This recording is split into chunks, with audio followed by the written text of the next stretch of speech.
ನರಸಿಂಹ ಹೃದಯ ನರಸಿಂಹ ನರಸಿಂಹ ಮದಿನ ಶರಣ ಪ್ರಪತೆ ನರಸಿಂಹ ಮಹಿಂ ಶರಣ ಪ್ರಪತೆ ತವ ಕರ ಕಮಲವರೇ ನತ ಅದ್ಭುತ ಶೃಂಗ ದಲಿತ ಹಿರಣ್ಯಕಶಿಪು ತನುಭೃಂಗಾಯ ಕೇಶವಧೃತ ನರಹರಿರೂಪ ಜೈ ಜಗದೀಶ ಹರೇ ಜೈ ಜಗದೀಶ ಹರೇ ಸ್ವಾಮಿ ಜೈ ಜಗದೀಶ ಹರೇ ತವ ಕರ ಕಮಲವರೇ ನತ ಅದ್ಭುತ ಶೃಂಗ ದಲಿತ ಹಿರಣ್ಯಕಶಿಪು ತನುಭೃಂಗಾಯ ಕೇಶವಧೃತ ನರಹರಿರೂಪ ಜೈ ಜಗದೀಶ ಹರೇ ಜೈ ಜಗದೀಶ ಹರೇ ಸ್ವಾಮಿ ಜೈ ಜಗದೀಶ ಹರೇ ಜಯೋ ಲಕ್ಷ್ಮೀ ನರಸಿಂಹ ಜಯೋ ಅನಂತ ದೇ ಲಕ್ಷ್ಮೀ ನರಸಿಂಹ ಜಯೋ ಅನಂತ ದೇ ಜಯೋ ವಿಘ್ನ ವಿನಾಶ ಜಯೋ ನರಸಿಂಹ ದೇ ಭಕ್ತವತ್ಸಲ ಜಯೋ ನರಸಿಂಹ ದೇ ಜಯೋ ಜಯೋ ಪ್ರಭುಪಾದ್ ಪ್ರಭುಪಾದ್ ಪ್ರಭುಪಾದ್ ಜಯೋ ಜಯೋ ಪ್ರಭುಪಾದ್ ಜಯೋ ಜಯೋ ಗುರುದೇವ್ ಗುರುದೇವ್ ಗುರುದೇವ್ ಜಯೋ ಜಯೋ ಗುರುದೇವ್ ನಿತ್ಯ ಗೌರ ಹರಿ ಬೋಲ್ ಹರಿ ಬೋಲ್ ಹರಿ ಬೋಲ್ ನಿತ್ಯ ಗೌರ ಹರಿ ಬೋಲ್ जय जय श्री गंधर्व चैतन्य महाप्रभु की जय जय जय श्री लक्ष्मी नरसिंह महाप्रभु की जय ಶಿವ ಪ್ರಭುಪಾದ ಕಿ ಜೈ. ಹರೇ ಕೃಷ್ಣ ಪ್ರಭು. ಹರೇ ಕೃಷ್ಣ ಪ್ರಭು, ತುಂಬಾ ಧನ್ಯವಾದಗಳು ಪ್ರಭು, ಅದ್ಭುತ ಆಡಿದ್ರು. ಹರೇ ಕೃಷ್ಣ. ಹರೇ ಕೃಷ್ಣ, ಹರೇ ಕೃಷ್ಣ. ಎಲ್ಲರಿಗೂ ಮತ್ತೊಮ್ಮೆ ಅಧಿವೇಶನಕ್ಕೆ ಸ್ವಾಗತ. ಈಗ ಮಂಜುಳಾ ಮಾತಾಜಿ ಅವ್ರನ್ನ ಅಧಿವೇಶನಕ್ಕೆ ಮಾಡ್ಕೊಳ್ತಾ ಅವರಿಂದ ಮಂಗಳಾಚರಣ ಮತ್ತು ಅಧಿವೇಶನವನ್ನ ಕೇಳೋಣ. ಹರೇ ಕೃಷ್ಣ ಮಂಜುಳಾ ಮಾತಾಜಿ. ಹರೇ ಕೃಷ್ಣ. ಹರೇ ಕೃಷ್ಣ ಪ್ರಭು, ಎಲ್ಲರಿಗೂ ಹರೇ ಕೃಷ್ಣ, ಬೆಳಗಿನ ಶುಭೋದಯಗಳು.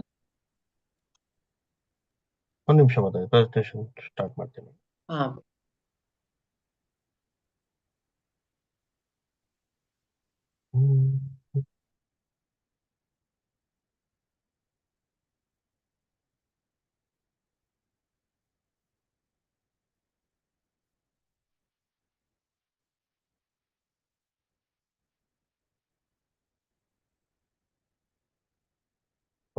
ಸ್ಲೈಡ್ ಅಲ್ಲಿ ಮಂಗಳಾಚರಣ ಹಾಕಿಲ್ಲ, ನಾನು ಮಂಗಳಾಚರಣ ಶುರು ಮಾಡ್ತೀನಿ.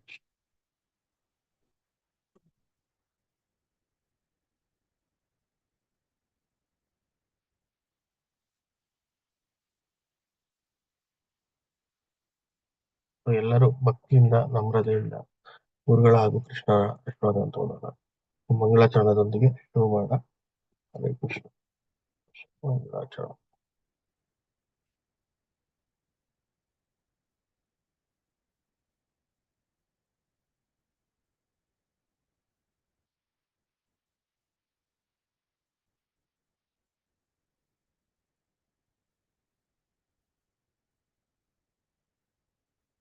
ಶುರು ಮಾಡಿ ಮತ್ತೆ.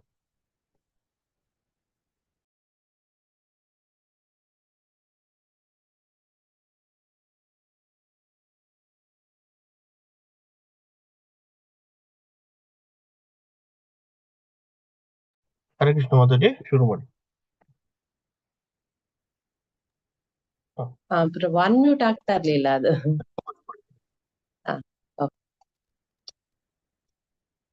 ಓಂ ಅಜ್ಞಾನತಿಮಿರಾಂಧಸ್ಯ ಜ್ಞಾನಾಂಜಲಾಶಲಾಕಯ ಚಕ್ಷುರುನ್ಮಿಲಿತಂ ಯೇನ ತಸ್ಮೈ ಶ್ರೀ ಗುರುವೇ ನಮಃ. श्रीचैतन्यमनोभीक्षं स्थापितं येन भूतले स्वयं रूप कदा मह्यं ददाति स्वपदाङ्कितम् वन्देऽहं श्रीगुरोः श्रीयुतपदकमलं श्रीगुरून् वैष्णवांश्च श्रीरूपं साग्रजातं सहगणरघुनाथं तं सजीवम् साद्वैतं सावधूतं परिजनसहितं कृष्णचैतन्यदेवं श्रीराधाकृष्णपादान् सहगणललिता श्रीविशाखांक्षितांश्च हे कृष्णा करुणा सिन्धु दीनबन्धु जगत्पते गोपेश गोपिका कान्ता राधाकान्ता नमोऽस्तु ते तप्त काञ्चन गौराङ्गी राधावृन्दावनेश्वरी वृषभानुसुते देवी प्रणमामि हरिप्रिये वाञ्छकल्पतरुभयश्च कृपा सिन्धुभैव च पतितानां पावनेभ्यो वैष्णवेभ्यो नमो नमः नमो विष्णुपादाय कृष्णप्रेष्ठाय भूतले श्रीमते भक्तिवेदान्त स्वामिन्निति नामिने नमस्ते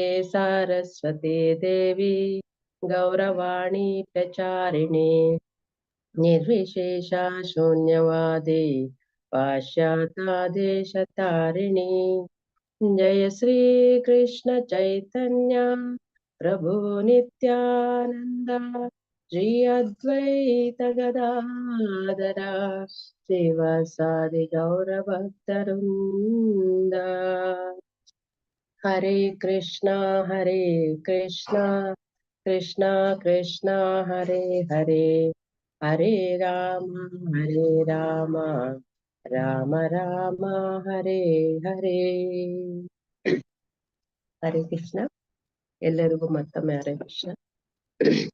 ಮೂಕಂ ಕರೋತಿ ವಾಚಾಲಂ ಪಂಗುಂ ಲಂಘಯತೆ ಗಿರಿಂ ಯತ್ಕೃಪಾ ತಮಹಂ ವಂದೇ ಪರಮಾನಂದ ಮಾಧವಂ.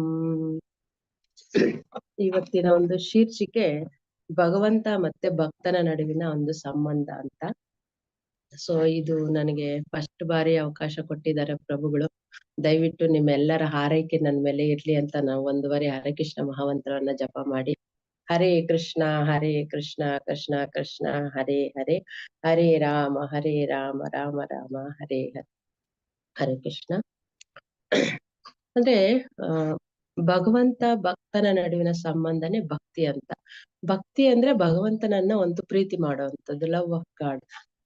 ಈ ಒಂದು ಭಕ್ತಿಯಿಂದಲೇ ಮನುಷ್ಯನನ್ನ ಈ ಒಂದು ಭೌತಿಕದ ಕಾಯಿಲೆ ಆಗಿರುವಂತ ಈ ಒಂದು ಜನ್ಮ ಮುಕ್ತಿ ಜರಾವ್ಯಾಧಿಗಳಿಂದ ಮುಕ್ತನನ್ನಾಗಿ ಮಾಡುತ್ತೆ ಈ ಒಂದು ಭಕ್ತಿ.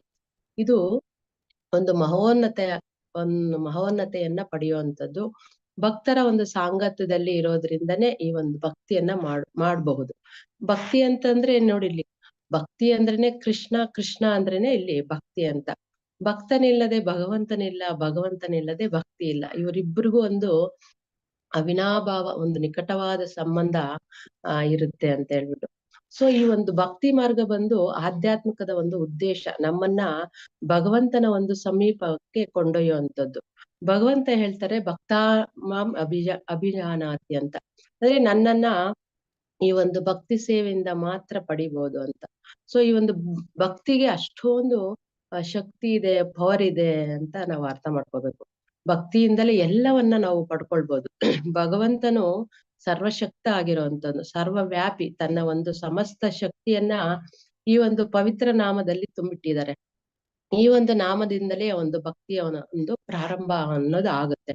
ಭಗವಂತ ಮತ್ತು ಅವನ ಒಂದು ನಾಮಕ್ಕೆ ಯಾವುದೇ ಒಂದು ವ್ಯತ್ಯಾಸ ಇಲ್ಲ. ಕಲಿಕಾಲೆ ನಾಮರೂಪೇ ಕೃಷ್ಣ ಅವತಾರ ಅಂತ. ಅವರ ಒಂದು ನಾಮದಲ್ಲಿ ಸಮಸ್ತ ಶಕ್ತಿಯನ್ನ ಭಗವಂತ ನಾಮದಲ್ಲಿ ತುಂಬಿಟ್ಟಿದ್ದಾರೆ. ಈ ಒಂದು ನಾಮ ಜಪದಿಂದಲೇ ಭಗವಂತನಿಗೆ ಹತ್ರ ಆಗುವಂಥದ್ದು, ಈ ಒಂದು ನಿಕಟವಾದ ಸಂಬಂಧ ಬೆಳೆಯುವಂಥದ್ದು ಭಕ್ತಿ ಮಾಡೋದ್ರಿಂದಲೇ. ಪ್ರಭು ಶೇರ್ ಮಾಡಿದ್ರಲ್ಲ ಪ್ರಭು. ಹಾ, ಸೊ ಈ ಒಂದು ಭಕ್ತಿ ಸೇವೆ ಭಗವಂತನೊಡನೆ ಇರುವಂತ ಒಂದು 5 ರೀತಿಯ ಒಂದು ರಸಗಳಲ್ಲಿ ಯಾವ್ದಾದ್ರೂ ಒಂದು ರಸದಲ್ಲಿ ಆ ಒಂದು ಸಂಬಂಧ ಅನ್ನೋದು ಇದ್ದೇ ಇರುತ್ತೆ ಅಂತ. ಫಸ್ಟ್ನೇದ್ ಬಂದ್ಬಿಟ್ಟು ನಿಷ್ಕ್ರಿಯ ಸ್ಥಿತಿಯಲ್ಲಿ ಭಕ್ತನಾಗಿರ್ಬಹುದು ಅಂತ. ಅಂದ್ರೆ ಆ ಒಂದು ಶಾಂತ ರಸದಲ್ಲಿ ಮರ ಗಿಡಗಳು, ಬೆಟ್ಟಗಳು, ಸಮುದ್ರಗಳು, ನದಿಗಳು, ಹೀಗೆ. ಪ್ರಭು ಅದು ಶೇರ್ ಮಾಡಿ ಪ್ರಭು. ಮಾಡ್ತೀರಾ? ಮಾಡ್ಲಾ ಪ್ರಭು? ಲೋಕೇಶ್ ಹರೇ ಕೃಷ್ಣ. ನಾನು ಇದು ಶೀಲ ಪ್ರಭುಪಾದರು ವಂದನೆ ಮುಗಿಸ್ಕೊಂಡು ಹೇಳ್ತೀರಾ ಅಂತ ಯೋಚನೆ ಮಾಡ್ತಾ ಇದ್ದೆ. ತೊಂದ್ರೆ ಇಲ್ಲ. ಸಾರಿ ಪ್ರಭು, ನಾನು ಅದೇ ಮರ್ತು ಬಿಟ್ಟಿದ್ದೀನಿ. ತೊಂದ್ರೆ ಇಲ್ಲ. ಸಾರಿ, ಕ್ಷಮೆ ಇರ್ಲಿ. ಗಾಬರಿಯಲ್ಲಿ ಪರವಾಗಿಲ್ಲ ಮಾತಾಡಿ, ಅದು ಗಾಬರಿ ಅನ್ನೋದೇನಿಲ್ಲ. ಆರಾಮ್ಸೆ ಮಾಡಿ, ಎಲ್ಲ ನಮ್ಮವ್ರು ಇರೋದು. ಹರೇ ಕೃಷ್ಣ. ಪ್ರಭು, ನಾನು ಪ್ರಣಾಮಗಳನ್ನ ಸಲ್ಲಿಸ್ತೀನಿ. ನಮ್ಮ ಪೂಜ್ಯ ಗುರುಗಳಾದ ಶೀಲ ಪ್ರಭುಪಾದವರಿಗೆ ಅನಂತ ಪ್ರಣಾಮಗಳನ್ನ ಸಲ್ಲಿಸ್ತಾ, ಮತ್ತೆ ನಮ್ಮ ಶಿಕ್ಷಾ ಗುರುಗಳಾದ ಸುರನಾಥ್ ಪ್ರಭು ಅವರಿಗೆ ಪ್ರಣಾಮಗಳನ್ನ ಸಲ್ಲಿಸ್ತಾ ನಾನು ಈ ಒಂದು ಅಧಿವೇಶನ ಪ್ರಾರಂಭ ಮಾಡಬೇಕಾಗಿತ್ತು. ದಯವಿಟ್ಟು ಕ್ಷಮೆ ಇರ್ಲಿ. ಫಸ್ಟ್ ಟೈಮ್ ಅಲ್ಲ, ಗಾಬರಿಯಲ್ಲಿ ನಾನು ಅದು ಇದಾಯ್ತು. ಸೊ ಈ ಒಂದು ನಿಷ್ಕ್ರಿಯ ಸ್ಥಿತಿಯಲ್ಲಿ ಭಕ್ತನಾಗಿರ್ಬೋದು ಅದು ಅಂತ. ಆ ಒಂದು ಶಾಂತ ರಸದಲ್ಲಿ, ಅಂದ್ರೆ ಮರ ಗಿಡಗಳು, ಬೆಟ್ಟಗಳು, ಸಮುದ್ರಗಳು, ನದಿಗಳು, ಹೀಗೆ. ಎರಡನೇದ್ ಬಂದ್ಬಿಟ್ಟು ಕ್ರಿಯಾಶೀಲ ರೀತಿಯಲ್ಲಿ ಭಕ್ತನಾಗಿರ್ಬಹುದು ಅಂದ್ರೆ ದಾಸ್ಯ ರಸದಲ್ಲಿ. ಹನುಮಂತ ತನ್ನ ಒಂದು ಸ್ವಾಮಿಯನ್ನ ಯಾವ ರೀತಿ ಆ ಒಂದು ದಾಸ್ಯ ಭಾವದಲ್ಲಿ ಸೇವೆ ಮಾಡ್ತಾರೆ ಅಂತ ಹೇಳಿ. ಮೂರನೇದ್ ಬಂದ್ಬಿಟ್ಟು ಗೆಳೆಯನನ್ನಾಗಿ ಭಕ್ತನ ಆಗಿರ್ಬೋದು ಅಂತ. ಅಂದ್ರೆ ಒಂದು ಸಾಕ್ಯ ರಸದಲ್ಲಿ ಲಕ್ಷ್ಮಣ ಯಾವ ರೀತಿ ತಮ್ಮ ಅಣ್ಣನಾದ ಶ್ರೀರಾಮಚಂದ್ರರಿಗೆ ಒಂದು ಸೇವೆಯನ್ನ ಮಾಡ್ತಾರೆ ಅಂತ ಹೇಳಿ. ನಾಲ್ಕನೇದ್ ಬಂದ್ಬಿಟ್ಟು ತಂದೆ ತಾಯಿಯಾಗಿ ಭಕ್ತನಾಗಿರ್ಬಹುದು. ವಾತ್ಸಲ್ಯ ರಸದಲ್ಲಿ ಆ ಒಂದು ನಂದ ಮಹಾರಾಜರು ನೋಡ್ಬೋದು, ಮತ್ತೆ ಯಶೋಧ ಮಾತೆ ನೋಡ್ಬೋದು. ಅವ್ರು ಯಾವ ರೀತಿ ಭಗವಂತನನ್ನ ತನ್ನ ವಾತ್ಸಲ್ಯ ಭಾವದಲ್ಲಿ ಭಕ್ತಿ ಮಾಡ್ತಾ ಇದ್ರು ಅಂತ. ಐದನೇದ್ ಬಂದ್ಬಿಟ್ಟು ಮಧುರ ಪ್ರೇಮಿಯಾಗಿ ಭಕ್ತರಾಗಿರ್ಬೋದು ಅಂತ. ಮಾಧುರ್ಯ ರಸದಲ್ಲಿ ಚೈತನ್ಯ ಮಹಾಪ್ರಭುಗಳು ಆ ಒಂದು ಔದಾರ್ಯ ಭಾವ, ಅಂದ್ರೆ ಶ್ರೀಮತಿ ರಾಧಾರಾಣಿಯ ಒಂದು ಭಾವದಲ್ಲಿ, ಮತ್ತೆ ನಾವು ಗೋಪಿಕಾಶ್ರೀಯರನ್ನು ಹೇಳ್ಬೋದು. ಅವ್ರು ಯಾವ ರೀತಿ ಆ ಒಂದು ಮಾಧುರ್ಯ ರಸದಲ್ಲಿ ಭಗವಂತನನ್ನ ಭಕ್ತಿ ಮಾಡ್ತಾ ಇದ್ರು ಅಂತ. ಸೊ ಇಂತಹ ಒಂದು ಭಕ್ತಿ ಒಂದು ಲವಮಾತ್ರ ಸಾಧು ಸಂಘದಿಂದ ಆ ಒಂದು ಮುಕ್ತಿಯನ್ನ ಪಡಿಬಹುದು ಅಂತ. ನಾವು ಆ ಒಂದು ABCD ಅನ್ನೋದು ಫಾಲೋ ಮಾಡ್ತಾ ಇದ್ರೇನೆ ಸಾಕು. ಆ ಒಂದು ಗುರುಗಳ ಮಾರ್ಗದರ್ಶನದಿಂದ ಅವರು ಒಂದು ಸೇವೆ ಮಾಡ್ತಾ ಇದ್ರೇನೆ ಆ ಒಂದು ಜಪ ಮಾಡ್ತಾ ಅಂದ್ರೆ ಗುರುಗಳು ಹೇಳ್ತಾರೆ, ಜಪ ಮಾಡು ಅಂದ್ರೆ ನಾವು ಮಾಡ್ಬೇಕು, ಪ್ರಚಾರ ಮಾಡು ಅಂದ್ರೆ ಮಾಡ್ಬೇಕು, ಆ ಒಂದು ಪ್ರೀತಿಯುಕ್ತ ಸೇವೆಯಲ್ಲಿ ತೊಡಗ್ಬೇಕು, ಒಂದು ಸೇವೆ ಮಾಡು ಅಂದ್ರೆ ಮಾಡ್ಬೇಕು. ಆಗ್ಲೇ ಭಗವಂತ ಹೇಳ್ತಾರೆ, ತಸ್ಯಾನಾಂ ಸುಲಭ ಪಾರ್ಥ ಅಂತ, ನನ್ನನ್ನ ಸುಲಭವಾಗಿ ಪಡಿಬಹುದು ಅಂತ. ಈ ರೀತಿಯಾಗಿ ಭಕ್ತಿ ಮಾಡುವವನು ಅಂದ್ರೆ ಭಗವಂತನಿಗೆ ಒಂದು ಶುದ್ಧ ಭಕ್ತನ ಒಂದು ಗುಣಗಳು ಯಾವ ರೀತಿ ಇರುತ್ತೆ ಅಂತ ಹೇಳ್ಬಿಟ್ಟು 28 ಗುಣಗಳನ್ನ ಹೊಂದಿರ್ತಾರೆ ಆ ಒಂದು ಶುದ್ಧ ಭಕ್ತನಾದವನು. ಶ್ರೀಮದ್ ಭಾಗವತಂ ಅಲ್ಲಿ ಹೇಳ್ತಾರೆ, 11ನೇ ಸ್ಕಂದ 11ನೇ ಅಧ್ಯಾಯ 79ನೇ ಶ್ಲೋಕದಿಂದ ಹಿಡಿದು 31ನೇ ಶ್ಲೋಕವರೆಗೂ ಒಂದು ಉಲ್ಲೇಖವನ್ನ ಕೊಡ್ತಾರೆ. ಫಸ್ಟ್ ಪಾಯಿಂಟ್ ಕೃಪಾಳು ಅಂತ. ಈ ಒಂದು ಕೃಪಾಳು ಅಂತ ಹೇಳಿದ್ರೆ, ಈ ಒಂದು ಜಗತ್ತಿನಲ್ಲಿ ಅಜ್ಞಾನದಲ್ಲಿ ಇರೋರ್ನನ್ನ ಮತ್ತೆ ಮಾಯೆಯ ಒಂದು ಚಡಿ ಏಟುಗಳಿಂದ ಯಾತನೆ ಪಡೋರನ್ನ ಒಬ್ಬ ಭಕ್ತನು ಅದನ್ನ ಯಾವುದೇ ಕಾರಣಕ್ಕೂ ಸಹಿಸ್ಕೊಳಲ್ಲ ಅಂತ ಹೇಳ್ಬಿಟ್ಟು, ಅಂದ್ರೆ ಆತನ ಒಂದು ಆತ್ಮದ ಜ್ಞಾನ ಕೊಡಬಲ್ಲವನಾಗಿರ್ತಾನೆ ಅಂತ. ಆದ್ರೆ ನಮ್ಮ ಒಂದು ಕರುಣೆ, ಒಂದು ದಯೆ ಇದೆಯಾ ನಮ್ಮಲ್ಲಿ ಅಂತ. ಅಂದ್ರೆ ನಮ್ಗೆ ಆ ಒಂದು ಪ್ರಶ್ನೆ ಬರುತ್ತೆ ನಮ್ಗೆ, ನಮ್ಮಲ್ಲಿ ಅಷ್ಟೊಂದು ದಯೆ ಇದೆಯಾ ಅಂತ. ನಾವ್ ಹೇಳ್ತೀವಿ, ಪ್ರಭು ನಾವ್ 2 ವರ್ಷ ಆಯ್ತು ಪ್ರಭು ಮಾಂಸಾಹಾರ ಬಿಟ್ಟಿದೀವಿ, ನಾನೆಲ್ಲ ಬಿಟ್ಬಿಟ್ಟಿದೀನಿ ಪ್ರಭು, ನಾನು ಇವಾಗ ಕೃಷ್ಣ ಪ್ರಜ್ಞೆಯಲ್ಲಿ ಇದ್ದೀನಿ ಅಂತ. ಅಂದ್ರೆ ಎಲ್ಲಾ ಒಂದು ಜೀವಗಳ ಬಗ್ಗೆ ನಮ್ಗೆ ದಯೆ ಇದೆಯಾ ಅಂತ ನೋಡಿ. ನಮ್ಗೆ ನಿಜವಾಗ್ಲೂ ಆ ಒಂದು ಮಾಂಸಾಹಾರ ಬಿಟ್ರೇನಾ ನಮ್ ಹೃದಯದಲ್ಲಿ ದಯೆ ಬರುತ್ತಾ? ಎಷ್ಟು ಜೀವಿಗಳಿಗೆ ನಾವು ನೋವು ಕೊಡ್ತೀರಲ್ವಾ? ನಮ್ಗೆ ಗೊತ್ತಿಲ್ದೇನೋ, ಎಷ್ಟೋ ಗೊತ್ತಿದ್ರುನು ಕೆಲವೊಂದು ಬಾರಿ ಆ ಒಂದು ಕೀಟಗಳನ್ನ ನಾವು ಸಾಯಿಸ್ತಾ ಇರ್ತೀವಿ. ಇರುವೆ ಆಗಿರ್ಬೋದು, ಜಿರಳೆ ಆಗಿರ್ಬೋದು, ಹಲ್ಲಿ ಆಗಿರ್ಬೋದು. ಈ ರೀತಿಯಾಗಿ ನಾವು ಅದಕ್ಕೆ ಹಿಂಸೆಯನ್ನ ಕೊಡ್ತಾ ಇರ್ತೀವಿ. ಸೊ ಜೀವದಯ ಅಂದ್ರೇನೆ ಬರೀ ಪ್ರಾಣಿ ಪಕ್ಷಿಗಳು ಅಲ್ದೇನೆ ನಮ್ಮ ಮನೆಯಲ್ಲಿರೋ ಕುಟುಂಬದವ್ರ ಮೇಲೇನು ನಮ್ಗೆ ದಯೆ ಇದೆಯಾ ಅಂತ ನೋಡಿ. ಯಾರಾದ್ರೂ ಒಂದ್ ಲೋಟ ನೀರ್ ಕೇಳಿದ್ರು ಇವಾಗ ಕೊಡೋ ಸ್ಥಿತಿಯಲ್ಲಿ ಇರಲ್ಲ. ಎಲ್ಲ ಬಿಸಿ ಲೈಫು. ಫೋನುಗಳು ನೋಡೋದು, ಅವ್ರದೇ ಆದ ಕೆಲ್ಸಗಳು, ಅವ್ರದೇ ಆದ ಒಂದು ಪರ್ಸನಲ್ ಲೈಫು. ಆ ರೀತಿಯಾಗಿರುವಂತದ್ದು ಎಲ್ಲಾ ಒಂದು ಬಿಸಿ ಶೆಡ್ಯೂಲ್ ಈ ಒಂದು ಜೀವನ ನಮ್ದು. ಸೊ ಎಷ್ಟು ಒಂದು ಜೀವ ಪ್ರಭೇದಗಳಿಂದ ನಾವು ತಿರುಗಿ ತಿರುಗಿ ಬಂದಿದ್ದೀರಿ, ನಮ್ಮ ಆತ್ಮದ ಮೇಲೆ ನಮ್ಗೆ ದಯೆ ಇದೆಯಾ ಅಂತ. ಅಂದ್ರೆ ನಮ್ಮ ಆತ್ಮ ತಿರುಗಿ ತಿರುಗಿ ತಿರುಗಿ ಅದು ಸೋತ್ ಹೋಗ್ಬಿಟ್ಟಿದೆ, ಟಯರ್ಡ್ ಆಗ್ಬಿಟ್ಟಿದೆ ಅದಕ್ಕೆ. ಆದ್ರೂನು ನಾವು ಅದಕ್ಕೆ ನಾವು ಒಂದು ಹರಿನಾಮವನ್ನ ಕೊಡ್ತಾ ಇಲ್ಲ. ಕೃಷ್ಣ ಪ್ರಜ್ಞೆಯಲ್ಲಿ ನಾವ್ ಇದೀರಿ ಅಂತ ಹೇಳಿದ್ರೆ ನಾವೊಂದು ಇವಾಗ ನಮ್ಗೊಂದು ಒಳ್ಳೆ ದಾರಿ ಸಿಕ್ಕಿದೆ, ಆತ್ಮದ ಜ್ಞಾನವನ್ನು ಕೊಡುವಂತ ಒಳ್ಳೆ ಗುರುಗಳು ಸಿಕ್ಕಿದ್ದಾರೆ, ನಮ್ಗೆ ಒಂದು ಒಳ್ಳೆ ದಾರಿ ಸಿಕ್ಕಿದೆ. ನಮ್ಮ ಆತ್ಮಕ್ಕೆ ಭಗವಂತನ ಒಂದು ಸಂಬಂಧವನ್ನ ಕಲ್ಪಿಸ್ಬೇಕು. ಬೇರೆಯವರಿಗೆ ನಮ್ಮ ಮಾತುಗಳಿಂದ ಒಂದು ನೋವು ಕೊಡುವಂಥದ್ದು, ಅವಮಾನ ಮಾಡುವಂಥದ್ದು, ಯಾವುದೇ ರೀತಿ ಒಂದು ಡೌನ್ ಮಾಡ್ಬೇಕು ಅಂತಾನೆ ನಾವು ಕೆಲವೊಂದು ಬಾರಿ ಆ ಒಂದು ವ್ಯವಹಾರಗಳಲ್ಲಿ ಆಗಿರ್ಬೋದು, ನಮ್ಮ ಮಾತುಕತೆಗಳಲ್ಲಿ ಆಗಿರ್ಬೋದು, ಆ ರೀತಿಯಾಗಿ ನಡ್ಕೊಳ್ಳುವಂಥದ್ದು. ಅಂದ್ರೆ ಎಲ್ಲಿದೆ ನಮ್ಗೆ ಜೀವದಯ, ಒಂದು ಕರುಣೆ ನಮ್ಮಲ್ಲಿ ಇದೆಯಾ ಅಂತ. ಶಾಸ್ತ್ರಗಳಲ್ಲಿ ಹೇಳ್ತಾರೆ, ಪೂಜ್ಯರಿಗೆ ಆ ಒಂದು ಆಚಾರ್ಯರಿಗೆ ದೊಡ್ಡವರಿಗೆ ಒಂದು ಅವಮಾನ ಮಾಡಿದ್ರೆ ಅವರನ್ನ ಸಾಯಿಸ್ದಂಗೆ ಅಂತ ಹೇಳ್ತಾರೆ. ಯಾಕೆಂದ್ರೆ ಪೂಜ್ಯರಿಗೆ ದೊಡ್ಡವರಿಗೆ ಗೌರವ ಕೊಡ್ಬೇಕು, ಅದು ಅವರನ್ನ ಅಭಿಮಾನಿಸ್ಬೇಕು, ಪ್ರಣಾಮಗಳನ್ನ ಮಾಡ್ಬೇಕು, ಅದೇ ನಮ್ಮ ಒಂದು ಸಂಸ್ಕಾರ ಅಂತ. ಇನ್ನ 2ನೇ ಪಾಯಿಂಟ್ ಬಂದ್ಬಿಟ್ಟು ಆಕೃತ ದ್ರೋಹ ಅಂತ. ಯಾರಾದ್ರೂ ಭಕ್ತನನ್ನ ಕೆಣಕಿದ್ರೆ ಆತ ಅದಕ್ಕೆ ಒಂದು ಪ್ರತಿಯಾಗಿ ಆತನು ಕೆಣಕೋದಿಲ್ಲ, ಮತ್ತೆ ಯಾರು ಅವರವರ ಒಂದು ಅಭಿರುಚಿಗೆ ವಿರುದ್ಧವಾಗಿ ಎಂದಿಗೂ ಆತ ವರ್ತಿಸೋದಿಲ್ಲ ಭಕ್ತನಾದವನು. ಆದ್ರೆ ನಮಗೆ ಎಷ್ಟು ಆ ಒಂದು ಸಂಯಮ ಇದೆ ಅಂತ ಹೇಳ್ಬಿಟ್ಟು, ಆ ಒಂದು ತಾಳ್ಮೆ ಇದೆ. ಯಾರಾದ್ರೂ ಏನಾದ್ರೂ ಹೇಳಿದ್ರೆ ನಾವು ಸಡನ್ ಆಗಿ ಬ್ಯಾಕ್ ಆನ್ಸರ್ ಕೊಟ್ಬಿಡ್ತೀವಿ, ಅದಕ್ಕೆ ರೆಡಿ ಆಗಿರ್ತೀವಿ. ಸೊ ಆ ಒಂದು ಸಂಯಮವನ್ನ ಬೆಳೆಸ್ಕೋಬೇಕು ಭಕ್ತನಾದವನು ಅಂತ ಹೇಳ್ಬಿಟ್ಟು. 3ನೇದ್ ಬಂದ್ಬಿಟ್ಟು ತಿತಿಕ್ಷು. ಭಕ್ತನು ತನ್ನ ಒಂದು ವಿರುದ್ಧ ಆದ ಯಾವುದೇ ಒಂದು ಅಪರಾಧಗಳನ್ನ ಆತ ಕ್ಷಮಿಸ್ಬಿಡ್ತಾನೆ, ಮತ್ತೆ ಮರ್ತೋಗ್ತಾನೆ. ಆ ಒಂದು ಕ್ಷಮಾ ಗುಣ ಅನ್ನೋದು ಆತನಲ್ಲಿ ಇರುತ್ತೆ. ಆದ್ರೆ ನಮ್ಮಲ್ಲಿ ಎಷ್ಟೊಂದು ಕ್ಷಮಾ ಗುಣ ಇದೆ. ಬೇರೆಯವರನ್ನ ನಾವು ಸಣ್ಣ ಸಣ್ಣ ವಿಚಾರಕ್ಕೂ ಕೆಣಕ್ತಾ ಇರ್ತೀರಿ, ಒಂದು ಅನಾವಶ್ಯಕವಾದ ಚರ್ಚೆಯಲ್ಲಿ ನಾವು ಭಾಗವಹಿಸ್ತಾ ಇರ್ತೀರಿ ಅಂತ. ಅಂದ್ರೆ ಭಕ್ತನಾದವನ್ಗೆ ಆತರ ಯಾವುದೇ ಒಂದು ಗುಣಗಳು ಇರಲ್ಲ ಅಂತ. ಇನ್ನು ಸತ್ಯಸಾರ ಅಂತ 4ನೇ ಪಾಯಿಂಟ್. ಭಕ್ತನು ಸರ್ವಜ್ಞನಾದ ಸಕಲ ಆನಂದದ ಒಂದು ನಿಧಿ. ಆ ಅಂತಿಮ ಒಂದು ಕರ್ಮಗಳ ಪ್ರತಿಫಲ ಭಗವಂತನ ನಿತ್ಯ ಸೇವಕನಾಗಿರ್ತಾನೆ ಅಂತ. ಯಾವಾಗ್ಲೂ ನಾವು ನೆನ್ಸ್ಕೊಳ್ತಾ ಅಂದ್ರೆ ಶುದ್ಧ ಭಕ್ತನ ನೆನ್ಸ್ಕೊಳ್ತಾ ಇರ್ತಾನೆ. ಇದು ಯಾವ ರೀತಿ ಅಂತ ಹೇಳಿದ್ರೆ, ಲಕ್ಷ್ಮಣನ ನಾವು ನೋಡ್ಬೋದು. 14 ವರ್ಷ ಆತ ನಿದ್ರೆನೆ ಮಾಡಿಲ್ಲ. ಯಾವಾಗ ಅವರು ವನವಾಸಕ್ಕೆ ಹೋಗ್ತಾರೆ, ಪ್ರಥಮ ರಾತ್ರಿನೇ ಆ ಒಂದು ಬೀಸಣಿಗೆಯಿಂದ ಶ್ರೀರಾಮರ ಒಂದು ಸೇವೆಯನ್ನ ಮಾಡ್ತಾ ಇರ್ತಾರೆ. ಶ್ರೀರಾಮಚಂದ್ರರಿಗೆ ಸೇವೆ ಮಾಡ್ತಾನೆ ಇರ್ತಾರೆ. ಸೊ ನಿದ್ರಾದೇವಿ ಬರ್ತಾಳೆ ಆ ಲಕ್ಷ್ಮಣರ ಹತ್ರ. ಸೊ ನಿದ್ರಾದೇವಿ ಬಂದ್ಬಿಟ್ಟು ಲಕ್ಷ್ಮಣರ ಒಂದು ಕಣ್ಣಿನ ಒಳಗಡೆ ಹೋಗ್ತಾಳಕ್ಕೆ. ಆಗ ಲಕ್ಷ್ಮಣ ಹೇಳ್ತಾರೆ, ನಿಲ್ಲು ದೇವಿ, ನೀನು ಇನ್ನು ಒಂದು 14 ವರ್ಷ ನನ್ನ ಡಿಸ್ಟರ್ಬ್ ಮಾಡ್ಬೇಡ, ಯಾಕೆ ಅಂತ ಹೇಳಿದ್ರೆ ನಾನು ಶ್ರೀರಾಮರ ಒಂದು ಸೇವೆಯಲ್ಲಿ ನಾನು ಇದ್ದೀನಿ ಅಂತ ಹೇಳ್ತಾರೆ. ನಿದ್ರಾದೇವಿ ಹೇಳ್ತಾಳೆ, ಇದು ನನ್ ಡ್ಯೂಟಿ, ನಾನ್ ಮಾಡ್ಲೇಬೇಕು, ನಾನ್ ಏನ್ ಮಾಡ್ಲಿ ಇವಾಗ ಅಂತ ಕೇಳಿದಾಗ, ನೀನ್ ನೇರವಾಗಿ ನನ್ನ ಒಂದು ಪತ್ನಿಯಾದ ಊರ್ಮಿಳ ಹತ್ರ ಹೋಗು, ಅವರು ನನ್ನನ್ನ ಒಂದು ನಿದ್ರೆಯನ್ನ ತಗೊಳ್ತಾರೆ ಅಂತ. ಸೊ 14 ವರ್ಷ ಆದ್ಮೇಲೆ ಶ್ರೀರಾಮರ ಒಂದು ಪಟ್ಟಾಭಿಷೇಕ ಆದ್ಮೇಲೆ ನನ್ನ ಒಂದು ಕಣ್ಣಿನ ಒಳಗಡೆ ಬಾ ನೀನು ಅಂತ ಹೇಳ್ತಾರೆ. ಅವಾಗ ಶ್ರೀರಾಮಚಂದ್ರರ ಒಂದು ಪಟ್ಟಾಭಿಷೇಕ ಆಗುತ್ತೆ. ಅಲ್ಲಿ ಲಕ್ಷ್ಮಣರಿಗೆ ನಿದ್ರೆ ಅನ್ನೋದು ಬಂದ್ಬಿಡುತ್ತೆ. ಆಗ ಲಕ್ಷ್ಮಣರಿಗೆ ಜ್ಞಾಪಕ ಆಗುತ್ತೆ, ನಾನ್ ಕೊಟ್ಟಿರೋ ಮಾತು, ನನ್ನ ಅಗ್ರಿಮೆಂಟ್ ಇವಾಗ ಮುಗೀತು, ನಾನು ನಿದ್ರೆ ಮಾಡ್ಬೇಕು ಅಂತ ಹೇಳ್ಬಿಟ್ಟು. ನೋಡಿ ಎಂತಹ ಒಂದು ಸೇವಾ ಭಾವ, ಅಷ್ಟೊಂದು ಪ್ರೀತಿ ಅಣ್ಣನ ಮೇಲೆ. 14 ವರ್ಷ ನಿದ್ರೆನೆ ಮಾಡಿಲ್ಲ, 14 ವರ್ಷ ಏನು ಅವರು ತಿಂದು ಇಲ್ಲ ಕೂಡ. ಶ್ರೀರಾಮರ ಒಂದು ಪಟ್ಟಾಭಿಷೇಕ ಆದ್ಮೇಲೆ ಒಂದ್ಸಾರಿ ಅಗಸ್ತ್ಯ ಮುನಿಗಳು ಶ್ರೀರಾಮರ ಒಂದು ದರ್ಬಾರಿಗೆ ಬರ್ತಾರೆ. ಅವ್ರು ಕೇಳ್ತಾರೆ, ಮೇಘನಾದ ಇಂದ್ರಜಿತ ರಾವಣನ ಮಗ ಆತ, ಅವನನ್ನ ಹೆಂಗೆ ವಧೆ ಮಾಡಿದ್ರು ಲಕ್ಷ್ಮಣ ಅಂತ. ಯಾಕೆ ಅಂತ ಹೇಳಿದ್ರೆ ಮೇಘನಾದನಿಗೆ ಒಂದು ವರ ಇರುತ್ತೆ, ಯಾರು 14 ವರ್ಷ ನಿದ್ರೆ ಮಾಡಿಲ್ವೋ, ಯಾರು 14 ವರ್ಷ ತಿಂದಿಲ್ವೋ, ಸ್ತ್ರೀಯರ ಮುಖ ನೋಡಿಲ್ವೋ ಅಂತವ್ರು ಅವನನ್ನ ವಧೆ ಮಾಡ್ಲಿಕ್ಕೆ ಸಾಧ್ಯ ಆಗುತ್ತೆ.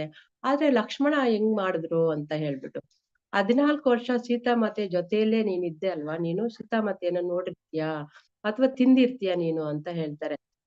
ಅದು ನನ್ಗೆ ಗೊತ್ತಿಲ್ಲ ಅಂತ ಶ್ರೀರಾಮರು ಹೇಳ್ತಾರೆ. ಲಕ್ಷ್ಮಣನನ್ನ ಕರೆದು ನಾವು ಕೇಳೋಣ ಅಂತ ಹೇಳ್ತಾರೆ. ಲಕ್ಷ್ಮಣನನ್ನ ಕರೀತಾರೆ. ಹೌದು, ನಾನು 14 ವರ್ಷ ನಿದ್ರೆನೆ ಮಾಡಿಲ್ಲ, ನಾನು ತಿಂದು ಇಲ್ಲ ಕೂಡ, ಅದನ್ನ ನಾನು ಪಾಲಿಸಿದೀನಿ ಅಂತ ಲಕ್ಷ್ಮಣ ಉತ್ತರ ಕೊಡ್ತಾರೆ. ಹೆಂಗೆ ಅಂತ ಹೇಳಿದ್ರೆ, ನಾನು ಪ್ರತಿದಿನ ನೀವು ಹಣ್ಣನ್ನ ಕೊಡ್ತಾ ಇದ್ರಿ, ಅದನ್ನ ಇಟ್ಕೊ ಅಂತ ಹೇಳ್ತಾ ಇದ್ರಿ ವಿನಃ ಹಣ್ಣ ನಾನು ತಿನ್ನು ಅಂತ ನೀವ್ ಹೇಳ್ತಾ ಇರ್ಲಿಲ್ಲ. ಅದರಿಂದ ಅದನ್ನ ನಾನು ಸೇರ್ಸಿಟ್ಟಿದ್ದೀನಿ ಅಂತ. ಅಂದ್ರೆ ಅವ್ರ ಹಣ್ಣುಗಳನ್ನ ತಗೊಂಡ್ ಬಂದ್ರೆ 3 ಜನಕ್ಕೆ ಡಿವೈಡ್ ಮಾಡ್ತಾ ಇದ್ರು. ಶ್ರೀರಾಮಚಂದ್ರರಿಗೆ, ಸೀತಾಮಾತೆಗೆ ಮತ್ತೆ ಲಕ್ಷ್ಮಣರಿಗೆ. ಅದು ಡಿವೈಡ್ ಮಾಡಿ ಕೊಡುವಾಗ ನೀನ್ ಇಟ್ಕೋ ಅಂತಾನೆ ಹೇಳ್ತಾ ಇದ್ದೆ ನನ್ಗೆ, ತಿನ್ನು ಅಂತ ಹೇಳ್ತಾ ಇಲ್ಲ. ಅದ್ರಿಂದ ನಾನು ಅದನ್ನೆಲ್ಲ ಇಟ್ಟಿದೀನಿ ಹಾಗೆ ಅಂತ ಹೇಳ್ಬಿಟ್ಟು ಒಂದು ಪುಷ್ಪಕ ವಿಮಾನದಲ್ಲಿ ಒಂದು ಬುಟ್ಟಿಯಲ್ಲಿ ಹಾಕಿಟ್ಟಿರ್ತಾರೆ ಲಕ್ಷ್ಮಣರೆಲ್ಲ. ಅದನ್ನೆಲ್ಲ ತಗೊಂಡ್ ಬಂದ್ ಕೊಡ್ತಾರೆ. ನೋಡಿ ಎಲ್ಲಾ ಹಣ್ಣುಗಳಿವೆ ಇದ್ರಲ್ಲಿ ಅಂತ. ಎಲ್ಲವನ್ನ ಎತ್ತಿಟ್ಟಿದೀನಿ ಅಂತ ಹೇಳ್ತಾರೆ. ಅವರು ಲೆಕ್ಕ ಮಾಡ್ತಾರೆ. 14 into 365 ಡೇಸ್ಗೆ 7 ಹಣ್ಣುಗಳು ಶಾರ್ಟೇಜ್ ಬಂದ್ಬಿಡುತ್ತೆ ಅಲ್ಲಿ. ಶಾರ್ಟೇಜ್ ಬಂದ್ರೆ ಕಡಿಮೆ ಇದೆಯಲ್ಲ ಇಲ್ಲಿ ಅಂತ ಹೇಳಿದಾಗ ಆ ಒಂದು 7 ಹಣ್ಣುಗಳು ನಾನ್ ತಿಂದಿಲ್ಲ. ಆಗ ಲಕ್ಷ್ಮಣ ಹೇಳ್ತಾರೆ 7 ದಿನ ಯಾಕೆ ಹಣ್ಣುಗಳು ಕಡಿಮೆ ಇದೆ, ಯಾಕೆ ನಾನ್ ತಿಂದಿಲ್ಲ ಅಂತ ನಾನು ಅದಕ್ಕೆ ಹೇಳ್ತೀನಿ ಅಂತ ಹೇಳ್ತಾರೆ. ಕಾರಣಗಳನ್ನ ಕೊಡ್ತಾರೆ. ಮೊದಲನೇ ದಿನ ಅದು ಮಿಸ್ಸಿಂಗ್ ಆಗಿರುತ್ತೆ. ಅಂದ್ರೆ 3 ಜನ ಮಾತೆಯರು ಕೌಶಲ್ಯ, ಸುಮಿತ್ರ, ಕೈಕೆ, ಭರತ, ಶತ್ರುಘ್ನ ಅವರೆಲ್ಲ ನಮ್ಮನ್ನ ಕರ್ಕೊಂಡು ಹೋಗ್ಲಿಕ್ಕೆ ಬಂದಿರ್ತಾರೆ. ಅವತ್ತು ನಮ್ಮ ತಂದೆಯವ್ರು ತೀರ್ಕೊಂಡ್ರು ಅನ್ನೋ ಒಂದು ಸುದ್ದಿಯನ್ನ ಕೊಡ್ತಾರೆ. ಆವತ್ತು ನಾವು ಫಸ್ಟ್ನೇ ದಿನ ಹಣ್ಣು ತಿಂದಿಲ್ಲ ಅಂತ ಹೇಳ್ತಾನೆ. 2ನೇ ದಿನ ಯಾಕೆ ತಿಂದಿಲ್ಲ ಅಂದ್ರೆ ಸೀತಾಮಾತೆಯನ್ನ ಅಪಹರಣ ಮಾಡಿದ ಒಂದು ದಿನ, ಅವತ್ತು ನಾವು ಹಣ್ಣು ತಿಂದಿಲ್ಲ ಅಂತ ಹೇಳ್ತಾರೆ. 3ನೇ ದಿನ ಬಂದ್ಬಿಟ್ಟು ರಾವಣನ ಮಾಯಾಸೀತೆಯನ್ನ ಸಾಯಿಸೋದ ರೀತಿ ತೋರ್ಸಿದ್ರು, ಅವತ್ತು ನಾವು ಆ ಒಂದು ಬೇಸರಕ್ಕೆ ನಾವು ಹಣ್ಣು ತಿಂದಿಲ್ಲ ಅಂತ ಹೇಳ್ತಾರೆ. 4ನೇ ದಿನ ಯಾಕೆ ತಿಂದಿಲ್ಲ ಅಂದ್ರೆ ಯಾವಾಗ ಈ ಒಂದು ಪಾತಾಳ ಲೋಕಕ್ಕೆ ಮೈರಾವಣ ಹತ್ರ ಕರ್ಕೊಂಡು ಹೋಗ್ತಾರಲ್ಲ ಅವತ್ತು ತಿಂದಿಲ್ಲ. ಯಾಕೆಂದ್ರೆ ಅವರು ನಮ್ಮನ್ನ ಬಂದಿ ಮಾಡಿರ್ತಾನೆ, ಅವತ್ತು ನಾವು ತಿಂದಿಲ್ಲ ಅಂತ ಹೇಳ್ತಾರೆ. 5ನೇ ದಿನ ಬಂದ್ಬಿಟ್ಟು ಮೇಘನಾದ ಬಂದು ಶ್ರೀರಾಮಚಂದ್ರಿಗೆ, ಲಕ್ಷ್ಮಣರಿಗೆ ಒಂದು ನಾಗಪಾಶದಿಂದ ಬಂಧಿಸಿರ್ತಾರೆ, ಅವತ್ತು ನಾವು ಹಣ್ಣು ತಿಂದಿಲ್ಲ ಅಂತ ಹೇಳ್ತಾನೆ. 6ನೇ ದಿನ ಬಂದ್ಬಿಟ್ಟು ಲಕ್ಷ್ಮಣ ಮೂರ್ಛೆ ಹೋಗಿರ್ತಾರಲ್ಲ, ಹನುಮಂತ ಬಂದ್ಬಿಟ್ಟು ಸಂಜೀವಿನಿ ತರ್ಲಿಕ್ಕೆ ಹೋಗ್ತಾನೆ, ಆವತ್ತು ನಾವು ಹಣ್ಣು ತಿಂದಿಲ್ಲ ಅಂತ ಹೇಳ್ತಾರೆ. 7ನೇ ದಿನ ಬಂದ್ಬಿಟ್ಟು ಯುದ್ಧದಲ್ಲಿ ನಮ್ಗೆ ಜಯ ಆಯ್ತು, ಆ ಒಂದು ಖುಷಿಗೆ ನಾವು ಹಣ್ಣು ತಿಂದಿಲ್ಲ ಅಂತ ಹೇಳ್ತಾರೆ. ಅಂದ್ರೆ ಕಂಪ್ಲೀಟ್ ಆಗಿ ಅಲ್ಲಿ 7 ಡೇಸ್ ಆಯ್ತು ಅಂತ. ಅದ್ರಿಂದ 7 ದಿನ ನಾನು ಹಣ್ಣುಗಳು ಕಡಿಮೆ ಇದೆ. ಓಕೆ ಸರಿ ಆಯ್ತು, ಆದ್ರೆ ಸೀತಾಮಾತೆ ಜೊತೆಯಲ್ಲೇ ನೀನ್ ಇದ್ದೆ ಅಲ್ವಾ, ಸೀತಾಮಾತೆ ನೋಡಿರ್ತೀಯಲ್ಲ ಅಂತ ಹೇಳ್ತಾರೆ. ಅದಕ್ಕೂ ನಾನ್ ಪ್ರೂಫ್ ಕೊಡ್ತೀನಿ ಅಂತ ಲಕ್ಷ್ಮಣರು ಹೇಳ್ತಾರೆ. ಯಾವಾಗ ರಾವಣ ಸೀತಾಮಾತೆಯನ್ನ ಅಪಹರಣ ಮಾಡ್ತಾರೆ, ಆಗ ದಾರಿಯಲ್ಲಿ ಸೀತಾಮಾತೆ ಎಲ್ಲಾ ಒಡವೆಗಳನ್ನ ಒನ್ ಬೈ ಹಾಕೊಂಡ್ ಹೋಗಿರ್ತಾರೆ. ಅಲ್ಲಿ ರಾಮಚಂದ್ರರು ಸೀತಾ ದೇವಿನ ಕೇಳ್ತಾರೆ. ಅಂದ್ರೆ ಇದು ಆ ಒಡವೆಗಳನ್ನ ನೋಡಿ ಕೇಳ್ತಾರೆ. ನನ್ಗೆ ಅದು ಗೊತ್ತಿಲ್ಲ ಅಂತ ನಾನು ಅವತ್ತೇ ಹೇಳಿದ್ನಲ್ಲ. ಯಾಕಂದ್ರೆ ಅವ್ರ ಕಾಲಲ್ಲಿ ಹಾಕಿದ್ದನ್ನ ಮಾತ್ರ ನಾನ್ ನೋಡಿದೀನಿ. ಯಾಕಂದ್ರೆ ನಾನು ಪ್ರತಿದಿನ ಸೀತಾಮಾತೆ ಕಾಲುಗಳಿಗೆ ನಾನು ಪ್ರಣಾಮಗಳನ್ನ ನಮಸ್ಕಾರನ ಮಾಡ್ತಾ ಇದ್ದೆ, ಹಂಗಾಗಿ ಅದ್ ನನ್ಗೆ ಗೊತ್ತಿತ್ತು ಅಂತ ನಾನು ಆವತ್ತೇ ಹೇಳಿದ್ನಲ್ಲ ಅಂತ ಲಕ್ಷ್ಮಣರು ಹೇಳ್ತಾರೆ. ಸೊ ಈ ಒಂದು ರೀತಿಯಾಗಿ ಅಂದ್ರೆ ಪ್ರೀತಿ ಇದ್ರೇನೆ ಅಲ್ಲಿ ಸೇವೆ ಮಾಡ್ಲಿಕ್ಕೆ ಸಾಧ್ಯ ಆಗುವಂಥದ್ದು. ಅಷ್ಟೊಂದು ಸೇವಾ ಭಾವ ಲಕ್ಷ್ಮಣರಿಗೆ ಶ್ರೀರಾಮಚಂದ್ರರ ಮೇಲೆ. ಅಷ್ಟೋ ಭಗವಂತ ಮತ್ತೆ ಭಕ್ತರ ಅಂದ್ರೆ ಇಲ್ಲಿ ಶ್ರೀರಾಮಚಂದ್ರರು ಸೇವೆ ತಗೊಳ್ಳೋಂತ ಭಗವಂತ, ಲಕ್ಷ್ಮಣರು ಸೇವೆ ಮಾಡೋ ಭಗವಂತ.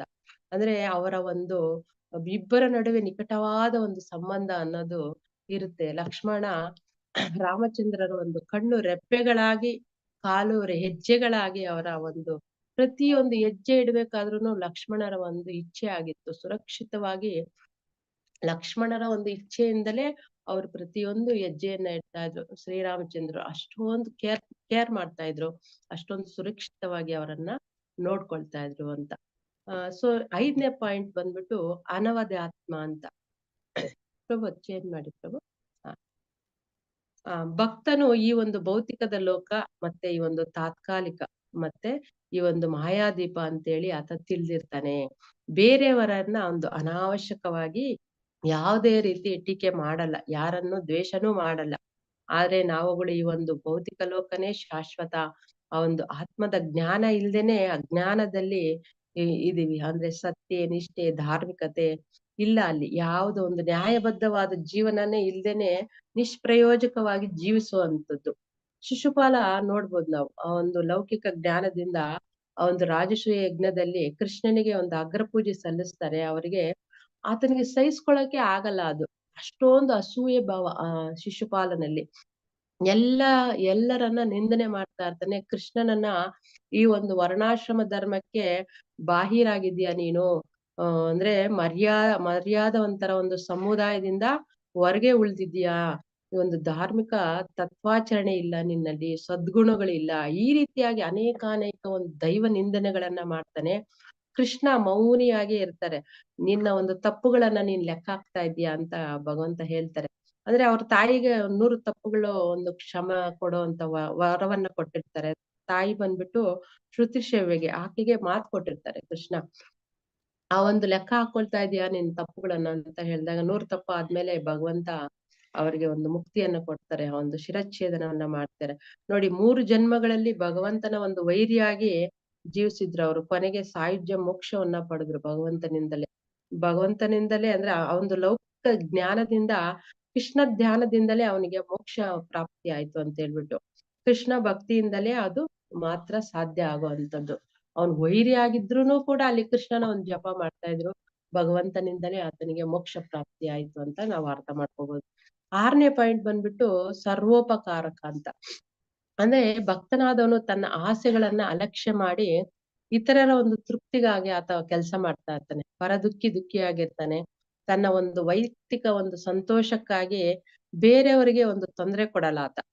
ಹೆಂಗೆ ಅಂದ್ರೆ ಸಂತ ತುಕಾರಾಮ್, ಭಕ್ತ ತುಕಾರಾಮ್ ನೋಡ್ಬೋದು, ಅವ್ರು ದುಃಖಿಯಾಗಿರ್ತಾರೆ.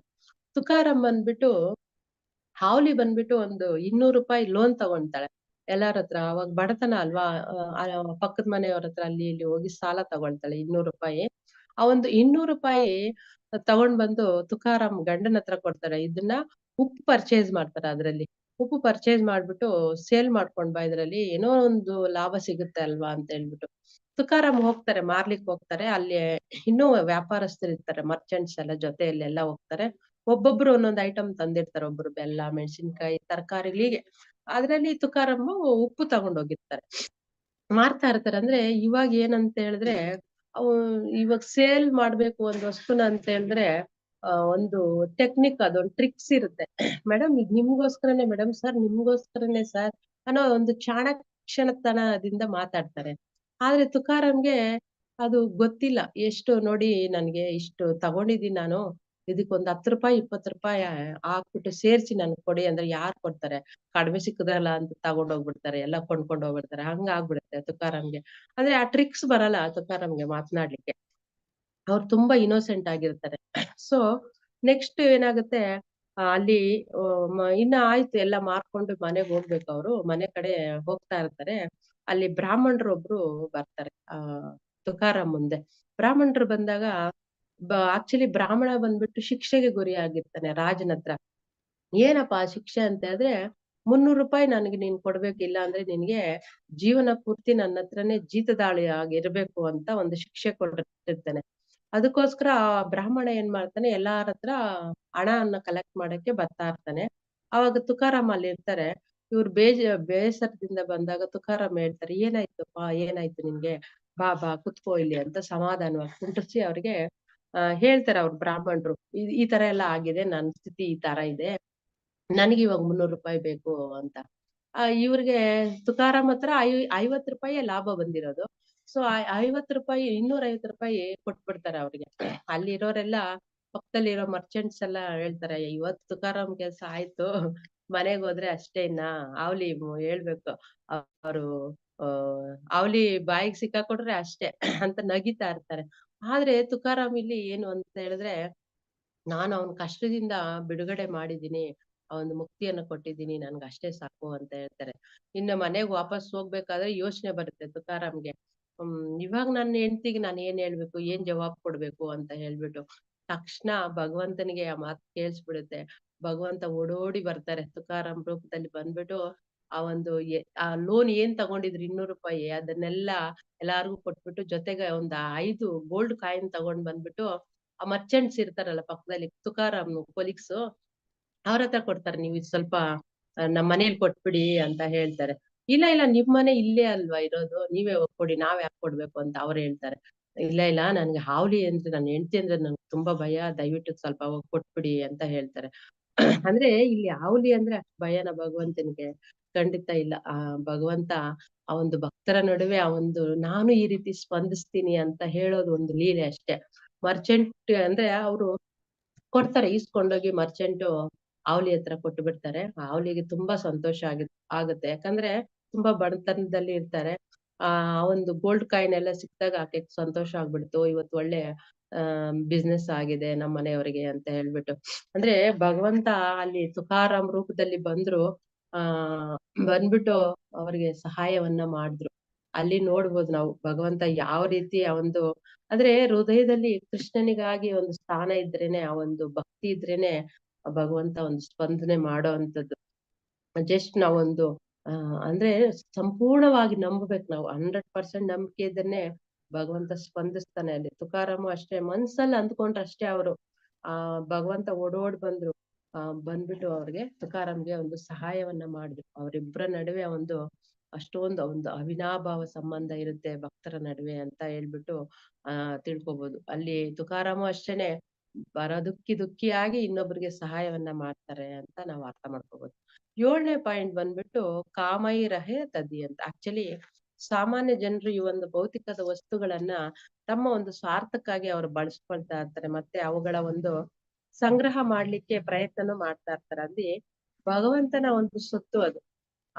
ಈ ಒಂದು ನೋಡಿ, ಈ ಒಂದು ನೈಸರ್ಗಿಕ ಸಂಪನ್ಮೂಲಗಳನ್ನೆಲ್ಲ ಯಥೇಚ್ಛವಾಗಿ ಮನುಷ್ಯ ಬಳಸ್ಕೊಂತಾ ಇರ್ತಾನೆ. ನಾವು ನೋಡ್ಬೋದು ಮನೆ ಕಟ್ಲಿಕ್ಕೆ ಎಲ್ಲಾ ಕಲ್ಲುಗಳು, ಮರಗಳು, ನೀರು ಎಲ್ಲವನ್ನ ನಾವು ಖರ್ಚು ಮಾಡ್ತಾ ಇರ್ತೀವಿ. ಅಂದ್ರೆ ಲೂಟಿ ಮಾಡ್ದಂಗೆ ಭಗವಂತನ ಒಂದು ಸಂಪತ್ತನ್ನ ಅಲ್ಲಿ ಹೇಳೋರಿಲ್ಲ ಕೇಳೋರಿಲ್ಲ, ಎಲ್ಲವನ್ನ ಲೂಟಿ ಮಾಡುವಂಥದ್ದು. ಅನಾವಶ್ಯಕವಾಗಿ ನೀರನ್ನು ನಾವೆಷ್ಟು ಖರ್ಚು ಮಾಡ್ತೀವಿ. ಮಿತವಾಗಿ ಬಳಸ್ಬೇಕು ಭಗವಂತನ ಒಂದು ನೈಸರ್ಗಿಕ ಸಂಪನ್ಮೂಲಗಳನ್ನ. ಯಾಕಂದ್ರೆ ಎಲ್ಲಕ್ಕೂ ಲೆಕ್ಕ ಇರುತ್ತೆ. ಎಷ್ಟು ಅಂದ್ರೆ ನಮ್ಮ ಮನೆಗಳಲ್ಲಿ ನಾವು ಎಷ್ಟು ಆ ರೀತಿಯಾಗಿ ನಾವು ವೇಸ್ಟ್ ಮಾಡ್ತೀರಾ ಅಂತ ಹೇಳ್ಬಿಟ್ಟು ಎಲ್ಲವನ್ನು ಲೆಕ್ಕ ಇರುತ್ತೆ ನಮ್ಮ ಅಕೌಂಟ್ ಅಲ್ಲಿ ಲೆಕ್ಕ ಇದ್ದಾಗ ಹಿತಮಿತವಾಗಿ ನಾವು ಅದನ್ನ ಖರ್ಚು ಮಾಡ್ಬೇಕು. ಭಗವಂತನ ಸೊತ್ತನ್ನ ಲೆಕ್ಕಾಚಾರದಿಂದನೇ ನಾವು ಬಳಸ್ಬೇಕು. ಆದ್ರೆ ನಮ್ಮ ವಸ್ತುಗಳಾದ್ರೆ ನಾವು ಆ ರೀತಿ ಬಳಸ್ತೀರಾ ಅಂತ ಹೇಳ್ಬಿಟ್ಟು. ಮತ್ತೆ ಆ ಭೌತಿಕವಾದಿಗಳಿಗೆ ವಿರುದ್ಧ ಲಿಂಗದ ಆಕರ್ಷಣೆ ಇರುತ್ತೆ ಈ ಒಂದು ಭೌತಿಕ ವ್ಯಕ್ತಿಗಳಿಗೆ. ಆದ್ರೆ ಭಕ್ತನಾದವನಿಗೆ ಕೃಷ್ಣನನ್ನ ಆಶ್ರಯ ಪಡ್ತಿರ್ತಾನೆ. ಪರಿಪೂರ್ಣವಾದ ಜ್ಞಾನದಿಂದ, ಆನಂದದಿಂದ ಏನನ್ನು ಕೊಟ್ಟಿದಾರೋ ಕೃಷ್ಣ, ಅವರ ಒಂದು ಪ್ರಸಾದ ಅಂತಾನೆ ಆತ ಸಮೃದ್ಧನಾಗಿ ಸಂತೋಷವಲ್ಲಿರ್ತಾನೆ, ಆನಂದದ ಜೀವನವನ್ನ ನಡೆಸ್ತಾ ಇರ್ತಾನೆ ಅಂತ ಹೇಳ್ಬಿಟ್ಟು. 8ನೇದ್ ಬಂದ್ಬಿಟ್ಟು ಸಮ ಅಂತ ಹೇಳಿದ್ರೆ ಭಕ್ತ ಯಾವುದೇ ವಿಚಾರಕ್ಕೂ ವಿಚಲಿತನಾಗೋದಿಲ್ಲ ಆತ. ಭೌತಿಕದ ಒಂದು ಸುಖದಲ್ಲಾಗ್ಲಿ ಅಥವಾ ಒಂದು ದುಃಖ ಇರ್ಲಿ, ಆತನಿಗೆ ಒಂದು ಕೀರ್ತಿ ಬರ್ಲಿ ಅಪಕೀರ್ತಿ ಇರ್ಲಿ, ಸಹಜವಾಗಿ ಸಮಾನವಾಗಿ ಆತ ಇರ್ತಾನೆ. ಆದ್ರೆ ಈ ಒಂದು ಅಭಕ್ತರಾದವರು ಎಲ್ಲಾದ್ರಲ್ಲೂ ಏನಾದ್ರೂ ಸಿಗುತ್ತಾ ಅಂತಾನೆ ಯೋಚನೆ ಮಾಡುವಂಥದ್ದು.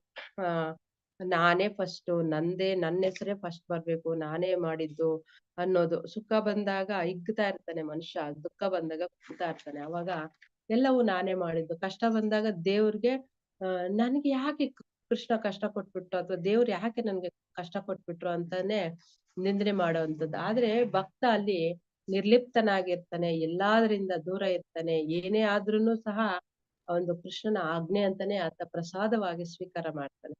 ಇನ್ನು 9ನೇದ್ ಬಂದ್ಬಿಟ್ಟು ದಾಂತ ಅಂತ ಹೇಳ್ಬಿಟ್ಟು. ಪ್ರಭು ಒಂಚೂರು ಸ್ಲೈಡ್ ಚೇಂಜ್ ಮಾಡಿ ಪ್ರಭು.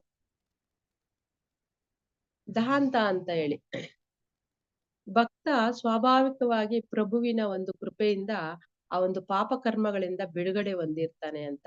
ಇಂದ್ರಿಯ ನಿಗ್ರಹ ಮಾಡಿರ್ತಾನೆ. ಸಕಲವನ್ನ ಕೃಷ್ಣಾರ್ಪಣ ಮಸ್ತು ಅಂತ ಭಗವಂತನಿಗೆ ಅರ್ಪಿಸಿ ಎಚ್ಚರಿಕೆಯಿಂದ ಆತ ಜೀವಿಸ್ತಾ ಇರ್ತಾನೆ, ಬುದ್ಧಿವಂತನಾಗಿರ್ತಾನೆ ಅಂತ ಹೇಳ್ಬಿಟ್ಟು. ಕೃಷ್ಣನಿಗೆ ತೃಪ್ತಿ ಆಗೋ ಜೀವನ ಆತ ನಡೆಸ್ತಾ ಇರ್ತಾರೆ ಅಂತ. ಅಂಬರೀಷ್ ಮಹಾರಾಜರು ನೋಡ್ಬೋದು ನಾವು. ಎಲ್ಲಾ ಅವರ ಒಂದು ಇಂದ್ರಿಯಗಳನ್ನ ಭಗವಂತನ ಒಂದು ಸೇವೆಗಾಗಿನೇ ಅವರು ಬಳಸ್ತಾ ಇದ್ರು. ತನ್ನ ಒಂದು ಸ್ವಾಮಿಯ ಅವರ ಒಂದು ತೃಪ್ತಿಗಾಗಿನೇ ಅವರು ಜೀವಿಸ್ತಾ ಇರೋವಂಥದ್ದು. ನೋಡಿ ನಾವು ಆತ ಶುದ್ಧ ಭಕ್ತನಿಗೆ ಏನು ಅಂತ ಹೇಳಿದ್ರೆ ಆತ್ಮ ನಿಕ್ಷಾಪನಾಗಿರ್ತಾನೆ. ಮತ್ತೆ ಆಯುರ್ಹೀನ ಇರುತ್ತೆ. ಆಯುರ್ಹೀನ ಅಂದ್ರೆ ವಯಸ್ಸು ಇರಲ್ಲ ಆತನಿಗೆ, ಮೃತ್ಯು ಶೂನ್ಯತೆ ಇರುತ್ತೆ, ಶೋಕ ಶೂನ್ಯತೆ ಇರುತ್ತೆ, ಹಸಿವಿರಲ್ಲ, ಬಾಯಾರಿಕೆ ಇರಲ್ಲ, ಆನಂದಮಯ ಜೀವನವಾಗಿರುತ್ತೆ. ಮತ್ತೆ ಸತ್ಯ ಸಂಕಲ್ಪಿತನಾಗಿರ್ತಾನೆ. ಆದ್ರೆ ಜೀವಿ ಸ್ಥಿತಿ ನೋಡಿ, ಈ ಒಂದು ಭೌತಿಕ ಪ್ರಪಂಚದಲ್ಲಿ ಮನುಷ್ಯ ಕೃಷ್ಣನೊಂದಿಗೆ ಆ ಒಂದು ಸಂಬಂಧವನ್ನ ಮರೆತಿರೋದ್ರಿಂದಲೇ ಈ ಒಂದು ಲೌಕಿಕ ಜೀವನದ ಹೋರಾಟಕ್ಕೆ ನಾಂದಿ ಆಗಿರುವಂತದ್ದು. ಆತನಿಗೆ ಗೊತ್ತಿಲ್ಲದನೆ ಇದ್ರೂನು ಕಠಿಣ ಹೋರಾಟದಲ್ಲಿ ಈ ಏನು ಫೇಸ್ ಮಾಡುವಂಥದ್ದು. ಆದಿ ಭೌತಿಕ, ಆದಿ ದೈವಿಕ, ಆದಿ ಆಧ್ಯಾತ್ಮಿಕ ಈ ಒಂದು ಕ್ಲೇಶಗಳಿಗೆ ಕಾರಣನಾಗಿ ಬದ್ಧ ಜೀವನಕ್ಕೆ ಆತ ಹೋಗುವಂಥದ್ದು. ಇನ್ನು 10ನೇ ಪಾಯಿಂಟ್ ಬಂದ್ಬಿಟ್ಟು ಮೃದು ಅಂತ. ಮೃದು ಅಂತ ಹೇಳಿದ್ರೆ ಯಾರು ಶತ್ರುಗಳೇ ಆತನಿಗಿರಲ್ಲ. ಯಾರನ್ನ ಶತ್ರು ರೀತಿನೂ ಆತ ಭಾವಿಸೋದಿಲ್ಲ. ಶಾಂತವಾಗಿ ಮಹೋನ್ನತನಾಗಿರ್ತಾನೆ ಆತ ಅಂತ. ನಾವು ನೋಡ್ಬೋದು ಯುಧಿಷ್ಠಿರ ಮಹಾರಾಜರು ಅಜಾತ ಶತ್ರು ಆಗಿರ್ತಾರೆ. ಅವರಿಗೆ ಈ ಒಂದು ಬ್ರಹ್ಮಾಂಡದಲ್ಲಿ ಯಾರು ಶತ್ರುಗಳೇ ಇರಲ್ಲ. ಇವನ್ ದುರ್ಯೋಧನ, ಧೃತರಾಷ್ಟ್ರ ಎಷ್ಟು ಒಂದು ಮೋಸ ಮಾಡ್ತಾರೆ, ಅವ್ರಿಗೆ ಎಷ್ಟು ಅನ್ಯಾಯಗಳನ್ನ ಮಾಡ್ತಾರೆ ಪಾಂಡವರಿಗೆ. ಆದ್ರೂನು ಯುಧಿಷ್ಠಿರ ಮಹಾರಾಜರು ಅವರನ್ನ ಯಾವುದೇ ರೀತಿ ದ್ವೇಷ ಮಾಡಲ್ಲ. ಒಂದು ನ್ಯಾಯಬದ್ಧವಾದ ಜೀವನವನ್ನ ನಡೆಸ್ತಾ ಇರ್ತಾರೆ ಅಂತ. ಅದ್ವೇಷ್ಟಾನ ಸರ್ವಭೂತಾನ ಮೈತ್ರೇಯ ಕರ್ಣ ಹೀವಚ. ಆತ ಯಾರ ಬಗೆಗೂ ಅಸೂಯೆ ಪರನಾಗಿರಲ್ಲ. ಎಲ್ಲಾ ಒಂದು ಜೀವಾತ್ಮರಿಗೂ ಆ ಒಂದು ಕರುಣಾಪೂರಿತವಾಗಿ ಮಿತ್ರನಾಗಿರ್ತಾನೆ. ಅಲ್ಲದೆ ಭಕ್ತಿ ಎಲ್ಲದರ ಬಗ್ಗೆ ಆ ಒಂದು ಭಕ್ತನಾದವನು ಸಮಾನ ದೃಷ್ಟಿಯಿಂದ ಆತನ ನೋಡ್ತಾ ಇರ್ತಾನೆ ಅಂತ ಹೇಳ್ಬಿಟ್ಟು. ವಿದ್ಯಾವಿನಯ ಸಂಪನ್ನೆ ಬ್ರಾಹ್ಮಣಿ ಗವಿಹಸ್ತಿನಿ ಶುನಿ ಚೈವ ಶುಪಾಕೇಚ ಪಂಡಿತ ಸಮದರ್ಶಿನ ಅಂತ. ಅಂದ್ರೆ ಎಲ್ಲಾದ್ರಲ್ಲೂ ವಿನಯ ಸಂಪನ್ನರಾಗಿ ಆ ಒಂದು ಜ್ಞಾನಪೂರ್ಣವಾಗಿ ಒಬ್ಬ ಬ್ರಾಹ್ಮಣನಾಗ್ಲಿ, ಒಂದು ಹಸುವನ್ನಾಗ್ಲಿ ಅಥವಾ ಒಂದು ನಾಯಿಯನ್ನಾಗ್ಲಿ, ಒಂದು ಶ್ವಾನ ಭಕ್ಷಣೆ ಮಾಡೋವನ್ನಾಗ್ಲಿ ಎಲ್ಲರಿಗೂ ಯಾರಿಗೂ ಒಂದು ಪಕ್ಷಪಾತ ತೋರಲ್ಲ. ಶ್ರೀಲ ಪ್ರಭುಪಾದ್ರು ಹೇಳ್ತಾರೆ ಸಿಂಪಲ್ ಲಿವಿಂಗ್ ಹೈ ಥಿಂಕಿಂಗ್ ಅಂತ. ಪೂಜ್ಯ ಗುರುಗಳು ಒಬ್ಬ ಶ್ರೇಷ್ಠ ಶುದ್ಧ ಭಕ್ತನ ಯೋಚನೆಗಳು ಯಾವಾಗ್ಲೂ ಉನ್ನತವಾಗಿರುತ್ತೆ, ಬ್ರಹ್ಮಭೂತ ಸಮಾಧಿ ಸ್ಥಿತಿಯಲ್ಲಿ ಇರ್ತಾನೆ ಅಂತ ಹೇಳ್ತಾರೆ. ಯೋಗಯುಕ್ತೋ ವಿಶುದ್ಧಾತ್ಮ ಅಂದ್ರೆ ಕೃಷ್ಣನ ಒಂದು ಭಕ್ತಿ ಸೇವೆಯಲ್ಲಿ ನಿರತನಾದವನು ಆ ಒಂದು ಪರಿಶುದ್ಧ ಆತ್ಮನಾಗಿರ್ತಾನೆ ಅಂತ. ಯೋ ಮದ್ ಭಕ್ತ ಸಮೇ ಪ್ರಿಯ ಅಂತ ಇನ್ನೊಂದ್ ಕಡೆ ಭಗವಂತ ಹೇಳ್ತಾರೆ. ಇಂತಹ ಒಂದು ಭಕ್ತನು ನನಗೆ ತುಂಬಾ ಪ್ರಿಯನಾಗಿರೋಂತವನು ಅಂತ ಹೇಳ್ತಾರೆ. ಸೊ 11ನೇದ್ ಬಂದ್ಬಿಟ್ಟು ಶುಚಿ ಅಂತ ಹೇಳ್ಬಿಟ್ಟು, ಇಲ್ಲಿ ಭಕ್ತ ಆದವನು ಅಶುದ್ಧವಾದದ್ದನ್ನ ಮತ್ತೆ ಅಶುಚಿತವಾದದ್ದನ್ನ ಎಂದಿಗೂ ಆತ ಮುಟ್ಟೋದಿಲ್ಲ ಅಂತ. ಒಳ್ಳೆ ಒಂದು ನಡತೆಯಿಂದ ನಿರ್ದೋಷವಾಗಿ ಆ ಶುಚಿ ಅಂತಾನೆ ಆತನನ್ನ ಕರ್ಸ್ಕೊಳ್ತಾ ಇರ್ತಾನೆ. ಆ ರೀತಿಯಾಗಿ ಒಂದು ಹೈಜಿನಿಕ್ ಆಗಿ ಮೇಂಟೈನ್ ಮಾಡುವಂಥದ್ದು. ಭಗವಂತನ ಒಂದು ಸೇವೆಯಲ್ಲಿ ಪ್ರತಿಯೊಂದನ್ನು ತುಂಬಾ ಶುದ್ಧವಾಗಿ ಆತ ಮಾಡ್ತಾನೆ ಇರ್ತಾನೆ. ಆ ನೋಡಿ ನಾವು ಇದು ಅಲ್ದೇನೆ ಮನಸ್ಸು ದೇಹಗಳು ಅಲ್ಲ, ಅದು ಮಾತ್ರವಲ್ಲ ವ್ಯವಹಾರಗಳು ಅಷ್ಟೇನೆ ಆ ಒಂದು ಶುಚಿ ಅನ್ನೋದು ಇರ್ಬೇಕು. ಅಂದ್ರೆ ಒಂದು ಮೋಸ ಮಾಡೋ ಪ್ರವೃತ್ತಿ ಇರುತ್ತೆ, ಜಾಸ್ತಿ ಲಾಭ ತಗೊಂಡ್ಬಿಡ್ಬೇಕು ಅನ್ನೋದು. ಆ ರೀತಿಯಾಗಿ ಬಾಹ್ಯ ಶುಚಿ ಅಲ್ದೇನೆ ಅಂತರಂಗ ಶುಚಿನೂ ಮುಖ್ಯವಾಗಿರುವಂತದ್ದು. ಒಬ್ಬ ಭಕ್ತನು ಆತನಿಗೆ ಬಹಿರಂಗವಾಗಿ ಅಂತ ಹೇಳಿದ್ರೆ ಸ್ನಾನಾದಿಗಳನ್ನ ಆತ ಮಾಡ್ತಾನೆ. ಅಂತರಂಗವಾಗಿ ಶುಚಿಗೆ ಆತ ಏನ್ ಮಾಡ್ತಾನೆ, ಶ್ರವಣ ಮಾಡ್ತಾನೆ. ಕರ್ಣರಂಧ್ರ ಪುಟೇಶು ಅಂತ. ಸೊ ಭಗವಂತನ ಒಂದು ಶ್ರವಣ ಮಾಡ್ತಾನೆ. ಆ ಒಂದು ಕಿವಿಗಳ ರಂಧ್ರಗಳಿಂದ ಶ್ರವಣ ಮಾಡಿದ್ರೆ ಆ ಒಂದು ಹೃದಯಕ್ಕೆ ಹೋಗುತ್ತೆ ಅಂತ. ಹೃದಯದಲ್ಲಿ ಅನೇಕ ಒಂದು ಜನ್ಮಗಳ ಒಂದು ಕಲ್ಮಶಗಳು ನಮ್ಗೆ ತುಂಬಿರುತ್ತೆ.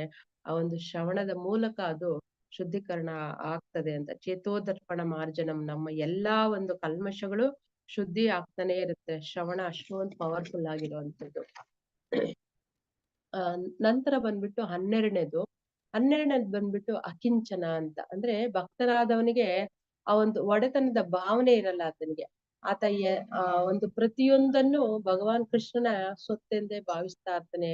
ಯಾವ್ದನ್ನಾದ್ರೂ ನಾನು ಒಂದು ಅನುಭವಿಸ್ಬೇಕು, ನನಗೆ ಬೇಕು, ನನ್ನ ಒಂದು ಇಂದ್ರ ತೃಪ್ತಿಗ್ ಬೇಕು ಅಂತ ಆತ ಬಳಸಲ್ಲ.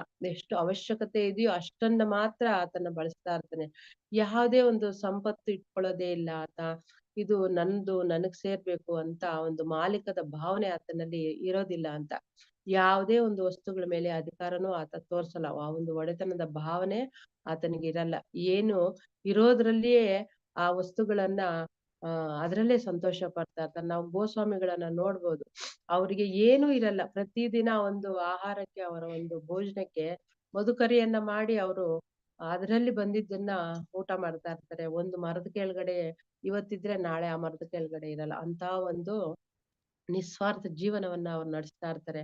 ಭಗವಂತನ ಸೊತ್ತನ್ನ ನಾನ್ ಬಳಸ್ಬೇಕು ಅನ್ನೋದು ಅವ್ರಿಗೆ ಯೋಚನೆ ಇರಲ್ಲ. ಅಂತ ಒಂದು ಮನಸ್ಥಿತಿ ಯಾವುದೇ ಕಾರಣಕ್ಕೂ ಶುದ್ಧ ಭಕ್ತನಲ್ಲಿ ಇರಲ್ಲ ಅಂತ ಹೇಳ್ಬಿಟ್ಟು. ಆದ್ರೆ ನಾವು ಭೌತಿಕವಾಗಿ ಏನೆಲ್ಲ ನಾವು ಬಳಸ್ಕೊಂತೀವಿ, ಭಗವಂತನ ಒಂದು ಸೊತ್ತನ್ನ ಎಲ್ಲವನ್ನ ಬಳಸ್ಕೊಂತೀವಿ, ಕೊನೆ ಕೊಟ್ಟಿಲ್ಲ ಅಂತಾನು ಹೇಳ್ಬಿಡ್ತೀವಿ. ನಮ್ಗ್ ಒಳ್ಳೇದಾದ್ರೆ ಭಗವಂತನನ್ನ ನೆನ್ಸ್ಕೊಳ್ಳೋದು, ಇಲ್ಲ ಅಂದ್ರೆ ಅಯ್ಯೋ ನನ್ಗೆ ಕಷ್ಟ ಕೊಟ್ಬಿಟ್ಟು ಕೃಷ್ಣ ಅಂತ ಅಂತ ಒಂದು ಸ್ವಭಾವ. ಇನ್ನು 13ನೇದ್ ಬಂದ್ಬಿಟ್ಟು ಅನೀಹ ಅಂತ. ತನಗಾಗಿ ಅದು ಏನು ಕೆಲಸ ಮಾಡ್ಕೊಳಲ್ಲ, ಬದಲಾಗಿ ಕೃಷ್ಣನ ಒಂದು ತೃಪ್ತಿಗಾಗಿ ಆತ ಕೆಲಸ ಮಾಡ್ತಾ ಇರ್ತಾನೆ. ಯಾವುದೇ ಒಂದು ಪ್ರಾಪಂಚಿಕ ವ್ಯವಹಾರಗಳಿಗೆ ದೂರ ಇರ್ತಾನೆ ಅಂತ ಹೇಳ್ಬಿಟ್ಟು ನೋಡ್ಬೋದು. ಎಕ್ಸಾಂಪಲ್ ಮಹಾರಾಜರು ಲೋಕನಾಥ್ ಸ್ವಾಮಿ ಮಹಾರಾಜರು ಅವರು ಪಂಡ್ರಾಪುರದಲ್ಲಿ ಟೆಂಪಲ್ ಪ್ರೆಸಿಡೆಂಟ್ ಅವರು. ಸೊ ಅವರು ಕೀರ್ತನ್ ಮಾಡ್ತಾರೆ. ಅವರು ಎಷ್ಟು ಆ ಒಂದು ಕೀರ್ತನ್ ಸ್ಟಾರ್ಟ್ ಮಾಡ್ಬಿಟ್ರೆ 24/7 ಅವ್ರಿಗೆ ಒಂದು ಆಯಾಸ ಅನ್ನೋದೇ ಆಗಲ್ಲ, ಅವ್ರಿಗೆ ಟಯರ್ಡ್ ಅನ್ನೋದೇ ಆಗಲ್ಲ. ಅಷ್ಟು ನಾನ್ ಸ್ಟಾಪ್ ಕೀರ್ತನ್ ಅವರು. ಅಂದ್ರೆ ಭಗವಂತನ ತೃಪ್ತಿಗಾಗಿ ಅವ್ರು ಜೀವನ ಮಾಡ್ತಾ ಇರ್ತಾರೆ, ಜೀವಿಸ್ತಾ ಇರ್ತಾರೆ. ಅವರ ಸೇವೆ ಬಿಟ್ಟು ಬೇರೆ ಒಂದು ಪ್ರಾಪಂಚಿಕದ ವ್ಯವಹಾರಗಳಿಗೆ ಅವರು ದೂರನೇ ಇರ್ತಾರೆ. ಚೈತನ್ಯ ಮಹಾಪ್ರಭುಗಳು ಒಂದ್ ಸಂದರ್ಭದಲ್ಲಿ ಹೇಳ್ತಾರೆ, ನಾನು ಬೆಂಕಿ ಹಾಕೊಂಡು ಅದ್ರೊಳಗ್ ಮಾತ್ರ ಅದ್ರ ಮಧ್ಯೆ ಬೇಕಾದ್ರೆ ಇರ್ತೀನಿ ನಾನು. ಈ ಒಂದು ಭೌತಿಕ ವ್ಯಕ್ತಿಗಳ ಜೊತೆ ಅವರ ಒಂದು ಸಂಪರ್ಕ ದಿಂದ ನಾನು ದೂರ ಇರ್ತೀನಿ ಅಂತ ಹೇಳ್ತಾರೆ. ನಾವು ಅಷ್ಟೇನೆ ಈ ತೆಂಗಿನಕಾಯಿ ನೋಡ್ಬೋದು. ತೆಂಗಿನಕಾಯಿ ಒಣಗಾದ್ಮೇಲೆ ಗಿಟ್ಕಿರುತ್ತೆ, ಆ ಗಿಟ್ಕು ಒಳಗಡೆನೆ ಇರುತ್ತೆ, ಆದ್ರೆ ಅಂಟ್ಕೊಂಡೇ ಇರಲ್ಲ. ಹಂಗೆ ನಾವುನು ಈ ಒಂದು ಭವಬಂಧನದಲ್ಲಿ ಇರೋದ್ರಿಂದ, ಈ ಭವಸಾಗರದಲ್ಲಿ ಸಾಂಸಾರಿಕ ಜೀವನದಲ್ಲಿ ಅಂಟ್ಕೋಬಾರ್ದು. ಅಟ್ಯಾಚ್ಮೆಂಟ್ ಅನ್ನೋದು ಬೆಳೆಸ್ಕೋಬಾರ್ದು. ನಮ್ಮ ಕರ್ತವ್ಯಗಳನ್ನ ಮಾಡ್ಬೇಕು, ಕೃಷ್ಣನನ್ನ ನೆನೀಬೇಕು, ಕೃಷ್ಣ ಭಕ್ತಿಯನ್ನ ಮಾಡ್ಕೊಂಡು ಹೋಗ್ಬೇಕು ಅಂತ ಹೇಳ್ಬಿಟ್ಟು. ನಂತರ ಬರೋದು 14ನೇದು ಮಿತಭುಕ್ ಅಂತ. ಅಂದ್ರೆ ಒಬ್ಬ ಭಕ್ತನು ಭಗವಂತನ ಒಂದು ಸೇವೆಗಾಗಿನೇ ತನ್ನ ಒಂದು ಆರೋಗ್ಯವನ್ನ ಇಟ್ಕೊಂಡಿರ್ತಾನೆ.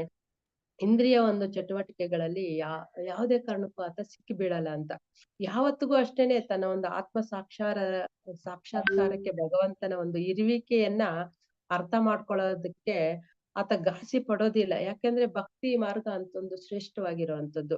ನಮ್ಮ ಪೂಜ್ಯ ಪ್ರಭುಪಾದರು ಲಾಸ್ಟ್ 6ನೇ ತಾರೀಕು ಕೋಟಲ್ಲಿ ಹೇಳ್ತಾರೆ, ಆರೋಗ್ಯದ ಬಗ್ಗೆ ಅವರು ಒಂದು ಹೇಳ್ತಾರೆ, keep your health in good condition and work very hard of Krishna, that is our motto of life ಅಂತ.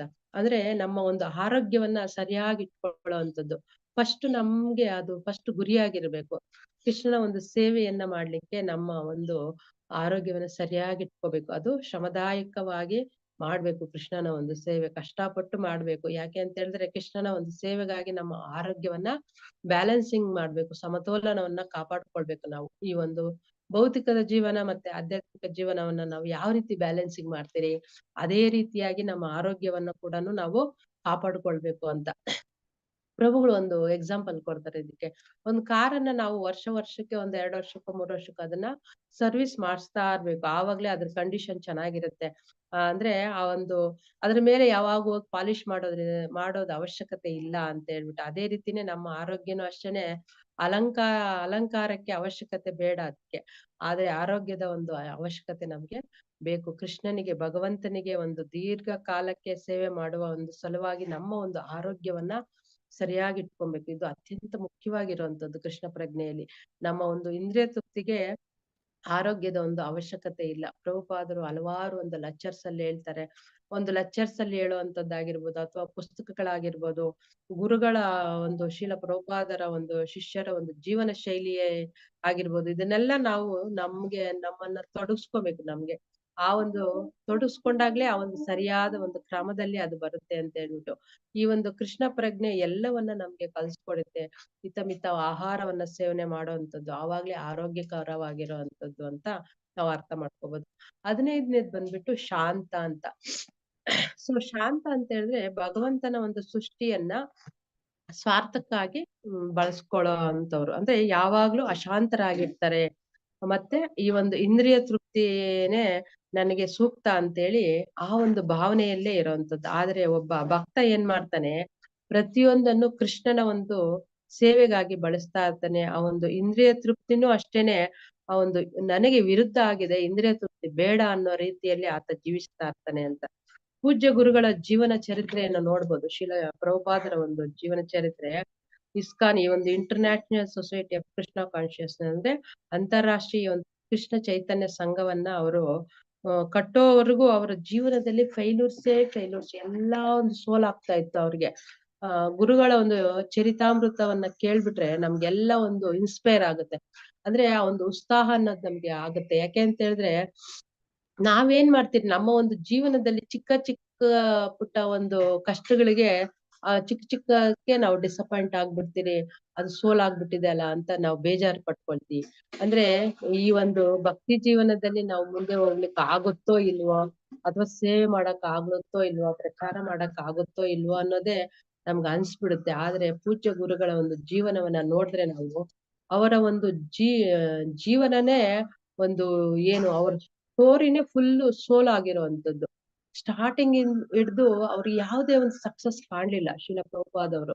ಆ ಒಂದು ಬಿಸ್ನೆಸ್ ಅಲ್ಲಿ ಇನ್ವೆಸ್ಟ್ ಮಾಡ್ತಾರೆ, ಆಲ್ಮೋಸ್ಟ್ 5 times 5 ಸರಿ ಅವರು ಇನ್ವೆಸ್ಟ್ ಮಾಡ್ತಾರೆ, ಎಲ್ಲ ಫೇಲ್ಯೂರ್ ಆಗ್ಬಿಡುತ್ತೆ. ಸರಿ ಆಯ್ತು ಪ್ರಚಾರ ಮಾಡೋಣ ಅಂತ ಹೇಳ್ಬಿಟ್ಟು ಆ ಒಂದು ಪ್ರಚಾರ ಕಾರ್ಯದಲ್ಲಿ ಬರ್ತಾರೆ.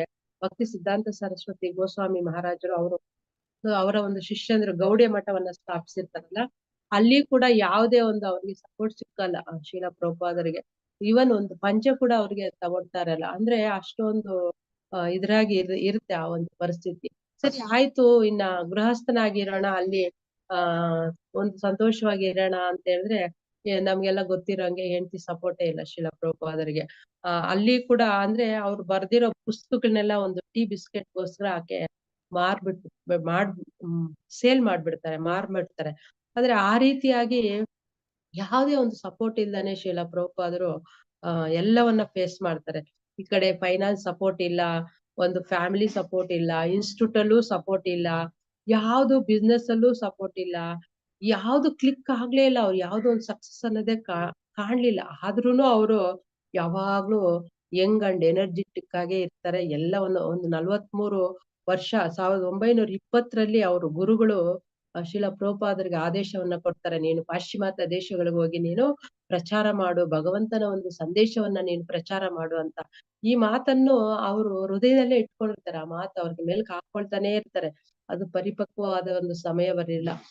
ಆ ಒಂದು 70ನೇ ವಯಸ್ಸಲ್ಲಿ ಒಂದು 40 ರೂಪಾಯಿ ಇಟ್ಕೊಂಡು ಪಾಶ್ಚಿಮಾತ್ಯ ದೇಶಗಳಿಗೆ ಹೋಗಿ ಪ್ರಚಾರ ಮಾಡ್ತಾರೆ. ಆ ಒಂದು 128 ದೇವಾಲಯಗಳನ್ನ ಅವರು ಕಟ್ಟಿಸ್ತಾರೆ. ಅವರು ಸಾಧನೆ ಮಾಡಿದ್ರು ಶ್ರೀಲ ಪ್ರಭುಪಾದರು. ಭಗವಂತನ ಒಂದು ಶಕ್ತಾವೇಶ ಅವತಾರವಾಗಿ ಲಕ್ಷಾಂತರ ನಮ್ಮಂತ ಬದ್ಧಾತ್ಮಗಳಿಗೆ ಎಷ್ಟೋ ಒಂದು ಕೃಷ್ಣ ಪ್ರಜ್ಞೆಯನ್ನ ಕೊಟ್ರು, ಶಾಂತವಾಗಿ ಎಲ್ಲವನ್ನ ಗೆದ್ರು. ನಮ್ಗೆ ಜಗದ್ಗುರುಗಳಾಗಿ ನಮ್ಗೆಲ್ಲ ಇವಾಗ ಮಾರ್ಗದರ್ಶನ ಅವ್ರು ಕೊಡ್ತಾ ಇದ್ದಾರೆ. 16ನೇ ಪಾಯಿಂಟ್ ಬಂದ್ಬಿಟ್ಟು ಸ್ಥಿರ ಅಂತೇಳಿ. ಭಕ್ತ ಬಂದ್ಬಿಟ್ಟು ಪ್ರತಿಯೊಂದಕ್ಕೂ ಭಗವಂತ ಕೃಷ್ಣನ ತಳಹದಿ ಅಂತ ಆತ ತಿಳಿದಿರ್ತಾನೆ ಅಂತ. ಆತನಿಗೆ ಯಾವುದೇ ಒಂದು ಭಯನೂ ಇರಲ್ಲ, ಅಸಹನೇನೂ ಇರಲ್ಲ, ಆತನಲ್ಲಿ ಸಮಾನವಾಗಿ ಇರ್ತಾನೆ ಅಂತ. ಜೀವನದ ಒಂದು ಗಮ್ಯತೆ ತಿಳಿದಿರುತ್ತೆ. ಕೃಷ್ಣನೇ ತಳಹದಿ ಅಂತ ಹೇಳಿದ್ರೆ ಭಗವಂತನ ಆಶ್ರಯನೇ ಕಟ್ಟ ಕಡೆಗೆ ಅಂತ 9ನೇ ಅಧ್ಯಾಯ 18ನೇ ಶ್ಲೋಕದಲ್ಲಿ ಹೇಳ್ತಾರೆ, ಗತಿರ್ಭರ್ತ ಪ್ರಭು ಸಾಕ್ಷಿ ನಿವಾಸಃ ಶರಣೋ ಸುಹೃದ್ ಪ್ರಭವಃ ಪ್ರಲಯ ಸ್ಥಾನಂ ನಿಧಾನಂ ಬೀಜಾವ್ಯಹಂ ಅಂತ. ಅಂದ್ರೆ ಭಗವಂತ ಹೇಳ್ತಾರೆ, ನಾನೇ ಕೊನೆಯ ಗುರಿ, ನಾನೇ ಪೋಷಕನು, ನಾನೇ ಯಜಮಾನ, ನಾನೇ ಸಾಕ್ಷಿ, ನಾನೇ ನಿವಾಸ, ನಾನೇ ಆಶ್ರಯ, ಆಪ್ತ ಗೆಳೆಯ, ನಾನೇ ಸೃಷ್ಟಿ ಪ್ರಳಯ ಆಧಾರ ವಿಶ್ರಾಂತಿ ತಾಣ ಶಾಶ್ವತ ಬೀಜ, ಎಲ್ಲದಕ್ಕೂ ಮೂಲ ನಾನೇ ಅಂತ ಭಗವಂತ ಹೇಳ್ತಾರೆ. ಯಾರು ಭಗವಂತನನ್ನ ಅರ್ತಿಲ್ವೋ ಆತ ದಾರಿ ತಪ್ಪಿರ್ತಾನೆ ಅಂತ. ಯಾಕೆ ಅಂತ ಹೇಳಿದ್ರೆ ಆತ ಅಜ್ಞಾನದಲ್ಲಿರ್ತಾನೆ, ಭ್ರಾಂತಿ ಇರುತ್ತೆ ಆತನಲ್ಲಿ, ಆಸೆಗಳು, ಅವನ ಪ್ರಯಾಣ ಬಂದು ತುಂಬಾ ಪ್ರಯಾಸದಾಯಕವಾಗಿರುತ್ತೆ, ಅಂಧಕಾರದಿಂದ ಕೂಡಿರುತ್ತೆ. ಆತನ ಒಂದು ತೀರ್ಮಾನಗಳು ಕ್ರಮಬದ್ಧವಾಗಿರಲ್ಲ. ಯಾಕೆ ಅಂತ ಹೇಳಿದ್ರೆ ಯಾರು ಭಕ್ತಿ ಮಾರ್ಗದಲ್ಲಿ ಇರೋದಿಲ್ವೋ ಅವರ ಒಂದು ಗುರಿ ಭಗವಂತನ ಒಂದು ಪಾದ ಕಮಲಗಳಿಗೆ ಶರಣಾಗುವಂಥದ್ದು. ಭಕ್ತನಾದವನು ಶರಣಾಗ್ತಾನೆ ಅಲ್ಲಿ. ಕೃಷ್ಣನ ಒಂದು ಆಶ್ರಯ ಇಲ್ದೆ ಯಾರಿರ್ತಾರೋ ಅವ್ರಿಗೆ ಪ್ರತಿಯೊಂದಲ್ಲೂ ಯಾವುದು ಅವರ ಒಂದು ಯೋಚನಾ ಶಕ್ತಿಗಳು ವಿಭಿನ್ನವಾಗಿರುತ್ತೆ. ಆದ್ರೆ ಭಗವಂತ ಪ್ರತಿಯೊಬ್ಬರ ಹೃದಯದಲ್ಲಿ ಪರಮಾತ್ಮನಾಗಿ ನಾವು ನಾವು ವಾಸ ಮಾಡುವಂತ ಮನೆಗಳಾಗಿರ್ಬೋದು, ದೇಶ ಲೋಕಗಳು ಎಲ್ಲವೂ ಕೃಷ್ಣನದೇ. ನಮ್ಮ ಹಿತೈಷಿಯಾಗಿದ್ದಾರೆ ಭಗವಂತ, ಒಂದು ಫ್ರೆಂಡ್ ಆಗಿದ್ದಾರೆ, ಸೃಷ್ಟಿಯ ಮಾಲೀಕರಾಗಿದ್ದಾರೆ, ಒಂದು ವಿನಾಶದ ಅನಂತದ ಕಟ್ಟ ಕಡೆಯ ವಿಶ್ರಾಂತಿ ತಾಣ ಆಗಿದ್ದಾರೆ. ಭಗವಂತನೇ ಎಲ್ಲಾ ಒಂದು ಸತ್ಯಾಂಶ. ಭಕ್ತನಾದವನಿಗೆ ಇದು ಮನದಟ್ಟಾಗಿರುತ್ತೆ. ಆತನಿಗೆ ಭಯನೂ ಇರಲ್ಲ, ಆಸೆನೂ ಇರಲ್ಲ, ಅಸಹನೇನೂ ಇರಲ್ಲ. ಸಂತೋಷದಿಂದ ಭಗವಂತನ ಒಂದು ಸೇವೆಯಲ್ಲಿ, ಪ್ರೀತಿಯುಕ್ತ ಸೇವೆಯಲ್ಲಿ ಆತ ತೊಡಗಿರ್ತಾನೆ ಅಂತ ನಾವು ಅರ್ಥ ಮಾಡ್ಕೋಬಹುದು. ಇನ್ನು 17ನೇ ಪಾಯಿಂಟ್ ಬಂದ್ಬಿಟ್ಟು ಮತ್ಶರಣ ಅಂತ. ಮತ್ಶರಣ ಅಂತ ಹೇಳಿದ್ರೆ ಕೃಷ್ಣನ ಒಂದು ಸೇವೆ ಹೊರತಾಗಿ ಯಾವುದರಲ್ಲಿಯೂ ಆತನಿಗೆ ಒಂದು ಸಂತೋಷನೇ ಇರಲ್ಲ. ತನ್ನ ಕರ್ತವ್ಯದ ಪಾಲನೆಯಲ್ಲಿ ಎಡಬಿಡದೆ ಒಂದು ಅವಧಾನ ಏನಿರುತ್ತೆ, ಕೃಷ್ಣ ಮಾತ್ರನೇ ಆತನನ್ನ ರಕ್ಷಿಸಬಲ್ಲನು ಅನ್ನೋದು ಆತನಿಗೆ ಚೆನ್ನಾಗ್ ಗೊತ್ತಿರುತ್ತೆ. ಜೀವನದಲ್ಲಿ ಏನೇ ಆದ್ರೂನು ಕೃಷ್ಣನ ಅನುಗ್ರಹದಿಂದಲೇ ಅದು ಆಗ್ತಾ ಇದೆ ಅಂತ ಗಾಢವಾಗಿ ಆತನಿಗೆ ಗೊತ್ತಿರುತ್ತೆ. ಈ ಒಂದು ಕೃಷ್ಣನ ಸೇವೆ ಯಾವುದಕ್ಕೂ ಅಂದ್ರೆ ಕೃಷ್ಣನ ಒಂದು ಸೇವೆನೇ ಇಲ್ಲಿ ಅತ್ಯಂತ ಮುಖ್ಯವಾಗಿರುವಂತದ್ದು. ಕೃಷ್ಣನ ವಿರುದ್ಧಗಳಿಂದ ದೂರ ಇರಬೇಕು. ಯಾವುದು ಕೃಷ್ಣನಿಗೆ ಆ ಅಂದ್ರೆ ಕೃಷ್ಣನ ಒಂದು ವಿರುದ್ಧವಾಗಿ ಯಾರಿರ್ತಾರೋ ಅವರಿಂದ ನಾವು ದೂರ ಇರ್ಬೇಕು. ನಾಸ್ತಿಕರು ನೋಡಿ, ಆ ನಾಸ್ತಿಕರು ಮಾತ್ರನೇ ಕೃಷ್ಣನ ವಿರೋಧಿಗಳು ಅಂತ ಹೇಳ್ತಾರೆ. ಆದ್ರೆ ಇಲ್ಲಿ ಪ್ರಭುಪಾದರು ತುಂಬಾ ಒಂದು ಕ್ಲಿಯರ್ ಆಗಿ ಹೇಳ್ತಾರೆ, ನಾಸ್ತಿಕರೇ ಅಲ್ಲ ಕೃಷ್ಣನ ವಿರೋಧಗಳು, ಯಾರು ಫಲದ ಅಪೇಕ್ಷೆಯಿಂದ ಕೂಡಿರ್ತಾರೋ, ಆ ಒಂದು ಕರ್ಮಗಳಿರುತ್ತೋ, ಊಹಾತ್ಮಕ ಚಿಂತನೆಗಳಿರುತ್ತೋ, ಆ ಒಂದು ಆಕರ್ಷಿತರಾದವರು, ಅದಕ್ಕೆ ಆಕರ್ಷಿತರಾದವರು ಭಗವಂತನ ಅವರು ವಿರೋಧಿಗಳೇ ಅಂತ ಹೇಳ್ತಾರೆ. ಆದ್ರೆ ಭಕ್ತ ಪರಿಶುದ್ಧ ಭಕ್ತಿ ಸೇವೆಯಲ್ಲಿ ಆತ ತೊಡಗಿರ್ತಾನೆ ಅಂತ ಹೇಳ್ಬಿಟ್ಟು, ಅನ್ಯಾಭಿಲಾಷಿತ ಶೂನ್ಯಂ ಜ್ಞಾನ ಕರ್ಮಾದಿ ಅನಾವೃತಂ ಅನುಕೂಲೇನ ಕೃಷ್ಣಾನುಶೀಲನಂ ಭಕ್ತಿರುತ್ತಮ ಅಂತ. ಕೃಷ್ಣನ ಒಂದು ತೃಪ್ತಿಗಾಗಿ ಭಕ್ತಿ ಮಾಡ್ಬೇಕು ಅಂತ, ಆ ಒಂದು ಭಕ್ತಿ ಸೇವೆಯನ್ನ ಸಲ್ಬೇಕು. ಶುದ್ಧ ಭಕ್ತಿ ಸೇವೆ ಪ್ರಾತಿಕೂಲಸ್ಯ ವರ್ಜನಂ, ಕೃಷ್ಣನಿಗೆ ಅನುಕೂಲವಾದದ್ದನ್ನ ಅಲ್ಲಿ ತ್ಯಜಿಸ್ಬೇಕು, ವರ್ಜಿಸ್ಬೇಕು ಅಂತ. ಮದ್ಭಕ್ತ ಅಂದ್ರೆ ಕೃಷ್ಣನ ಒಂದು ಸ್ಮರಣೆಯಲ್ಲಿ ಸಂಪೂರ್ಣ ಮಗ್ನನಾಗಿರುವಂತದ್ದು. ಉದಾಹರಣೆಗೆ ನೋಡ್ಬೋದು ನಾವು, ಪಂಡ್ರಾಪುರದಲ್ಲಿ ಜಾನಾಬಾಯಿ ಅಂತ ಒಬ್ಬ ಭಕ್ತೆ ಇರ್ತಾಳೆ. ಆಕೆ ಕೆಲ್ಸ ಏನಪ್ಪಾ ಅಂತ ಹೇಳಿದ್ರೆ ಡೈಲಿ ಬೆರಣಿ ತಟ್ಟೋದು, ಅದನ್ನ ಮಾರೋ ಅಂತದ್ದು. ಕೌಡಂಗ್ ಕೇಕ್ಸ್ ಅಂತ. ಸೊ ಒಂದು ಬೆರಣಿಗಳನ್ನ ತಟ್ಟುವಾಗ, ಪ್ರತಿಯೊಂದು ಬೆರಣಿ ತಟ್ಟುವಾಗ ಆಕೆ ಏನ್ ಮಾಡ್ತಾಳೆ, ವಿಠಲ ವಿಠಲ ವಿಠಲ ಅಂತಾನೆ ತಟ್ತಾ ಇರ್ತಾಳೆ. ಭಗವಂತನು ಹೇಳ್ತಾರೆ, ತಸ್ಮಾತ್ ಸರ್ವೇಶು ಕಾಲೇಶು ಮಾಂ ಅನುಸ್ವರ ಯುದ್ಧಚ್ಛ ಅಂತ. ಅರ್ಜುನರಿಗೆ ನನ್ನ ಒಂದು ಸ್ಮರಣೆಯಲ್ಲೇ ನೀನು ಯುದ್ಧ ಮಾಡು ಅಂತ. ಪ್ರತಿಯೊಂದು ಕೆಲಸ ಮಾಡುವಾಗೂ ಅಷ್ಟೇನೆ ನನ್ನ ಒಂದು ಸ್ಮರಣೆಯಲ್ಲೇ ಮಾಡ್ಬೇಕು ಅಂತ ಹೇಳ್ಬಿಟ್ಟು. ಸೊ ಇಲ್ಲಿ ಜಾಹ್ನವಿಯು ಅಷ್ಟೇನೆ, ಪ್ರತಿಯೊಂದು ಬೆರಣಿ ತಟ್ಟುವಾಗನು ಅಷ್ಟೇನೆ ವಿಠಲ ವಿಠಲ ಅಂತಾನೆ ಆ ಒಂದು ಸಗಣಿ ಬೆರಣಿಗಳನ್ನ ತಟ್ತಾ ಇರ್ತಾಳೆ.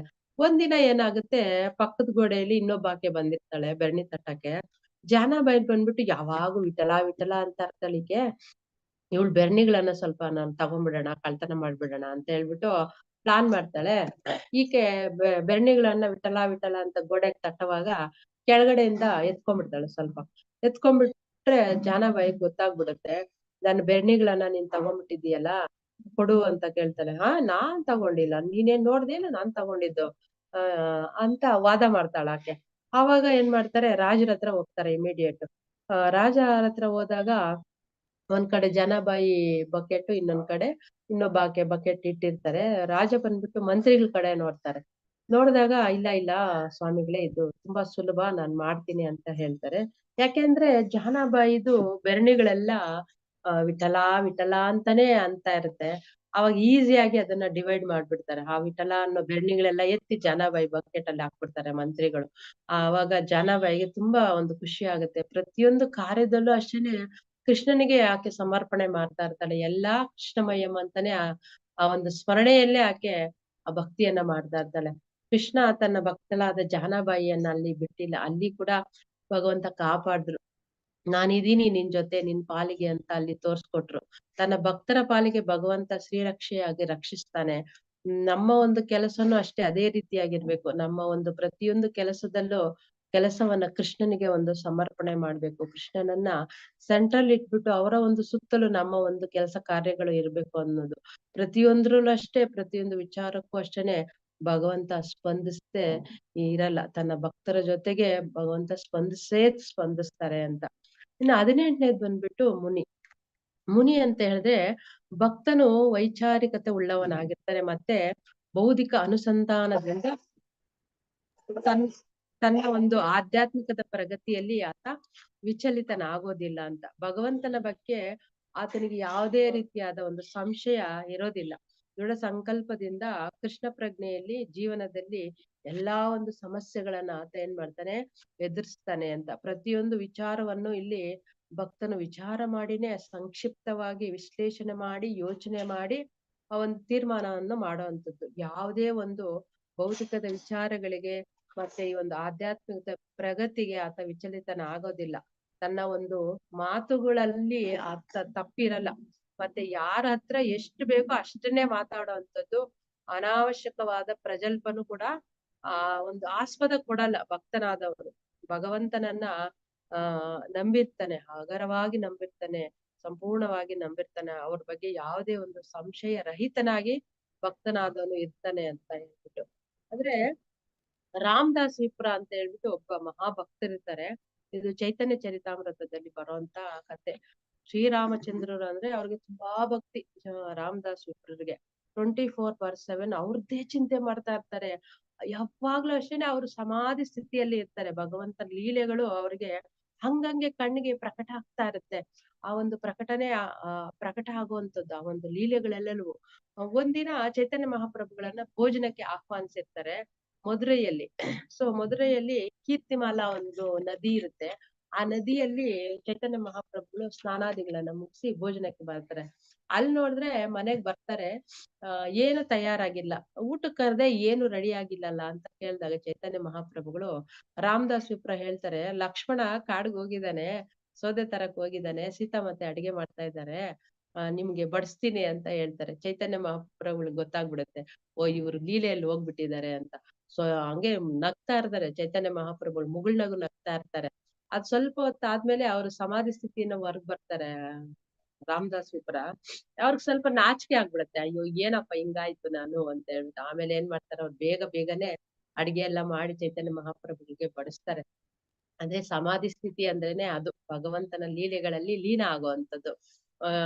ಬೇರೆ ಏನು ಅವ್ರಿಗೆ ಗೊತ್ತಾಗಲ್ಲ. ಯಾರಿಗೂ ಭಗವಂತನ ಬಗ್ಗೆ ಸಂಶಯ ಇರಲ್ವೋ, ಭಗವಂತ ಅವರ ಭಗವಂತನನ್ನ ಯಾರು ನಂಬಿರ್ತಾರೋ ಸಂಪೂರ್ಣವಾಗಿ ಅವ್ರಿಗೆ ಭಗವಂತ ಸ್ಪಂದಿಸ್ತಾ ಇರ್ತಾನೆ. ಜಯದೇವ ಗೋಸ್ವಾಮಿಗಳು ಅಷ್ಟೇ, ಆ ಲೀಲೆ ನಮಗ್ ಗೊತ್ತಲ್ವಾ. ಅವರು ಸ್ನಾನಕ್ಕೆ ಹೋಗಿರ್ತಾರೆ ನದಿಗೆ, ಅಲ್ಲಿ ಬರೋಷ್ಟೊತ್ತಿಗೆ ಭಗವಂತ ಇಲ್ಲಿ ಇಲ್ಲ ಅದು ಸ್ಟೋರಿ ಮರ್ತೋಗಿದೀನಿ, ಸಾರಿ. ಆ ಒಂದು ಅದ್ರಲ್ಲೂ ಅಷ್ಟೇನೆ ಜಯದೇವ್ ಗೋಸ್ವಾಮಿಗಳಿಗೆ ಹೆಂಗೆ ಸ್ಪಂದಿಸ್ತಾರೆ ಅಂತ 100% ಅವ್ರಿಗೆ ಭಗವಂತ ಲೀಲೆಗಳಲ್ಲೇ ಪ್ರಕಟ ಆಗ್ತಾ ಇರೋವಂಥದ್ದು. ಇನ್ನು 19ನೇದ್ ಬಂದ್ಬಿಟ್ಟು ಅಪ್ರಮತಃ ಅಂತ. ಕೃಷ್ಣನನ್ನ ಮರೆತವನು ಹೆಚ್ಚು ಕಡಿಮೆ ಹುಚ್ಚನೇ ಆಗಿರ್ತಾನೆ ಅಂತ ಇಲ್ಲಿ ಹೇಳ್ತಾರೆ. ಆದ್ರೆ ಭಕ್ತ ತನ್ನ ಕರ್ಮಗಳನ್ನ ಕೃಷ್ಣನಿಗೆ ಸಮರ್ಪಣೆ ಮಾಡಿ ಆತ ಸ್ವಸ್ಥವಾಗಿರ್ತಾನೆ ಅಂತ ಶ್ರೀಮದ್ ಭಾಗವತಮಲ್ಲಿ 2ನೇ ಸ್ಕಂದ 3ನೇ ಅಧ್ಯಾಯ 10ನೇ ಶ್ಲೋಕದಲ್ಲಿ ಹೇಳ್ತಾರೆ. ಅಕಾಮಃ ಸರ್ವಕಾಮಃ ವಾ ಮೋಕ್ಷ ಕಾಮ ಉದಾರತಿ ತ್ರಿವೇಣಿ ಭಕ್ತಿ ಯೋಗೇನ ಯಜತೆ ಪರುಷಂ ಪರಂ ಅಂತ. ಯಾರು ತಮ್ಮ ಈ ಒಂದು ಆಧ್ಯಾತ್ಮಿಕದ ಅರಿವನ್ನ, ಆ ಒಂದು ಜ್ಞಾನವನ್ನ ಕಳೆದುಕೊಂಡಿರ್ತಾರೋ, ಬುದ್ಧಿವಂತರಲ್ವೋ, ಈ ಒಂದು ಲೌಕಿಕ ವಿಚಾರಗಳಿಗೆ ಶೀಘ್ರ ಪೂರೈಕೆಗಾಗಿ ಏನ್ ಮಾಡ್ತಾರೆ, ಬೇರೆ ದೇವತೆಗಳನ್ನ ಆಶ್ರಯ ಪಡಿತಾರೆ ಅಂತ. ಅಂದ್ರೆ ಅವರು ಕೆಳಮಟ್ಟದ ಈ ಒಂದು ಪ್ರಕೃತಿ ಗುಣಗಳಲ್ಲಿ ಇರ್ತಾರೆ, ರಜಸ್ಸು ತಮಸ್ಸು ಗುಣಗಳಲ್ಲಿ ಇರ್ತಾರೆ. ಈ ಒಂದು ಕಾರಣದಿಂದ ಅವ್ರೇನಾಗ್ತಾರೆ, ಭ್ರಮಿತರಾಗಿ ಕೃಷ್ಣನಿಂದ ದೂರವಾಗಿ ಅಂಧಕಾರದ ಜೀವನದಲ್ಲಿ ಅವರು ಇರ್ತಾರೆ ಅಂತ. ಉದಾಹರಣೆಗೆ ನೋಡ್ಬೋದು, ದುರ್ಯೋಧನ ಭಗವಂತ ಫಸ್ಟ್ ವಿಶ್ವರೂಪ ದರ್ಶನವನ್ನ ಕೊಡ್ತಾರೆ, ಆತನಿಗೆ ಗೊತ್ತೇ ಆಗೋದಿಲ್ಲ. ಕೃಷ್ಣ ಮಾಯಾವಿ ಏನೋ ಮಾಯ ಮಾಡ್ತಾನೆ ಅಂತ ಹೇಳ್ಬಿಡ್ತಾನೆ. ಜರಾಸಂಧ, ಶಿಶುಪಾಲ ಇವರೆಲ್ಲ ಹುಚ್ಚರಂತೆ ಇರ್ತಾರೆ. ಅವರ ಜೀವನ ಶೈಲಿ ತುಂಬಾ ಒಂದು ಕಠೋರವಾಗಿರುತ್ತೆ. ನಾಸ್ತಿಕರಾಗಿ ಅವರು ಪ್ರತಿಕ್ರಿಯಿಸ್ತಾ ಇರ್ತಾರೆ. ಪ್ರತಿಯೊಂದು ಸ್ವಾರ್ಥಕ್ಕಾಗಿ, ಇಂದ್ರ ತೃಪ್ತಿಗಾಗಿನೇ ಅವರು ಬಳಸ್ತಾ ಇರ್ತಾರೆ. ಅದಕ್ಕೆ 2ನೇ ಅಧ್ಯಾಯ 42ನೇ ಶ್ಲೋಕದಲ್ಲಿ ಹೇಳ್ತಾರೆ, ಕರ್ಮಣ್ಯೇ ವಾದಿಕಾರಸ್ತೆ ಮಾಂ ಫಲೇಶು ಕದಾಚಿನ ಅಂತ. ಆ ಒಂದು ನಿಯೋಜಿತ ಕರ್ತವ್ಯಗಳನ್ನ ಮಾಡ್ಲಿಕ್ಕೆ ಮಾತ್ರ ನಮ್ಗೆ ಅಧಿಕಾರ ಇರುವಂತದ್ದು, ಫಲಾಪೇಕ್ಷೆಗೆ ಯಾವುದೇ ಅಧಿಕಾರ ಇಲ್ಲ ಅಂತ ಭಗವಂತ ಹೇಳ್ತಾರೆ. ಅವರವರ ಒಂದು ಕರ್ಮಗಳ ಅನುಸಾರವಾಗಿ ಭಗವಂತನೇ ಎಲ್ಲರೂ ಡಿಸೈಡ್ ಮಾಡ್ತಾನೆ. ಇದಕ್ಕೆ ಕರ್ಮ ಬಂಧನ ಅನ್ನೋದು ಇರಲ್ಲ. ನಮ್ಮ ಒಂದು ಕರ್ಮಗಳೆಲ್ಲ ಭಗವಂತನಿಗೆ ಸಮರ್ಪಿಸ್ಬೇಕು. ಭಕ್ತ ಅದನ್ನ ಮಾಡ್ತಾ ಇರ್ತಾನೆ, ನಿಶ್ಚಿಂತೆಯಿಂದ ಇರ್ತಾನೆ. ಓಂ ತದ್ದಿ ವಿಷ್ಣು ಪರಂ ಪದಂ ಅಂತ ಹೇಳ್ತಾರೆ ಋಗ್ವೇದದಲ್ಲಿ 1ನೇ ಸ್ಕಂದ 22ನೇ ಅಧ್ಯಾಯ 20ನೇ ಶ್ಲೋಕದಲ್ಲಿ ಇದನ್ನ ಹೇಳುವಂಥದ್ದು. ವಿಷ್ಣುವಿನ ಒಂದು ಪಾದ ಪದ್ಮಗಳು ಭಕ್ತಿಯ ಒಂದು ಪರಮ ವೇದಿಕೆ ಆಗಿರುವಂಥದ್ದು. ಎಲ್ಲವನ್ನ ಭಗವಂತನ ಒಂದು ಪರವಾಗಿ ಮಾಡೋದ್ರಿಂದ ಎಲ್ಲಾ ಕರ್ಮಗಳು ಅಲ್ಲಿ ಪರಿಪೂರ್ಣತೆ ಆಗುತ್ತೆ ಅಂತ ಹೇಳುವಂಥದ್ದು. 7ನೇ ಅಧ್ಯಾಯ 15ನೇ ಶ್ಲೋಕದಲ್ಲಿ ಹೇಳ್ತಾರೆ, ನಾಮಮಂ ದೃಷ್ಟಿಸ್ತಿನಃ ಮೂಢ ಪ್ರಬದ್ಧಂತೆ ನರಾಧಮಃ ಅಂತ. ಅಂದ್ರೆ ಮೂರ್ಖರಾದವರು, ನರಾಧಮರು, ಮಾಯೆಯಿಂದ ಆ ಒಂದು ಜ್ಞಾನ ನಷ್ಟ ಆಗಿರುವಂತವ್ರು, ಅಸುರಿ ಸ್ವಭಾವದವರು, ಇವರೆಲ್ಲ ನನಗೆ ಶರಣ ಆಗಲ್ಲ ಅಂತ ಭಗವಂತ ಹೇಳಿದ್ರು. ಅಂದ್ರೆ ಇವರ ಒಂದು ಜೀವನ ಆಹಾರ ನಿದ್ರೆ ಭಯ ಮೈಥುನ, ಪಶುಗಳ ರೀತಿ ಒಂದು ಜೀವನದಂತೆ ಇರುತ್ತೆ ಅಂತ. ಇವರು ಭಗವಂತನನ್ನ ಮರ್ತಿರ್ತಾರೆ, ಹುಚ್ಚರಂತೆ ಇರ್ತಾರೆ ಅಂತ ನಾವು ಅರ್ಥ ಮಾಡ್ಕೋಬಹುದು. ಇನ್ನು 20ನೇದ್ ಬಂದ್ಬಿಟ್ಟು ಗಂಭೀರಾತ್ಮ ಅಂತ. ಗಂಭೀರಾತ್ಮ ಅಂತ ಹೇಳಿದ್ರೆ ಕೃಷ್ಣ ಪ್ರಜ್ಞೆಯಲ್ಲಿ ಇರೋದ್ರಿಂದ ಅವರ ಒಂದು ಸೂಕ್ತ ಪ್ರಜ್ಞೆ ಏನಿರುತ್ತೆ ಹೆಚ್ಚೆಚ್ಚು ಆಳವಾಗಿರುತ್ತೆ. ಯಾವುದೇ ಒಂದು ಕಾರಣಕ್ಕೂ ಬದಲಾಗೋದೇ ಇಲ್ಲ. ಸಾಮಾನ್ಯವಾಗಿ ಈ ಒಂದು ಪೊಳ್ಳು ವ್ಯಕ್ತಿಗಳು ಏನ್ ಮಾಡ್ತಾರೆ, ಬೌದ್ಧಿಕ ವೇದಿಕೆಗಳಲ್ಲಿ ಅಂದ್ರೆ ಸುಳ್ಳು ಹೇಳುವಂಥದ್ದು. ಅಂದ್ರೆ ಸುಳ್ಳು ಹೇಳ್ತಾರೆ ಅವ್ರು. ಆದ್ರೆ ಭಕ್ತನ ಒಂದು ಅರಿವಿನ ಆಳದ ವ್ಯಾಪ್ತಿ ಅವರಿಗೆ ಅರ್ಥ ಮಾಡ್ಕೊಳಕ್ ಆಗಲ್ಲ. ಉದಾಹರಣೆಗೆ ನೋಡ್ಬೋದು, ನಮ್ಮ ಶ್ರೀಲ ಪ್ರಭುಪಾದರು ಅನೇಕ ಒಂದು ವೇದಿಕೆಗಳಲ್ಲಿ ಈ ಅಸಂಬದ್ಧವಾದ ಪ್ರಶ್ನೆಗಳನ್ನ ಕೇಳ್ತಾರೆ. ಶ್ರೀಲ ಪ್ರಭುಪಾದರಿಗೆ ಅವಮಾನ ಮಾಡ್ಬೇಕು ಅಂತಾನೆ. ಆದ್ರೆ ಶ್ರೀಲ ಪ್ರಭುಪಾದರು ಅದಕ್ಕೆ ಸರಿಯಾದ ಉತ್ತರವನ್ನ ಕೊಡ್ತಾರೆ. ಅಂದ್ರೆ ಅವರ ಜ್ಞಾನದ ಅರಿವು ಅವ್ರಿಗೆ ಗೊತ್ತಿರಲ್ಲ. ಸುಮ್ನೆ ಪ್ರಶ್ನೆಗಳನ್ನ ಕೇಳ್ತಾ ಇರ್ತಾರೆ ಅಷ್ಟೇ. ಪ್ರತಿಯೊಂದ್ರಲ್ಲೂ ಅಷ್ಟೇನೆ ಶ್ರೀಲ ಪ್ರಭುಪಾದರು ಪ್ರವೀಣರಾಗಿರ್ತಾರೆ, ದಾರ್ಶನಿಕರು, ಸಾಂಸ್ಕೃತಿಕ ಒಂದು ರಾಯಭಾರಿಯವರು, ಸಮೃದ್ಧ ಲೇಖಕ ಅವರು, ವಿದ್ವಾಂಸರು, ಧರ್ಮಗುರು, ಆಧ್ಯಾತ್ಮಿಕ ಬೋಧಕ ಅವರು, ಸಾಮಾಜಿಕ ವಿಮರ್ಶಕ ಅವರು, ಸಂತರು. ಇವರು ಆಳವಾದ ಒಂದು ಆಧ್ಯಾತ್ಮಿಕ ಮತ್ತು ಬೌದ್ಧಿಕ ಸೂಕ್ಷ್ಮತೆ ಉಳ್ಳ ನಿಜವಾದ ಒಂದು ಸಾಧು ಸತ್ಪುರುಷರು ಶ್ರೀಲ ಪ್ರಭುಪಾದರು. ಇವರ ಒಂದು ಜ್ಞಾನದ ಅಳತೆ ಮಾಡ್ಲಿಕ್ಕೆ ಸಾಧ್ಯನೇ ಇಲ್ಲ. ಮಚ್ಚಿತ್ ಮದ್ಗದ ಪ್ರಾಣ ಬೋಧಯಂತಶ್ಚ ಪರಸ್ಪರಂ ಕಥಯಂತಶ್ಚ ಮಾಂ ನಿತ್ಯಂ ತುಷ್ಯಂತಿ ಚ ರಮಂತಿ ಚ. ಸೊ ಇಲ್ಲಿ ಕೃಷ್ಣನಿಗೆ ತನ್ನ ಒಂದು ಜೀವನವನ್ನ ಮುಡುಪಾಗಿಟ್ಟಂತವ್ರು ಶ್ರೀಲ ಪ್ರಭುಪಾದರು. ಅವರು ಸದಾ ಒಂದು ಮಹದಾನಂದವನ್ನ, ಸಂತೃಪ್ತಿಯನ್ನ ಅನುಭವಿಸ್ತಾ ಇರ್ತಾರೆ. ಸದಾ ಒಂದು ಜ್ಞಾನದ ಒಳಪು, ಆ ಒಂದು ಪ್ರಕಾಶ ಅನ್ನೋದು ಅವರಲ್ಲಿ ಸದಾ ಕಾಲಕ್ಕೂ ಇರುತ್ತೆ ಅಂತ ಹೇಳ್ಬಿಟ್ಟು ಮಹಾತ್ಮರಾದವರು ಈ ಒಂದು ಪರಿಪೂರ್ಣತೆಯ ಹಂತದಲ್ಲಿ ಇರ್ತಾರೆ. 9ನೇ ಅಧ್ಯಾಯ 13ನೇ ಶ್ಲೋಕದಲ್ಲಿ ಹೇಳ್ತಾರೆ, ಮಹಾಮಾಸ್ತು ಮಾಂ ಪಾರ್ಥ ದೈವೀತಂ ಪ್ರಕೃತ ಮಾಶ್ರಿತ ಅಂತ. ಅಂದ್ರೆ ಮಹಾತ್ಮರು ಆ ಒಂದು ಭ್ರಾಂತಿಗೂ ಸಿಲುಕದೆ ದೈವಿ ಪ್ರಕೃತಿಯಲ್ಲಿ ಭಗವಂತನ ಒಂದು ರಕ್ಷಣೆಯಲ್ಲಿ ಅವ್ರು ಇರ್ತಾರೆ. ಅವ್ರಿಗೆ ಈ ಒಂದು ಭೌತಿಕದ ಸೋಂಕು ಇರೋದಿಲ್ಲ, ಅವ್ರಿಗೆ ತಗಲೋದು ಇಲ್ಲ ಅಂತ. ಅಂದ್ರೆ ಭೌತಿಕಕ್ಕೆ ಅತೀತರಾಗಿರ್ತಾರೆ ಅಂತ ನಾವು ಅರ್ಥ ಮಾಡ್ಕೋಬಹುದು. ಇನ್ನ 21ನೇದ್ ಬಂದ್ಬಿಟ್ಟು ಹರಿಕೃಷ್ಣ ಪ್ರಭು, ಇನ್ನ 3 ನಿಮಿಷ ಇದೆ ಪ್ರಭು, ಇನ್ನು 8 ಗುಣಗಳಿದೆ. ಏನ್ ಮಾಡೋದು ಪ್ರಭು? ಮಾಡಿ ಮಾತಾಡಿ, ತೊಂದ್ರೆ ಇಲ್ಲ. ಒಂದ್ 5 ನಿಮಿಷ ಮುಂದೆ ಆದ್ರೂ ತೊಂದ್ರೆ ಇಲ್ಲ, ಮಾಡಿ. ಓಕೆ. 21ನೇದ್ ಬಂದ್ಬಿಟ್ಟು ಧೃತಿಮಾನ್ ಅಂತ. ಭಕ್ತನು ನಾಲಿಗೆ ಮತ್ತು ಜನನೇಂದ್ರಿಯಗಳನ್ನ ನಿಯಂತ್ರಿಸ್ತಾನೆ ಅಂತ. ಇಂದ್ರಿಯ ತೃಪ್ತಿಗೆ ಆತನಲ್ಲಿ ಯಾವುದೇ ಒಂದು ಆಸ್ಪದ ಇರಲ್ಲ. ಆತ ಸ್ಥಿರನಾಗಿರ್ತಾನೆ, ಸಮಾಧಾನದಿಂದ ಆಗಿರ್ತಾನೆ ಅಂತ. ಅಂದ್ರೆ ಅವರ ಒಂದು ಅಸ್ತಿತ್ವವನ್ನ ಭಾವನೆಗಳಿಗೆ ಒಳಗಾಗಿ ಬೇರೆಯವರಿಗೋಸ್ಕರ ಅವರು ಯಾವುದೇ ಮಾರ್ಪಾಡುಗಳನ್ನ ಮಾಡ್ಕೊಳ್ಳೋದಿಲ್ಲ. ಉಪದೇಶಾಮೃತ ಬುಕ್ಕಲ್ಲಿ ಮೊದಲನೇ ಒಂದು ಶ್ಲೋಕದಲ್ಲೇ ಹೇಳ್ತಾರೆ, ವಾಚೋ ವೇಗಂ ಮನಸಾ ಕ್ರೋಧ ವೇಗಂ ಜುಹ್ವಾ ವೇಗಂ ಮುದರುಸ್ತ ವೇಗಂ ಅಂತ. ಅಂದ್ರೆ ಒಬ್ಬ ಭಕ್ತ ಏನ್ ಮಾಡ್ತಾನೆ, ಆ ಒಂದು ಮಾತಿನಲ್ಲಿ ಹಿಡಿತಾ ಇರುತ್ತೆ. ಆ ಒಂದು ಚಿತ್ತ ಚಾಂಚಲ್ಯಗಳಿಂದ ಆ ಒಂದು ಕೋಪದ ಒಂದು ಕೆಲಸಗಳನ್ನ, ಆ ಒಂದು ನಾಲಿಗೆ ಚಪಲಗಳನ್ನ, ಹೊಟ್ಟೆ ಮತ್ತು ಜನನಾಂಗಗಳನ್ನ ಆತ ನಿಗ್ರಹಿಸಬಲ್ಲವನಾಗಿರ್ತಾನೆ ಅಂತ. ಸಂಯಮಿಯಾಗಿರ್ತಾನೆ. ಈ ಪ್ರಪಂಚದಲ್ಲಿ ಆತನ ಒಂದು ನಿಗ್ರಹದಿಂದ, ಒಂದು ಯೋಚನಾ ಶಕ್ತಿಗಳಿಂದ, ಅಂದ್ರೆ ಎಲ್ಲ ಒಂದು ಜನನೇಂದ್ರಿಯಗಳು, ಆ ಒಂದು ಮಾತಿನ ಒಂದು ಚಕಮಕಿ ಏನೈತೆ ಎಲ್ಲ ನಿಗ್ರಹ ಮಾಡೋದ್ರಿಂದ ಆತ ಈ ಒಂದು ಪ್ರಪಂಚದಲ್ಲಿ ಶಿಷ್ಯರನ್ನ ತಯಾರು ಮಾಡೋ ಒಂದು ಅರ್ಹತೆಯನ್ನ ಆತ ಬೆಳೆಸ್ಕೊಳ್ತಾನೆ. ಆ ಒಂದು ಅರ್ಹತೆ ಅನ್ನೋದು ಆತನಿಗೆ ಇರುತ್ತೆ ಅಂತ ಹೇಳ್ಬಿಟ್ಟು ಅಷ್ಟೊಂದು ಶಕ್ತನಾಗಿರ್ತಾನೆ. ಒಂದು ತಪಸ್ಸದ ಜೀವನ ಆತನಲ್ಲಿ ಇರುತ್ತೆ ಅಂತ. ಅಂದ್ರೆ ಮನಸ್ಸನ್ನ, ಇಂದ್ರಿಯಗಳನ್ನ ನಿಗ್ರಹ ಮಾಡಿ ಆ ಒಂದು ಕ್ರಮಬದ್ಧವಾದ ಜೀವನವನ್ನ ಆಚರಿಸ್ತಾ ಇರ್ತಾನೆ. ಅದೃಷ್ಟದಿಂದ ಆ ಒಂದು ಕೃಷ್ಣ ಪ್ರಜ್ಞೆ ಏನಾದ್ರು ಸಿಕ್ಬಿಟ್ರೆ ಅಂತವರಿಗೆ ಆ ಒಂದು ಕೃಷ್ಣ ಪ್ರಜ್ಞೆಯ ಒಂದು ನಿಯಂತ್ರಿತ ತತ್ವಗಳನ್ನ ಅವರು ಅನುಸರಿಸ್ಬಿಟ್ಟು ಸದ್ಗುರುವಿನ ಒಂದು ಮಾರ್ಗದರ್ಶನದಿಂದ ಭಗವಂತ ಪ್ರಭುವಿನ ಒಂದು ಸೇವೆಯಲ್ಲಿ ಅವರು ನಿರತರಾಗ್ತಾರೆ. ತನ್ನ ಒಂದು ಮನಸ್ಸಿನ ಒಂದು ಚಡಪಟಿಕೆ ಏನಿರುತ್ತೆ, ಆಸೆಗಳೇನಿರುತ್ತೆ, ಎಲ್ಲಾ ಒಂದು ಮನೋವೇಗಗಳನ್ನ ಅವರು ನಿಗ್ರಹ ಮಾಡ್ತಾರೆ ಅಂತ. ಇಂದ್ರಿಯಗಳ ಒಡೆಯನಾದರೆ ಗೋಸ್ವಾಮಿ ಅಂತ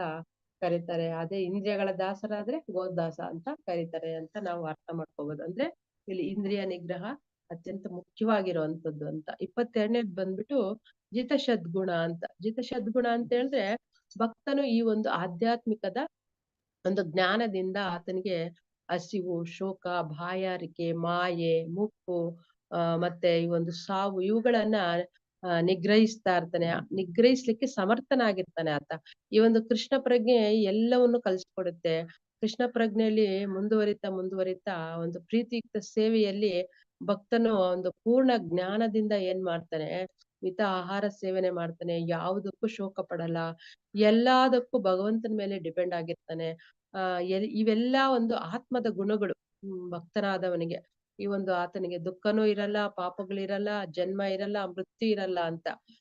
ನೋಡಿ, ಕೃಷ್ಣ ಬಂದ್ಬಿಟ್ಟು ಸೂರ್ಯನಂತೆ, ಆ ಒಂದು ಮಾಯೆ ಬಂದ್ಬಿಟ್ಟು ಕತ್ತಲೆಂತೆ ಇರುವಂತದ್ದು. ಸೂರ್ಯ ಇರುವಾಗ ಕತ್ತಲಿನ ಪ್ರಶ್ನೆನೇ ಇಲ್ಲ ನಮ್ಗೆ. ಅದೇ ರೀತಿ ನಮ್ಮ ಒಂದು ಮನಸ್ಸಲ್ಲಿ ಕೃಷ್ಣ ಇದ್ರೆ ಅಲ್ಲಿ ಮಾಯೆಯ ಪ್ರಭಾವ ಮನಸ್ಸಿನ ಮೇಲೆ ಯಾವುದೇ ಪರಿಣಾಮ ಬೀರಲ್ಲ, ಒಂದು ತಳಮಳನು ಆಗೋದಿಲ್ಲ ಅಂತ. ಎಲ್ಲವನ್ನ ಜಯಿಸುವಂತ ಸಾಮರ್ಥ್ಯವನ್ನ ಹೊಂದಿರ್ತಾನೆ ಅಂತ. ಸಕಲ ಒಂದು ಲೌಕಿಕ ಚಿಂತನೆಗಳಲ್ಲಿ ಆತ ಶೂನ್ಯಗೊಳಿಸೋ ಒಂದು ಆತ್ಮಬಲ ಆತನಿಗೆ ಇರುತ್ತೆ ಅಂತ ಹೇಳ್ಬಿಟ್ಟು. ಆದ್ರೆ ನಮ್ಗೆ ಎಲ್ಲವೂ ಇರುತ್ತೆ. ನಮ್ಗೆ ನಿದ್ರೆ ಬೇಕು, ಆಹಾರ ಬೇಕು, ಜನ್ಮ ಇರುತ್ತೆ, ಮೃತ್ಯು ಇರುತ್ತೆ, ದುಃಖ ದುಮ್ಮಾನಗಳು, ಬಾಯಾರಿಕೆ, ಮಾಯೆ ಪ್ರಭಾವ ಅಂತೂ ಜಾಸ್ತಿನೇ ಇರುತ್ತೆ. ಆ ರೀತಿ ನಮ್ಮ ಸ್ಥಿತಿಯಾಗಿರೋಂಥದ್ದು. ಇನ್ನ 23ನೇದ್ ಬಂದ್ಬಿಟ್ಟು ಅಮಾನಿ ಅಂತ. ಭಕ್ತನನ್ನ ಹೊಗಳಿಸಿ ಉಬ್ಬಿಸ್ಲಿಕ್ಕೆ ಯಾವುದೇ ಕಾರಣಕ್ಕೂ ಸಾಧ್ಯ ಇಲ್ಲ. ಅವನು ಕೀರ್ತಿಶಾಲಿ ಆದ್ರೂನು ಅಂತಹ ಕೀರ್ತಿಯನ್ನ ಅವನು ಗಂಭೀರವಾಗಿ ತೆಗೆದುಕೊಳ್ತಾನೆ. ಅಂದ್ರೆ ಭಕ್ತನಿಗೆ ನಿಜಾಂಶ ಗೊತ್ತಿರುತ್ತೆ ಅವನ್ಗೆ. ಹೊಗಳಿಕೆ ಅಲ್ಲಿ ಅರ್ಹನಲ್ಲ ನಾನು ಅಂತ ಹೇಳ್ಬಿಟ್ಟು, ಕೀರ್ತಿಗೆ ನಾನು ಅರ್ಹನಲ್ಲ, ಎಲ್ಲವನ್ನು ಗುರು ಕೃಷ್ಣರಿಗೆ ಅಲ್ಲಿ ಅರ್ಪಿಸ್ತಾ ಇರ್ತಾನೆ. ಒಬ್ಬೊಬ್ರು ಪ್ರಚಾರಕರು ನೋಡ್ಬೋದು, ಅವ್ರನ್ನ ಹೊಗಳಿದ್ರೆ ಅವರು ಇದು ಅಂದ್ರೆ ನೀನ್ ಚೆನ್ನಾಗ್ ಕ್ಲಾಸ್ ಕೊಡ್ತಾ ಇದ್ಯಾ, ನೀನ್ ಚೆನ್ನಾಗ್ ಹೇಳಿದ್ಯಾ ಅಂದ್ರೆ ಆ ಹೊಗಳಿಕೆ ಎಲ್ಲ ಗುರು ಕೃಷ್ಣರಿಗೆ ಅರ್ಪಣೆ ಮಾಡ್ತಾ ಇರ್ತಾರೆ. ಯಾಕೆ ಅಂತ ಹೇಳಿದ್ರೆ ಅದು ಒಂದು ದಿವ್ಯ ಜ್ಞಾನ. ಆ ಜ್ಞಾನ ಬಂದ್ಬಿಟ್ಟು ಹೃದಯದಿಂದ ಹೃದಯಕ್ಕೆ ಟ್ರಾನ್ಸ್ಫರ್ ಆಗುವಂತದ್ದು. ಗುರು ಕೃಷ್ಣ ಪರಂಪರೆಯರ ಒಂದು ವಾಕ್ಯಗಳದು. ಆ ಒಂದು ಊಹಾಪೋಹಗಳಿಗೆ ಮಾತುಗಳು ಇರಲ್ಲ ಅಲ್ಲಿ. ಅಂದ್ರೆ ಇದೆಲ್ಲ ಭಕ್ತನಿಗೆ ಗೊತ್ತಿರುತ್ತೆ. ಇದು ಗಂಭೀರವಾಗಿ ಆತ ತೆಗೆದುಕೊಳ್ಳೋದಿಲ್ಲ. ಭಕ್ತ ಯಾವಾಗ ಸಂಚಿತದಿಂದ ತನ್ನ ಹೊಗಳಿಕೆ ಏನೇ ಇರ್ಲಿ ಅದೆಲ್ಲ ಗುರು ಕೃಷ್ಣರಿಗೆ ಅರ್ಪಣೆ ಮಾಡ್ತಾ ಇರ್ತಾರೆ ಅಂತ ನಾವು ಅರ್ಥ ಮಾಡ್ಕೋಬಹುದು. 24ನೇದ್ ಬಂದ್ಬಿಟ್ಟು ಮಾನದ ಅಂತ. ಮಾನದ ಅಂದ್ರೆ ಪ್ರತಿಯೊಬ್ಬರು ಅಷ್ಟೇ ಭಗವಂತ ಕೃಷ್ಣನ ಅಂಶನೇ ಆಗಿರೋದ್ರಿಂದ ಬೇರೆಯವರಿಗೆ ಆ ಒಂದು ಸಕಲ ಗೌರವಗಳನ್ನ ಸಲ್ಲಿಸ್ತಾ ಇರ್ತಾನೆ. ಅಂದ್ರೆ ಒಬ್ಬ ಜೀವಿಯ ವ್ಯಕ್ತಿತ್ವವನ್ನ ಸ್ಪಷ್ಟವಾಗಿ ಅರ್ಥ ಮಾಡ್ಕೊಳ್ಳುವಂಥದ್ದು. ಜೀವಿ ಎಂದೆಂದಿಗೂ ಪ್ರಭುವಿನ ಒಂದು ವಿಭಿನ್ನಾಂಶದ ಒಂದು ಸಣ್ಣ ಭಾಗನೆ. ಮಮೈವಾಂಶ ಜೀವಲೋಕೆ ಜೀವಭೂತ ಸನಾತನಃ ಮನಃಶಸ್ತ್ರಾಣಿ ಇಂದ್ರಿಯಾಣಿ ಪ್ರಕೃತಿ ಸ್ಥಾನಿ ಕರ್ಷತಿ ಅಂತ. ನೋಡಿ, ಬದ್ಧ ಜೀವಿಗಳು ಭಗವಂತನ ಒಂದು ನಿಜವಾದ ಸಣ್ಣ ಸಣ್ಣ ಭಾಗಗಳು. ನಾವೆಲ್ಲ ಪಂಚೇಂದ್ರಿಯಗಳಾದ ಕಣ್ಣು, ಕಿವಿ, ಮೂಗು, ನಾಲಿಗೆ, ಚರ್ಮ, ಮನಸ್ಸು, ಈ ಒಂದು 6 ಇಂದ್ರಿಯಗಳು ಜೀವಿಗೆ ಬಹಳವಾಗಿ ಕಷ್ಟಪಡ್ತಾ ಇರ್ತೀವಿ ನಾವು ಈ ಒಂದು ಇಂದ್ರಿಯಗಳಿಂದ. ಕರ್ಷತಿ ಅಂದ್ರೆ ಕಠಿಣವಾಗಿ ಹೋರಾಟ ಮಾಡುವಂಥದ್ದು. ಈ ಒಂದು ಕಬ್ಬಿಣದ ಸರಪಳಿ ತೊಟ್ಟವನಂತೆ ಬಂಧಿತರಾಗಿರ್ತೇವೆ ಈ ಒಂದು ಭೌತಿಕ ಪ್ರಪಂಚದಲ್ಲಿ. ನಿತ್ಯ ಅಹಂಕಾರದಿಂದ ಬಂಧಿತರಾಗಿರ್ತೀವಿ ಅಂತ. ಆದ್ರೆ ಯಾವಾಗ ಈ ಒಂದು ಆತ್ಮ ಪ್ರಜ್ಞೆ ಬರುತ್ತೋ, ಕೃಷ್ಣ ಪ್ರಜ್ಞೆ ಸಿಗುತ್ತೋ, ಆತ್ಮ ಪ್ರಜ್ಞೆ ಬಂದಿದ ತಕ್ಷಣ ಎಲ್ಲ ಒಂದು ದ್ವಂದ್ವಗಳಿಂದ ಮುಕ್ತನಾಗಿ ಆತ್ಮ ಬಂದ್ಬಿಟ್ಟು ಅನಾದಿ ಕಾಲದಿಂದಲೂ ಬದ್ಧ ಸ್ಥಿತಿಯಲ್ಲೇ ಇರುವಂತದ್ದು. ದಿವ್ಯ ಜ್ಞಾನ ಯಾವಾಗ ಸಿಕ್ಕುತ್ತೆ ಅದು ಶಾಶ್ವತವಾಗಿ ಮುಕ್ತ ಆಗುತ್ತೆ. ಇದು ಮೋಕ್ಷಕ್ಕೆ ಕಾರಣ ಆಗುವಂಥದ್ದು. ಅಜ್ಞಾನ ಬಂದ್ಬಿಟ್ಟು ಜೀವಿಯ ಒಂದು ಬದ್ಧತೆಗೆ ಕಾರಣ. ಜ್ಞಾನ ಮತ್ತೆ ಅಜ್ಞಾನ ಭಗವಂತನ ಒಂದು ಮಾಯಾಶಕ್ತಿ. ಮಮ ಮಾಯಾ ದುರತ್ತಯ ಅಂತ ಭಗವಂತ ಹೇಳಿದ್ರು. ನನ್ನ ಒಂದು ಮಾಯಾಶಕ್ತಿಯಿಂದ ಬಿಡುಗಡೆಗೊಳ್ಳಿಕ್ಕೆ ಸಾಧ್ಯನೇ ಇಲ್ಲ. ಆದ್ರೆ ಯಾವಾಗ ನನಗೆ ಒಂದು ಶರಣಾಗ್ತಾರೆ ಅತ್ಯಂತ ಸುಲಭ ರೀತಿಯಲ್ಲಿ ಆತ ಬಿಡುಗಡೆ ಹೊಂದ್ತಾನೆ. ಆಗ ಎಲ್ಲಾ ಒಂದು ಜೀವರಾಶಿಗಳು ಅಷ್ಟೇ, ಜೀವಿಗಳೆಲ್ಲರಿಗೂ ಆತ ಗೌರವನ್ನ ಕೊಡ್ತಾನೆ, ಅಭಿಮಾನವನ್ನ ತೋರಿಸ್ತಾನೆ, ಮಿತ್ರರಾಗಿ ಇರ್ತಾನೆ ಅಂತ. ಎಲ್ಲಾದ್ರಲ್ಲೂ ಎಲ್ಲೆಲ್ಲಿಯೂ ಅಷ್ಟೇ ಕೃಷ್ಣನನ್ನ ಆತ ಕಾಣ್ತಾ ಇರ್ತಾನೆ ಅಂತ ಹೇಳ್ಬಿಟ್ಟು. 25ನೇದ್ ಬಂದ್ಬಿಟ್ಟು ಕಲ್ಯ ಅಂತ. ಕಲ್ಯ ಅಂತ ಹೇಳಿದ್ರೆ ಭಕ್ತ ಈ ಒಂದು ಕೃಷ್ಣ ಪ್ರಜ್ಞೆಯ ಸತ್ಯವನ್ನ ಸಂದೇಶವನ್ನ ಪ್ರಚಾರ ಮಾಡೋದ್ರಲ್ಲಿ, ಅಂದ್ರೆ ಆ ಒಂದು ಜ್ಞಾನ ಅವರಿಗೆ ಅರ್ಥ ಆಗುವಂತೆ ಹೇಳ್ಲಿಕ್ಕೆ ಸಮರ್ಥನಾಗಿರೋಂಥದ್ದು.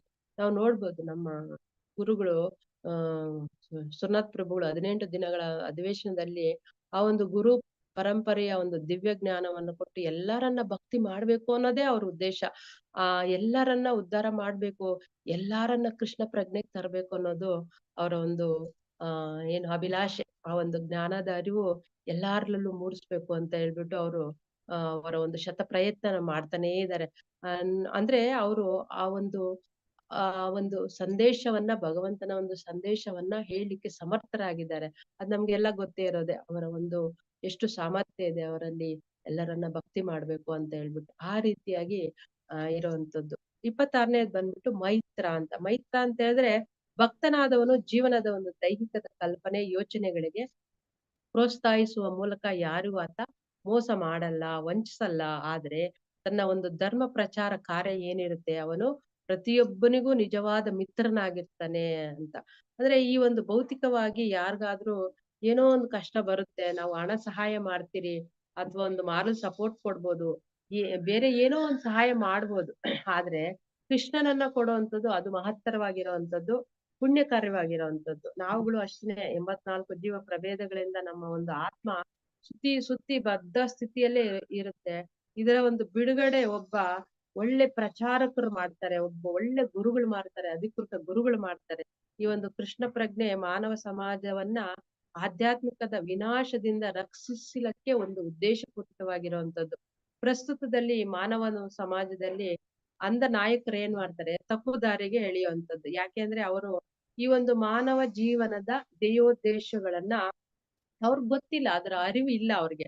ಅದು ಆತ್ಮ ಸಾಕ್ಷಾತ್ಕಾರ ಮತ್ತು ಭಗವಂತನೊಡೆಗೆ ಕಳ್ಚಿ ಹೋಗಿರೋದ್ರಿಂದ ನಮ್ಮ ಒಂದು ಸಂಬಂಧದ ಆ ಒಂದು ಪುನಃಸ್ಥಾಪನೆ ಮಾಡುವಂಥದ್ದು. ಇದೇ ಒಂದು ತಪ್ಪಿ ಹೋಗಿರುವ ಅಂಶ ಭಗವಂತನಿಂದ. ಇದು ಈ ಒಂದು ಮಹತ್ತರವಾಗಿರುವಂತ ಒಂದು ವಿಷಯದಲ್ಲಿ ಮಾನವನ ಒಂದು ಸಮಾಜಕ್ಕೆ ಒಂದು ಜ್ಞಾನೋದಯವನ್ನ, ಅಂದ್ರೆ ಭಗವದ್ಗೀತೆಯ ಒಂದು ಜ್ಞಾನ ಕೊಡುವ ಒಂದು ಕಾರ್ಯ ಆ ಒಂದು ಕೃಷ್ಣ ಪ್ರಜ್ಞೆ. ಈ ಒಂದು ಕೃಷ್ಣ ಪ್ರಜ್ಞೆಯನ್ನ ಒಬ್ಬ ಅಧಿಕೃತ ಗುರುಗಳು, ಒಳ್ಳೆ ಪ್ರಚಾರಕರು ಮಾತ್ರ ಮಾಡಬಲ್ಲವರು.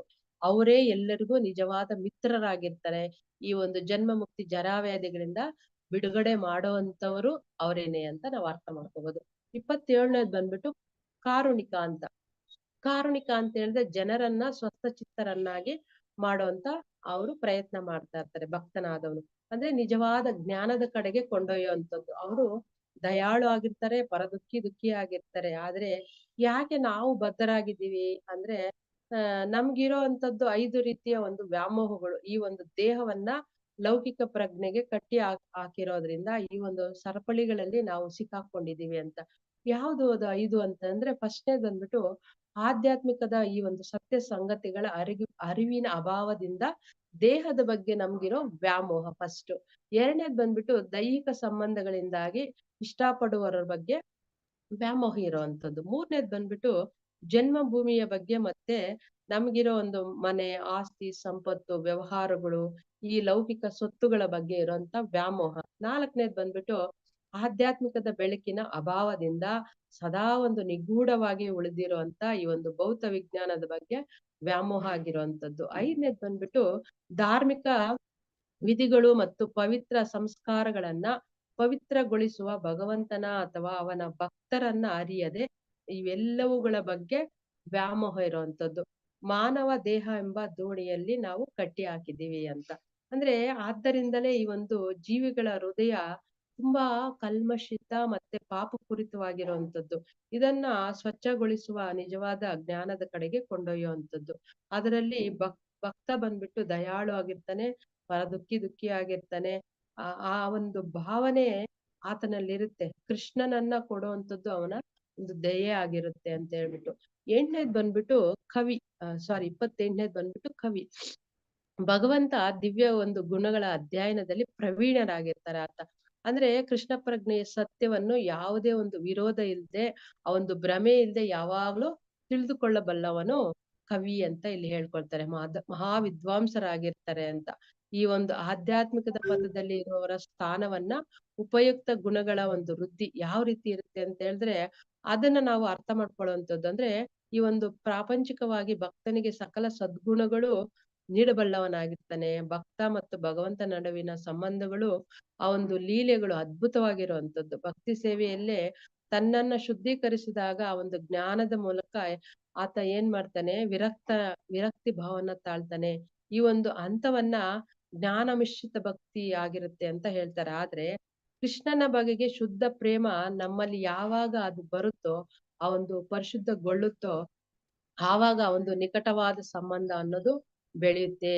ಯಾವ ರೀತಿ ಅಂದ್ರೆ ಆ ಒಂದು ಭಗವಂತನ ಪ್ರೀತಿಯುಕ್ತ ಸೇವೆಯನ್ನ ಮಾಡ್ತಾನೆ ಆ ಒಂದು ಶುದ್ಧವಾದ ಒಂದು ನಿಕಟವಾದ ಸಂಬಂಧ ಅನ್ನೋದು ಬೆಳೆಯುತ್ತೆ ಅಂತ ನಾವು ಅರ್ಥ ಮಾಡ್ಕೋಬಹುದು. ಇಲ್ಲಿಗೆ 28 ಪಾಯಿಂಟ್ ಮುಗಿಯುತ್ತೆ. ಇನ್ನೊಂದ್ 2 ನಿಮಿಷ ಪ್ರಭು ಹೇಳ್ಬಿಡ್ತೀನಿ.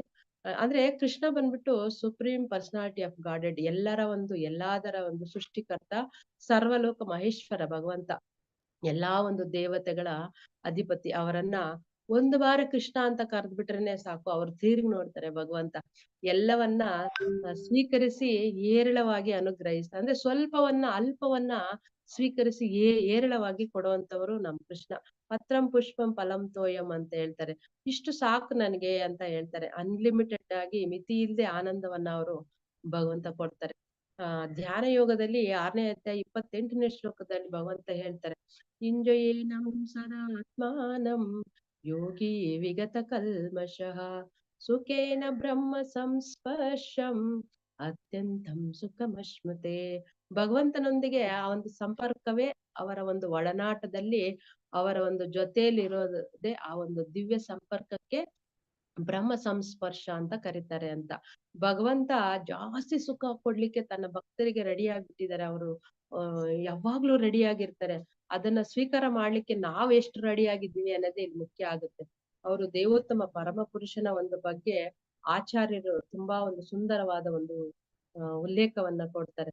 ಅಗಣಿತ ಗುಣಗಣ ಭೂಷಿತ ರಾಮ ಅವನೀತನ್ಯ ಕಾಮಿಕ ರಾಮ ಪ್ರಾಕ ಚಂದ್ರ ಸಮ ಅನಗಾರಾಮ ಪಿತೃವಾಕ್ಯ ಹಾಷಿತ ಕಾನಾರಾಮ ರಾಮ ರಾಮ ಜಯ ರಾಜಾ ರಾಮ ರಾಮ ರಾಮ ಜಯ ಸೀತಾರಾಮ. ಅಗಣಿತ ಅಂತ ಹೇಳ್ತಾರೆ. ಅಂದ್ರೆ ಅಗಣಿತ ಅಂದ್ರೆ ಲೆಕ್ಕ ಇಡ್ಲಿಕ್ಕೆ ಸಾಧ್ಯ ಇಲ್ಲ. ನಮ್ ಕೈದು ಯಾವ್ದೇ ಕಾರಣಕ್ಕೂ ಲೆಕ್ಕ ಇಡಕ್ಕೆ ಸಾಧ್ಯ ಇಲ್ಲ. ಅಷ್ಟೊಂದು ಗುಣಗಳು ಭಗವಂತನಿಗೆ ಇರುವಂತದ್ದು, ಅಷ್ಟೊಂದು ಶಕ್ತಿಗಳು ಇರುವಂತದ್ದು. ರಾಕಚಂದ್ರ ಸಮ ಅನಗಾರಾಮ, ಭಗವಂತನ ಒಂದು ಮುಖಾರವಿಂದವನ್ನ ಚಂದ್ರನಂತೆ ಕಂಗೊಳಿಸ್ತಾ ಇರ್ತಾರೆ ಅವ್ರ ಮುಖ ಅಂತ. ಆಕ್ಚುಲಿ ಏನ್ ಗೊತ್ತಾ, ಭಗವಂತನ ಒಂದು ಅಂದಾಚಂದ್ರ ಬಗ್ಗೆ ಮಾತನಾಡುವಾಗ ಅನೇಕರು ಬೇರೆ ಬೇರೆ ಒಂದು ಪದಗಳನ್ನ ಬಳಸ್ತಾರೆ. ಎಲ್ಲಾ ಒಂದು ಪದಗಳು ತಪ್ಪೆ, ನಾವು ಇಲ್ಲಿ ಬಳಸಬಾರ್ದು, ನಮ್ಗೆ ಆ ಒಂದು ಅರ್ಹತೆ ಇಲ್ಲ ಅಂತ. ಯಾಕೆ ಅಂತ ಹೇಳಿದ್ರೆ, ಆ ಸೂರ್ಯ ಆಗ್ಲಿ, ಚಂದ್ರ ಆಗಿರ್ಲಿ, ಕಮಲದ ಹೂ ಆಗಿರ್ಲಿ, ಯಾವುದೇ ಭಗವಂತನ ಮುಂದೆ ಅವೆಲ್ಲ ಏನು ಇಲ್ಲ ಅಂತ ಹೇಳ್ತಾರೆ. ರೂಪ ಗೋಸ್ವಾಮಿಯವರು ಒಂದು ಉಲ್ಲೇಖವನ್ನ ಕೊಡ್ತಾರೆ. ಭಗವಂತ ಎಷ್ಟು ಸುಂದರವಾಗಿದ್ದಾರೆ ಅಂತ ಹೇಳಿದ್ರೆ, ಒಂದ್ಸಾರಿ ಏನಾಗುತ್ತೆ, ಗೋಕುಲದಲ್ಲಿ ಕೃಷ್ಣ ಚಿಕ್ಕ ಪಾಪು ಇದ್ದಾಗ, ಚಿಕ್ಕ ವಯಸ್ಸಲ್ಲಿರುವಾಗ ನಡ್ಕೊಂಡು ಹೋಗ್ತಾ ಇದ್ರೆ ಆ ಒಂದು ಪ್ರತಿಬಿಂಬವನ್ನ ನೋಡ್ತಾರೆ. ನೆಲದಲ್ಲಿ ಕಾಣಿಸ್ಬಿಡುತ್ತೆ. ಅದನ್ನ ನೋಡಿದ ತಕ್ಷಣ ಕೃಷ್ಣ ನಿಂತು ಬಿಡ್ತಾರಂತೆ. ಯಾರು ಇವ್ರು ಇಷ್ಟೊಂದ್ ಚೆನ್ನಾಗಿದಾರಲ್ಲ, ಅಷ್ಟೊಂದ್ ಅಂದವಾಗಿದಾರಲ್ಲ ಅಂತ ಹೇಳ್ಬಿಟ್ಟು ಯೋಚನೆ ಮಾಡ್ಕೊಂಡು ಹಂಗೆ ನಿಂತು ಬಿಡ್ತಾರಂತೆ. ಭಗವಂತ ಇನ್ ಎಷ್ಟು ಸುಂದರವಾಗಿರ್ಬೋದು ನೋಡಿ. ಅಂದ್ರೆ ಭಗವಂತ ಅಲ್ಲಿ ಮುಕುಟ ಧರಿಸಿರ್ತಾರೆ, ನವಿಲುಗರಿ ಇಟ್ಕೊಂಡಿರ್ತಾರೆ, ಮತ್ತೆ ಕೊಳಲನ್ನ ಇಟ್ಕೊಂಡಿರ್ತಾರೆ, ಪೀತಾಂಬರವನ್ನ ಅವ್ರು ಧರಿಸಿರ್ತಾರೆ, ತ್ರಿಭಂಗಿಯಾಗಿ ಅವ್ರು ನಿಂತಿದ್ದಾರೆ ಅನ್ನೋದು ನಮ್ಮ ಒಂದು ಊಹೆ. ಶ್ರೀಮದ್ ಭಾಗವತಮಲ್ಲಿ, ಭಗವದ್ಗೀತೆಗಳಲ್ಲಿ ಪ್ರಭುಪಾದ ಹೇಳಿದ ರೀತಿ ಆ ಒಂದು ಪೇಂಟಿಂಗ್ ಅನ್ನೋದು ಆ ರೀತಿಯಾಗಿ ಇರುತ್ತೆ ಅಂತ ನಾವು ಅರ್ಥ ಮಾಡ್ಕೊಂಡಿದೀವಿ. ಆದ್ರೆ ನಿಜವಾಗಿ ಕೃಷ್ಣ ನಮ್ಮ ಎದುರಿಗೆ ಬಂದ್ಬಿಟ್ರೆ ಹೆಂಗಿರುತ್ತೆ ಅಂತ. ಅಂದ್ರೆ ಅವ್ರು ಬರಲ್ಲ, ಭಕ್ತರ ಒಂದ್ ಮೂಲಕ ಅವ್ರು ಬರ್ತಾರೆ. ನಾನ್ ಅಷ್ಟೊಂದು ಶುದ್ಧ ಭಕ್ತಳಲ್ಲ. ಸೊ ಅದ್ರಿಂದ ಅದೊಂದು ಕುತೂಹಲ, ಭಗವಂತನ ಒಂದು ಅಂದ ಚಂದದ ಬಗ್ಗೆ ಮಾತಾಡಿದ್ರೆ ಹೆಂಗಿರುತ್ತೆ ಅನ್ನೋದು. ಸೊ ಅಂತಹ ಒಂದು ಭಗವಂತ ದೇವೋತ್ತಮ ಪರಮ ಪುರುಷನ ಆ ಒಂದು ಕೃಷ್ಣನ ಪ್ರೇಮ ನಮ್ಗೆ ಹೆಂಗ್ ಸಿಗ್ಬೇಕು, ಅದನ್ನ ಹೆಂಗ್ ಪಡ್ಕೋಬಹುದು ಅಂತ ಹೇಳಿದ್ರೆ, ಅದಕ್ಕೆ ಮಾಧವಾಚಾರ್ಯರು ಒಂದು ಶ್ಲೋಕ ಹೇಳ್ತಾರೆ. ಹರಿ ಮುನಿದರೆ ಹರ ಕಾಯುವ, ಹರ ಮುನಿದರೆ ಹರಿ ಕಾಯುವ, ಹರಿ ಹರ ಮುನಿದರೆ ಗುರು ಕಾಯುವ, ಗುರು ಮುನಿದರೆ ಕಾಯುವನೆ ಯಾರು ಅಂತ. ಅಂದ್ರೆ ತುಂಬಾ ಚೆನ್ನಾಗಿರೋ ಒಂದು ಶ್ಲೋಕ, ತುಂಬಾ ಅಚ್ಚುಕಟ್ಟಾಗಿದೆ. ಸೊ ಹರಿ ಅಂದ್ರೆ ಇಲ್ಲಿ ವಿಷ್ಣು ಮೂರ್ತಿ. ಹರಿಗೆ ಏನಾದ್ರೂ ಕೋಪ ಬಂದ್ರೆ ಹರ ಕಾಯ್ತಾನೆ, ಶಿವ ಕಾಯ್ತಾನೆ. ಶಿವನಿಗೆ ಕೋಪ ಬಂದ್ರೆ ವಿಷ್ಣು ಮೂರ್ತಿ ಕಾಯ್ತಾರೆ. ವಿಷ್ಣುಗೂ ಶಿವನ್ಗೂ ಕೋಪ ಬಂದ್ರೆ ಗುರು ಕಾಯ್ತಾರೆ. ಗುರುಗಳಿಗೆ ಕೋಪ ಬಂದ್ರೆ ಯಾರು ಕಾಪಾಡ್ತಾರೆ ನಮ್ಮನ್ನ ಅಂತ? ಯಾರು ಕಾಪಾಡಲ್ಲ. ಯಾಕೆ ಅಂತ ಹೇಳಿದ್ರೆ, ಕೃಷ್ಣ ಕೂಡ ಅಲ್ಲಿ ಸೆಂಟ್ರಲ್ ಬರೋದಿಲ್ಲ. ಕೃಷ್ಣರ ಮಧ್ಯೆ ನಾನ್ ಬರಲ್ಲ.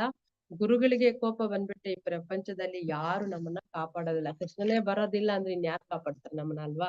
ಅದರಿಂದ ನಮ್ಮ ಒಂದು ಮಾತುಗಳಿಂದಾಗ್ಲಿ, ನಮ್ಮ ಒಂದು ನಡವಳಿಕೆಗಳಿಂದಾಗ್ಲಿ ಗುರುಗಳಿಗೆ ಆ ಒಂದು ನೋವನ್ನ ಕೊಡ್ಬಾರ್ದು. ಇದು ತುಂಬಾ ತುಂಬಾ ಇಂಪಾರ್ಟೆಂಟ್ ಆಗಿರುವಂತದ್ದು. ಅವರ ಒಂದು ಮಾರ್ಗದರ್ಶನದಲ್ಲಿ ನಾವು ನಡಿಬೇಕು, ಜಾಗೃತಿಯಾಗಿ ಕಾಪಾಡ್ಕೊಳ್ಬೇಕು ಅಂತ.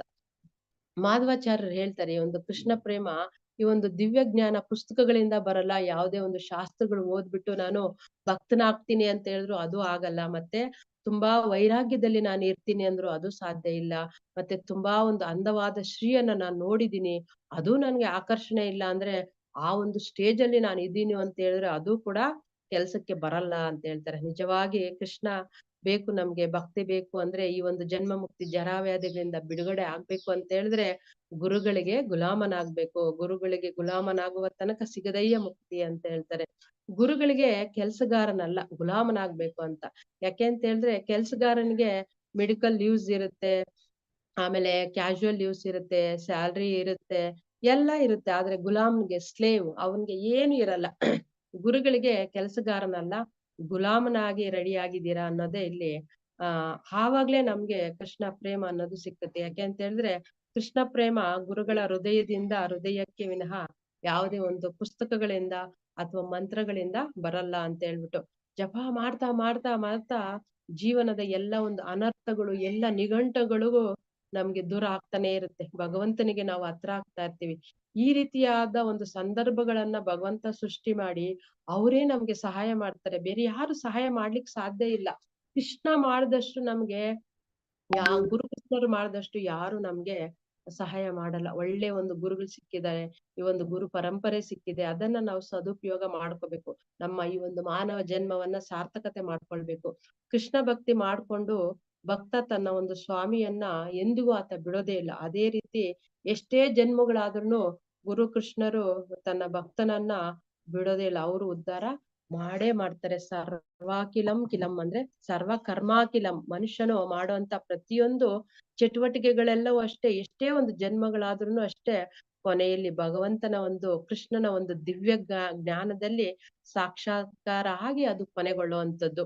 ಅಂದ್ರೆ ಕೊನೆಗೆ ಭಗವಂತನೇ ಅಲ್ಲಿ ಆಧಾರ, ಆಶ್ರಯ, ಗುರು ಕೃಷ್ಣರೇ ಕಾಯುವಂಥದ್ದು ನಮ್ಮನ್ನ. ಈ ಒಂದು ಭಕ್ತಿ ಮಾರ್ಗದಲ್ಲಿ ಪ್ರತಿದಿನ ಒಂದು ಲೋಟ ಹಾಲಿಟ್ರುನು ಅದು ಪರಿಪೂರ್ಣತೆ ಹೊಂದುತ್ತೆ ಅಂತ ಕ್ಲಾಸ್ ಅಲ್ಲಿ ಸುನತ್ ಪ್ರಭುಗಳು ಯಾವಾಗೂ ನಮ್ಗೆ ಹೇಳ್ತಾ ಇರ್ತಾರೆ.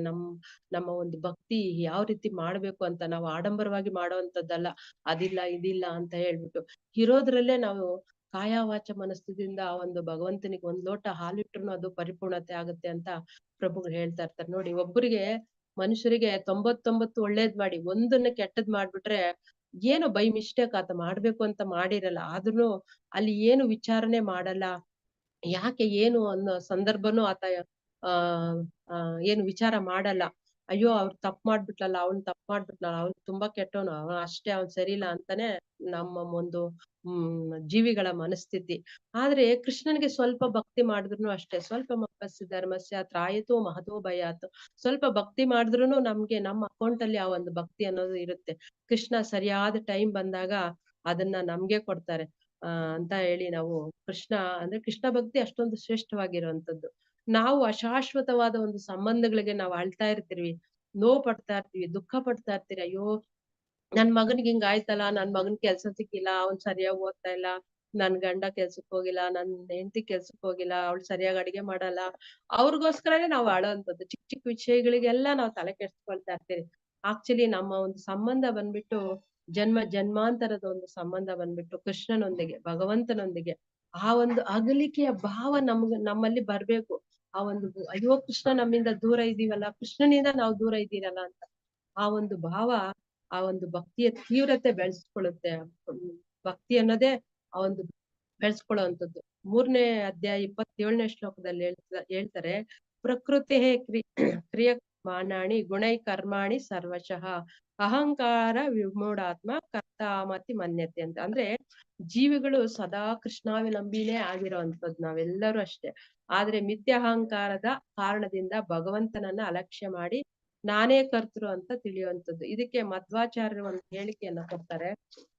ಒಬ್ಬ ರಾಜ ಏನ್ ಮಾಡ್ತಾರೆ, ತನ್ನ ಯುದ್ಧ ಮಾಡುವಾಗ ಯುದ್ಧದಲ್ಲಿ ತನ್ನ ಪ್ರಜೆಗಳನ್ನ ಯಾವ ರೀತಿ ಆತ ದಂಡಿಸ್ತಾನೋ ಆ ರೀತಿ ಮಹಾಪ್ರಭು ಕೃಷ್ಣ ಪಾಪಿ ಜೀವಿಯನ್ನ ಈ ಒಂದು ಮಾಯಾಶಕ್ತಿಯ ಬಲೆಯಲ್ಲಿ ಅವನನ್ನ ಒಂದು ಶರೀರದಿಂದ ಇನ್ನೊಂದು ಶರೀರಕ್ಕೆ ವರ್ಗಾಯಿಸಿ ನಾನು ಬಲವಂತವಾಗಿ ದಂಡಿಸ್ತೀನಿ ಅಂತ ಭಗವಂತ ಹೇಳ್ತಾರೆ. ಇದು ಅವರ ಒಂದು ಆತ್ಮದ ಉದ್ಧಾರಕ್ಕಾಗಿನೇ ಪ್ರಭುವಿನ ಒಂದು ಇಚ್ಛೆ ಆಗಿರುವಂತದ್ದು.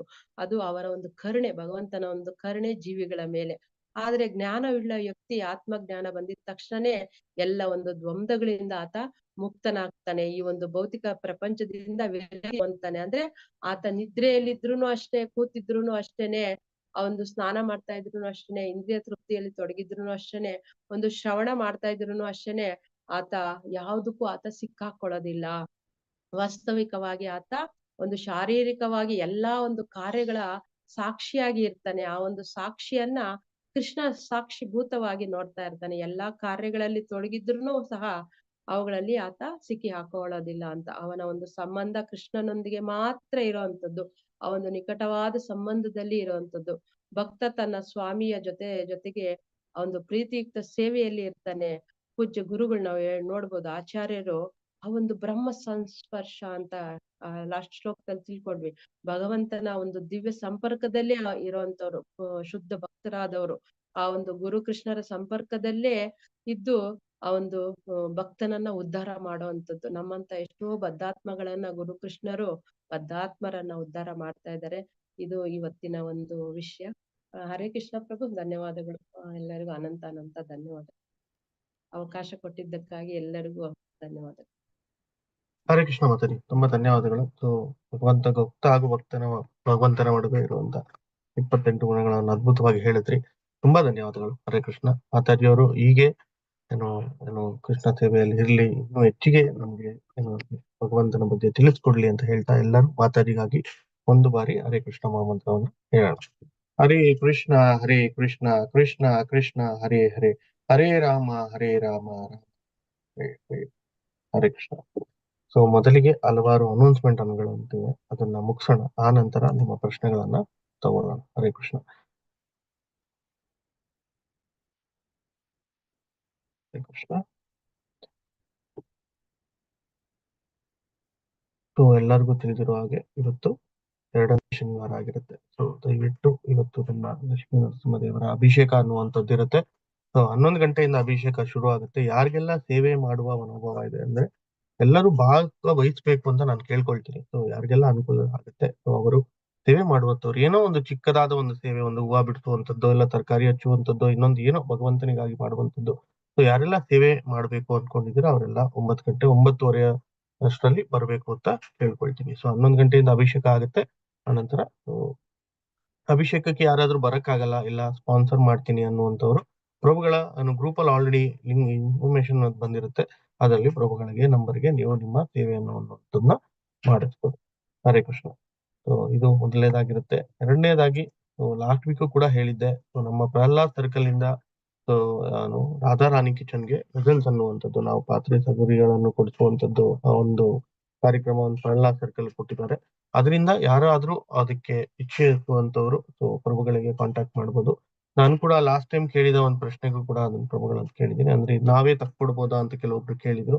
ಆದ್ರೆ ಅದಕ್ಕೆ ಕೆಲವೊಂದು ಇದು ಲಿಸ್ಟ್ ಅನ್ನು ಆಲ್ರೆಡಿ ಅವರು ರೆಕಮೆಂಡೆಡ್ ವೆಂಡರ್ಸ್ಗೆ ಅನ್ನುವಂಥದ್ದು ಇರುತ್ತೆ. ಸೊ ಅದಕ್ಕೋಸ್ಕರ ನೀವು ಅವ್ರಿಗೆ ಪ್ರಭುಗಳಿಗೆ ಕಾಂಟ್ಯಾಕ್ಟ್ ಮಾಡಿ ನಿಮ್ಮ ಒಂದು ಅಭಿಪ್ರಾಯಗಳನ್ನ ಹೇಳ್ಬೋದು, ಇಲ್ಲಾಂದ್ರೆ ಅದಕ್ಕೆ ಸ್ಪಾನ್ಸರ್ ಅನ್ನುವಂಥದ್ದು ಕೂಡ ಮಾಡ್ಬೋದು. ಹರೇ ಕೃಷ್ಣ. ಸೊ ಮತ್ತೆ ನಾಳೆ 10ನೇ ತಾರೀಕು ಅಂದ್ರೆ 10ನೇ ತಾರೀಕು ಅಂದ್ರೆ ಸೋಮವಾರ ದಿನ ಅಲ್ವಾ, ಸೊ ಶನಿವಾರ ಅಂದ್ರೆ 10ನೇ ತಾರೀಕು ಅಮಲಕಿ ಏಕಾದಶಿ ಅನ್ನುವಂಥದ್ದು ಇರುತ್ತೆ. ಸೊ ಬೆಳಗ್ಗೆ 10ನೇ ತಾರೀಕು ಬೆಳಗ್ಗೆ 6:31 ಏನು ಏಕಾದಶಿ ಅನ್ನೋದು ಶುರುವಾಗಿ 11ನೇ ತಾರೀಕು 6:30 6:16 ಒಳಗೆ ನೀವು ಫಾಸ್ಟ್ ಬ್ರೇಕ್ ಅನ್ನುವಂಥದ್ದನ್ನ ಮಾಡುವುದು. ಸೊ ಇದನ್ನ ನಾಳೆயும் ಕೂಡ ನಿಮ್ಮ ಅಧಿವೇಶನದಲ್ಲಿ ಹೇಳ್ತಾರೆ. ಸೊ ಆದ್ರೆ ಸೊ ಇದು ಸೋಮವಾರದ ದಿವಸ ಇರೋದ್ರಿಂದ ಸೊ ಅದನ್ನ ಇಲ್ಲಿ ಹೇಳಲಾಗ್ತದೆ. ಹರೇ ಕೃಷ್ಣ. ಸೊ ಹರೇ ಕೃಷ್ಣ. ಆ ನಂತರ ಕೆಲವೊಂದು ರಿಕ್ವೆಸ್ಟ್ ಗಳನ್ನು ಕೂಡ ನನಗೆ ಬಂದಿದೆ. ಸ್ವಯಂವಾಗಿ ಗ್ರೂಪ್ ಅಲ್ಲಿ ಕೂಡ ಕೇಳಿದ್ದಾರೆ. ಸೊ ಮೊದಲಿಗಾಗಿ ಇವತ್ತು 8ನೇ ತಾರೀಕು ಆಗಿರೋದ್ರಿಂದ ಮಹಿಳೆ ದಿನಾಚರಣೆ ಅನ್ನುವಂಥದ್ದು ಎಲ್ಲರಿಗೂ ತಿಳಿದಿದೆ ಅಂತ ಅನ್ಕೊಳ್ತೀನಿ, ವುಮೆನ್ಸ್ ಡೇ. ಸೊ ಅದಕ್ಕೋಸ್ಕರ ಎಲ್ಲಾ ಮಾತಾಜಿಗಳಿಗೂ ಕೂಡ ಇಲ್ಲಿ ಕೃಷ್ಣ ಪ್ರಜ್ಞೆಯ ಮಾತ್ರ ಏನ್ ಹೇಳ್ತಾರೆ ಮಹಿಳಾ ದಿನಾಚರಣೆಯ ಶುಭಾಶಯಗಳು ಎಲ್ಲರಿಗೂ. ಮೊದಲಿಗೆ ಎಲ್ಲಾ ಮಾತಾಜಿಗಳು ಶುಭಾಶಯಗಳು. ಸೊ ಎರಡನೇದಾಗಿ ಸರಸ್ವತಿ ಮಾತಾಜಿ ಅವ್ರ ಮಗಳು ಹುಷಾರಿಲ್ಲ ಅಂತ ಕಳಿಸಿದ್ದಾರೆ, ಮೌಲಿಕಾ ಅಂತ. ಸೊ ಅವ್ರಿಗೂ ಬೇಗ ಗುಣಮುಖರಾಗ್ಲಿ ಅಂತ ಕೇಳ್ಕೊಳ್ತೀನಿ. ಹಾಗೆ ಲೋಕೇಶ್ ಪ್ರಭು ಮತ್ತು ಸಂಜೀವಿನಿ ಮಾತಾಜಿ ಅವರು ಗರ್ಭಿಣಿಯಾಗಿದ್ದಾರೆ, ಬಟ್ 4ನೇ ತಿಂಗಳಲ್ಲಿದ್ದಾರೆ. ಸೊ ಅವರಿಗೆ ಸ್ವಲ್ಪ ಸ್ಕ್ಯಾನಿಂಗ್ ಅಲ್ಲಿ ಏನೋ ತೊಂದರೆ ಇದೆ ಅಂತ ಕೇಳಿದ್ದಾರೆ. ಸೊ ಅದಕ್ಕೋಸ್ಕರ ಇಬ್ಬರಿಗೂ ಕೂಡ ಮಗು ಮೋನಿಕಾ ಕೂಡ ಬೇಗ ಹುಷಾರಾಗ್ಲಿ, ಹಾಗೂ ಮಾತಾಜಿ ಅವರು ಅವ್ರ ಸ್ಕ್ಯಾನಿಂಗು ಕೂಡ ಕರೆಕ್ಟ್ ಆಗ್ಲಿ, ಮಗು ಕೂಡ ಚೆನ್ನಾಗಿರ್ಲಿ ಅಂತ ಕೇಳ್ಕೊಳ್ಳೋಣ. ಹಾಗೆ ರಮೇಶ್ ಪ್ರಭುಗಳು ಕೂಡ ಹುಷಾರಿಲ್ಲ ಅಂತ ಹೇಳಿದ್ದಾರೆ. ಅವ್ರಿಗೂ ಕೂಡ ಬೇಗ ಗುಣಮುಖರಾಗಲಿ ಅಂತ. ಹಾಗೆ ನಮ್ಮ ಕುಟುಂಬದಲ್ಲಿ ಯಾರಿಗೆಲ್ಲ ಆರೋಗ್ಯದಲ್ಲಿ ಅಡಚಣೆ ಇದೆ ಅವರೆಲ್ಲ ಬೇಗ ಗುಣಮುಖರಾಗಲಿ. ಹಾಗೆ ನಮ್ಮ ಶಿಕ್ಷಾ ಗುರುಗಳಾದ ಗುರುನಾಥ ಗಿರಿಧರದಾಸ್ ಪ್ರಭುಗಳು ಕೂಡ ಬೇಗ ಚೇತರಿಸಿಕೊಳ್ಳಿ ಅಂತ ಕೇಳ್ಕೊಳ್ತಾ, ಎಲ್ಲರಿಗಾಗಿ ಭಗವಂತನಲ್ಲಿ ಪ್ರಾರ್ಥನೆಯನ್ನ ಮಾಡಿ ಅಂತ ಕೇಳ್ಕೊಳ್ತಾರೆ. ಹರೇ ಕೃಷ್ಣ. ಹರೇ ಕೃಷ್ಣ ಕೃಷ್ಣ ಕೃಷ್ಣ ಹರೇ ಹರೇ, ಹರೇ ರಾಮ ರಾಮ ರಾಮ ಹರೇ ಕೃಷ್ಣ. ಪ್ರಭು, ಅದೇ ಚಿತ್ರಾ ಮಾತಾಜಿ ಮತ್ತೆ ಅನಂತ್ ಕುಮಾರ್ ಅಂತ ಅವ್ರದ್ದು ವಿವಾಹ ವಾರ್ಷಿಕೋತ್ಸವ ಇದೆ. ಅದು ನೆಕ್ಸ್ಟ್ ಬರ್ತೀನಿ ಮಾತಾಜಿ. ಸೊ ಯಾರೆಲ್ಲ ಇವತ್ತು ನಮ್ಮ ಕುಟುಂಬದಲ್ಲಿ ಹುಟ್ಟಿದಬ್ಬವನ್ನು ಆಚರಿಸ್ಕೊಳ್ತಿದ್ದಾರೆ, ಹಾಗೆ ಮದುವೆ ವಾರ್ಷಿಕೋತ್ಸವ ಆಚರಿಸ್ಕೊಳ್ತಾರೆ, ಹಾಗೆ ಮಾತಾಜಿ ಅವರು ಈಗ ಹೇಳಿದ್ರು ಸೊ ಪ್ರಭುಗಳು ಮತ್ತು ಮಾತಾಜಿ ಅವರು ಮದುವೆ ವಾರ್ಷಿಕೋತ್ಸವವನ್ನು ಆಚರಿಸ್ಕೊಳ್ತಾರೆ ಅಂತ. ಸೊ ಅವ್ರಿಗೂ ಕೂಡ ನಾನು ಕೃಷ್ಣ ಪ್ರಜ್ಞೆಯ ಹುಟ್ಟಿದಬ್ಬ ಶುಭಾಶಯಗಳನ್ನು ಹೇಳ್ತಾ, ಮದುವೆ ವಾರ್ಷಿಕೋತ್ಸವ ಶುಭಾಶಯಗಳನ್ನು ಹೇಳ್ತಾ, ಭಗವಂತ ಅವ್ರಿಗೆ ಆರೋಗ್ಯ ಐಶ್ವರ್ಯವನ್ನು ಹೆಚ್ಚಿಗೆ ಕೊಡ್ಲಿ ಅಂತ ಕೇಳ್ತಾ, ಕೃಷ್ಣ ಪ್ರಜ್ಞೆಯಲ್ಲಿ ಮುಂದುವರಿಲಿ ಅಂತ ಕೇಳ್ಕೊಳ್ತಾ, ಎಲ್ಲರೂ ಅವರಿಗಾಗಿ ಪ್ರಾರ್ಥನೆಯನ್ನ ಮಾಡೋಣ. ಹರೇ ಕೃಷ್ಣ ಕೃಷ್ಣ ಕೃಷ್ಣ ಹರೇ ಹರೇ, ಹರೇ ರಾಮ ರಾಮ ರಾಮ ಹರೇ ಹರೇ, ಹರೇ ಕೃಷ್ಣ. ಹಾಗೆ ಇವತ್ತು ಶನಿವಾರ ತುಮಕೂರಿನಲ್ಲಿ ಲೋಕೇಶ್ ಪ್ರಭುಗಳು, ಸೊ ಯೋಗ ಲೋಕೇಶ್ ಪ್ರಭುಗಳ ಮನೆಯಲ್ಲಿ ಇವತ್ತು ಸತ್ಸಂಗ ಅನ್ನುವಂಥದ್ದಿದೆ. ಸೊ ಗ್ರೂಪ್ ನಲ್ಲಿ ಎಲ್ಲಾ ಗ್ರೂಪ್ ನಲ್ಲೂ ಕೂಡ ಅವರು ಅದು ಪೋಸ್ಟರ್ ಅನ್ನೋದನ್ನ ಕಳಿಸಿದ್ದಾರೆ. ನಾನು ಒಮ್ಮೆ ಅದನ್ನ ನೋಡೋಣ, ನನಗೆ ಇಮಿಡಿಯೇಟ್ ಆಗಿ ತೋರಿಸ್ತೀನಿ. ಸೊ ಪೋಸ್ಟರ್ ಅನ್ನೋದು ಕಳಿಸಿದ್ದಾರೆ, ಅಡ್ರೆಸ್ ಅನ್ನೋದು ಕಳಿಸಿದ್ದಾರೆ. ದಯವಿಟ್ಟು ನೀವು ಯಾರೆಲ್ಲ ಅನ್ಕೊಂಡಿದ್ದೀರಾ ಅವರೆಲ್ಲ ತುಮಕೂರಿನಲ್ಲಿ ಹೋಗಿ ಸೇವೆಯನ್ನು ಮಾಡುವಂಥದ್ದು. ಹಾಗೆ ನಾಳೆ ಭಾನುವಾರ ಆಗಿರೋದ್ರಿಂದ ಏನೋ ಕೇಶವ ಸರ್ಕಲ್ ನಿಂದ, ಅಂದ್ರೆ ಕೇಶವ ಸರ್ಕಲ್ ಅನ್ನೋದಕ್ಕಿಂತ ನಮ್ಮ ಪ್ರಹ್ಲಾದ್ ಸರ್ಕಲ್ ನಿಂದ ಸೊ ಕಿಚನ್ ಕ್ಲೀನಿಂಗ್ ಅನ್ನುವಂಥ ಸರ್ವಿಸ್ ಇರುತ್ತೆ. ಸೊ ಯಾರಿಗೆಲ್ಲ ಅನುಕೂಲ ಆಗುತ್ತೆ, ಯಾರೆಲ್ಲ ಸರ್ವಿಸ್ ಅಲ್ಲಿ ಭಾಗವಹಿಸಬೇಕು ಅಂತಿದ್ದೀರಾ ಅವರೆಲ್ಲ ಟೆಂಪಲ್ಗೆ ನಾಳೆ ವಿಸಿಟ್ ಮಾಡುವಂಥದ್ದು. ಹರೇ ಕೃಷ್ಣ. ಸೊ ಈಗ ಪ್ರಶ್ನೆಗಳೇನಾದ್ರೂ ಇದೆ ತಗೊಳ್ಳೋಣ. ಇವತ್ತು 2ನೇ ಶನಿವಾರ, ಟೆಂಪಲ್ಗೆ ಎಲ್ಲರೂ ಬೇಗ ವಿಸಿಟ್ ಮಾಡ್ಲಿಕ್ಕೆ ಇರುತ್ತೆ. ಸೊ ಆದಷ್ಟು ಸಂಬಂಧಪಟ್ಟ ವಿಷಯಗಳನ್ನು ಮಾತ್ರ ಹೇಳೋಣ ಅಂತ ಕೇಳ್ಕೊಳ್ತೀನಿ. ಹರೇ ಕೃಷ್ಣ. ಶ್ರೀಜಿ ಪ್ರಭು. ಹರೇ ಕೃಷ್ಣ ಪ್ರಭು. ಹರೇ ಕೃಷ್ಣ ಪ್ರಭು, ಡೈರೆಕ್ಟ್ ಆಗಿ ಕ್ವಶನ್ಗೆ ಬರ್ತಾ ಇದ್ದೀನಿ. ಹರೇ ಕೃಷ್ಣ ಮಾತಾಜಿ, ನನ್ನ ಒಂದು ಸಣ್ಣ ಪ್ರಶ್ನೆ. ಅದು ಲಕ್ಷ್ಮಣ 14 ವರ್ಷ ನಿದ್ದೆ ಮಾಡಿಲ್ಲ ಹಾಗೂ ಊಟ ಮಾಡಿಲ್ಲ, ಖಂಡಿತ ಅದು ಒಪ್ಕೊಳ್ತೀವಿ ಅಂತ ಹೇಳಿದ್ವಿ. ಆದ್ರೆ 7 days ನ ಫಲಗಳು ಉಳಿದಿದ್ವು ಅಂತ ಹೇಳಿದ್ರಿ. ಅಂದ್ರೆ 7 days ಅದು ಅರ್ಥ ಆಗಿಲ್ಲ ನಂಗೆ. ಸ್ವಲ್ಪ ಸರ್.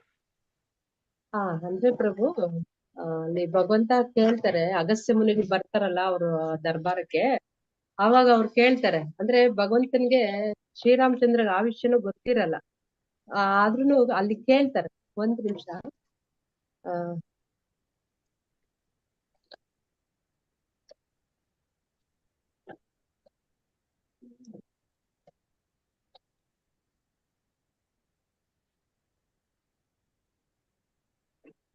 ಅದ್ 7 ದಿನದ್ದು ಹಣ್ಣು ಕೊಟ್ಟಿರ್ತಾರೆ ಪ್ರಭು. 365 ದಿನನು ಹಣ್ಣು ಕೊಟ್ಟಿರ್ತಾರೆ.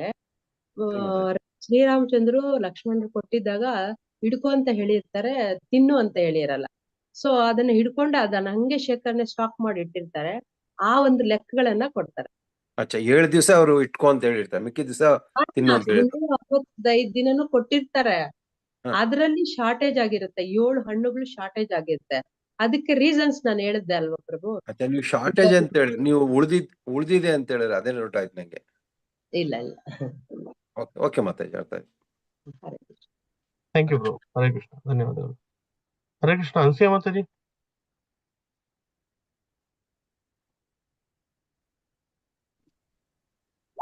ಹರೇ ಕೃಷ್ಣ ಪ್ರಭು. ಹರೇ ಕೃಷ್ಣ ಮಾತಾಜಿ. ಹರೇ ಕೃಷ್ಣ. ಮಂಜುಳ ಮಾತಾಜಿ, ಭಕ್ತಿಯಲ್ಲಿ ಎಷ್ಟೆಷ್ಟು ಯಾವ ತರದಲ್ಲಿ ಮಾಡ್ಬೇಕು ಅಂತ ತುಂಬಾ ಚೆನ್ನಾಗಿ ಹೇಳ್ಕೊಟ್ರಿ, ಉದಾಹರಣೆ ಸಹಿತವಾಗಿ ಹೇಳ್ಕೊಟ್ರಿ ಮಾತಾಜಿ. ತುಂಬಾ ಚೆನ್ನಾಗಿತ್ತು. ನಂದು ಒಂದು ಸ್ವಲ್ಪ ಚಿಕ್ಕದ ಪ್ರಶ್ನೆ ಇದೆ.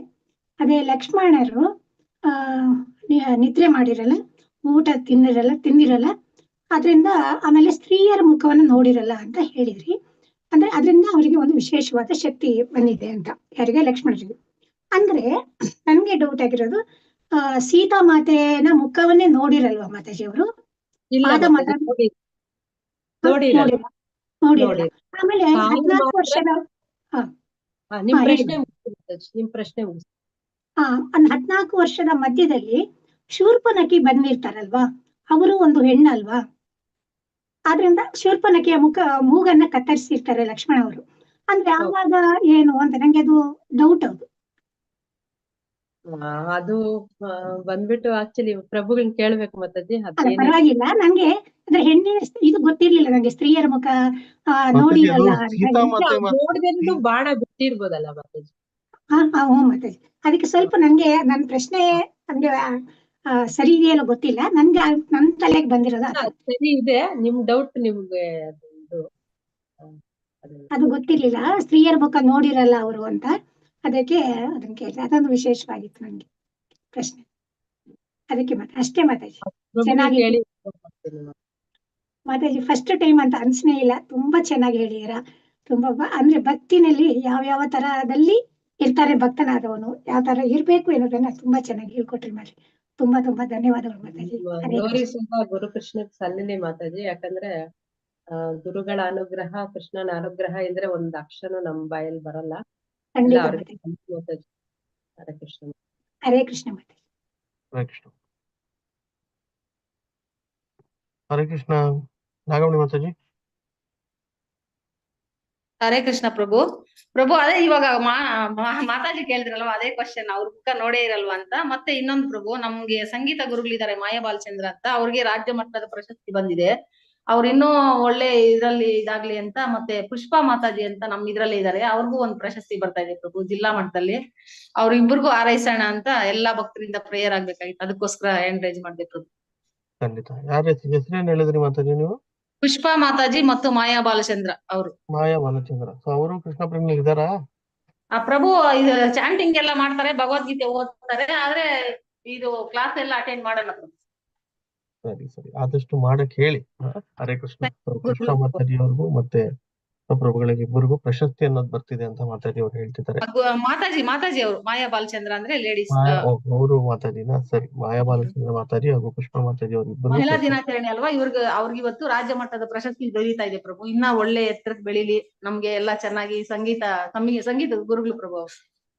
ಹರೇ ಕೃಷ್ಣ. ಸೊ ಮಾತಾಜಿ ಅವರು ಎಲ್ಲ ಹೇಳಿದ್ದಾರೆ. ಸೊ ಅವ್ರಿಗೆ ಭಗವಂತ ಇನ್ನೂ ಹೆಚ್ಚಿಗೆ ಪ್ರಶಸ್ತಿಗಳು ಸಿಗಲಿ ಅಂತ ಕೇಳ್ಕೊಳ್ತಾ, ಇನ್ನೂ ಭಕ್ತರಾಗ್ಲಿ ಅಂತ ಕೇಳ್ತಾ, ಎಲ್ಲರೂ ಅವ್ರಿಗಾಗಿ ಒಮ್ಮೆ ಪ್ರಾರ್ಥನೆ ಮಾಡ.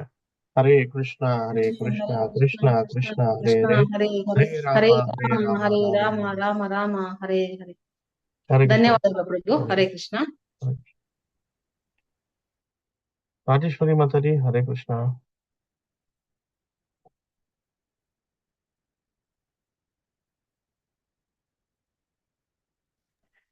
ಆಗ್ತಾ ಇಲ್ಲ ಮಾತಾಡಕ್ಕೆ. ಕೇಳಿಸ್ತಾ ಹೇಳಿ ಮಾತಾಜಿ. ನಮಸ್ತೆ ನಮಸ್ತೆ ಗುರುಗಳೇ. ಅಮ್ಮ ಮಾತಾಜಿ ಅವರು ಹೇಳಿದ್ರು ತುಂಬಾ ಚೆನ್ನಾಗಿದೆ ಪಾಯಿಂಟ್ಸ್ ಎಲ್ಲ. ಅದು ಸ್ವಲ್ಪ ಶೇರ್ ಮಾಡಿ, ಚೆನ್ನಾಗಿರ್ತದೆ. ಅವಾಗಲೂ ನಾನು ನೋಡ್ಕೋಬಹುದು ಅಂತ ಅನ್ಸುತ್ತೆ ಮನ್ಸಿಗೆ. ತುಂಬಾ ಚೆನ್ನಾಗಿದೆ. ಖಂಡಿತ ಮಾತಾಜಿ. ಆಯ್ತು, ಇದು ವಿಡಿಯೋ ಇರುತ್ತೆ, ರೆಕಾರ್ಡಿಂಗ್ ಯೂಟ್ಯೂಬ್ ಅಲ್ಲಿ ರೆಕಾರ್ಡಿಂಗ್ ಕೂಡ ಇರುತ್ತೆ, ಮತ್ತೊಮ್ಮೆ ನೀವು ಕೇಳ್ಬೋದು. ಹೌದಾ? ಯೂಟ್ಯೂಬ್ ನಲ್ಲಿ ಏನಂತ ಮಾಡ್ಬೇಕು? ಯೂಟ್ಯೂಬ್ ನಲ್ಲಿ ನಾನ್ ಲಿಂಕ್ ಅನ್ನು ಕಳಿಸ್ತೀನಿ, ನನಗೆ ಮೆಸೇಜ್ ಮಾಡಿ. ಇಲ್ಲ, ಎಲ್ಲಾ ಗ್ರೂಪ್ ಅಲ್ಲೂ ಲಿಂಕ್ ಆಲ್ರೆಡಿ ಕಳಿಸಿದ್ದಾರೆ, ಅದನ್ನ ಕ್ಲಿಕ್ ಮಾಡಿದ್ರೆ ನಿಮ್ಗೆ ಮತ್ತೆ ಅದನ್ನ ಕೇಳುವಂತ ಅವಕಾಶ ಸಿಗುತ್ತೆ. ಹೌದಾ? ಆಯ್ತು ಗುರುಗಳೇ. ನಮಸ್ತೆ ನಮಸ್ತೆ ಗುರು ಮಾತಾಜಿ. ಹರೇ ಕೃಷ್ಣ.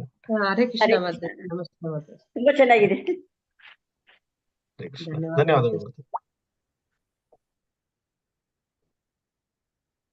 ರೂಪಾ ಅನಿಲ್ ಕುಮಾರ್ ಮಾತಾಜಿ. ಹರೇ ಕೃಷ್ಣ. ಹರೇ ಕೃಷ್ಣ ಪ್ರಭು. ಹರೇ ಕೃಷ್ಣ ಎಲ್ಲಾ ವೈಷ್ಣವರಿಗೂ. ಮಾತಾಜಿ ತುಂಬಾ ಚೆನ್ನಾಗಿ ಹೇಳಿದ್ರು.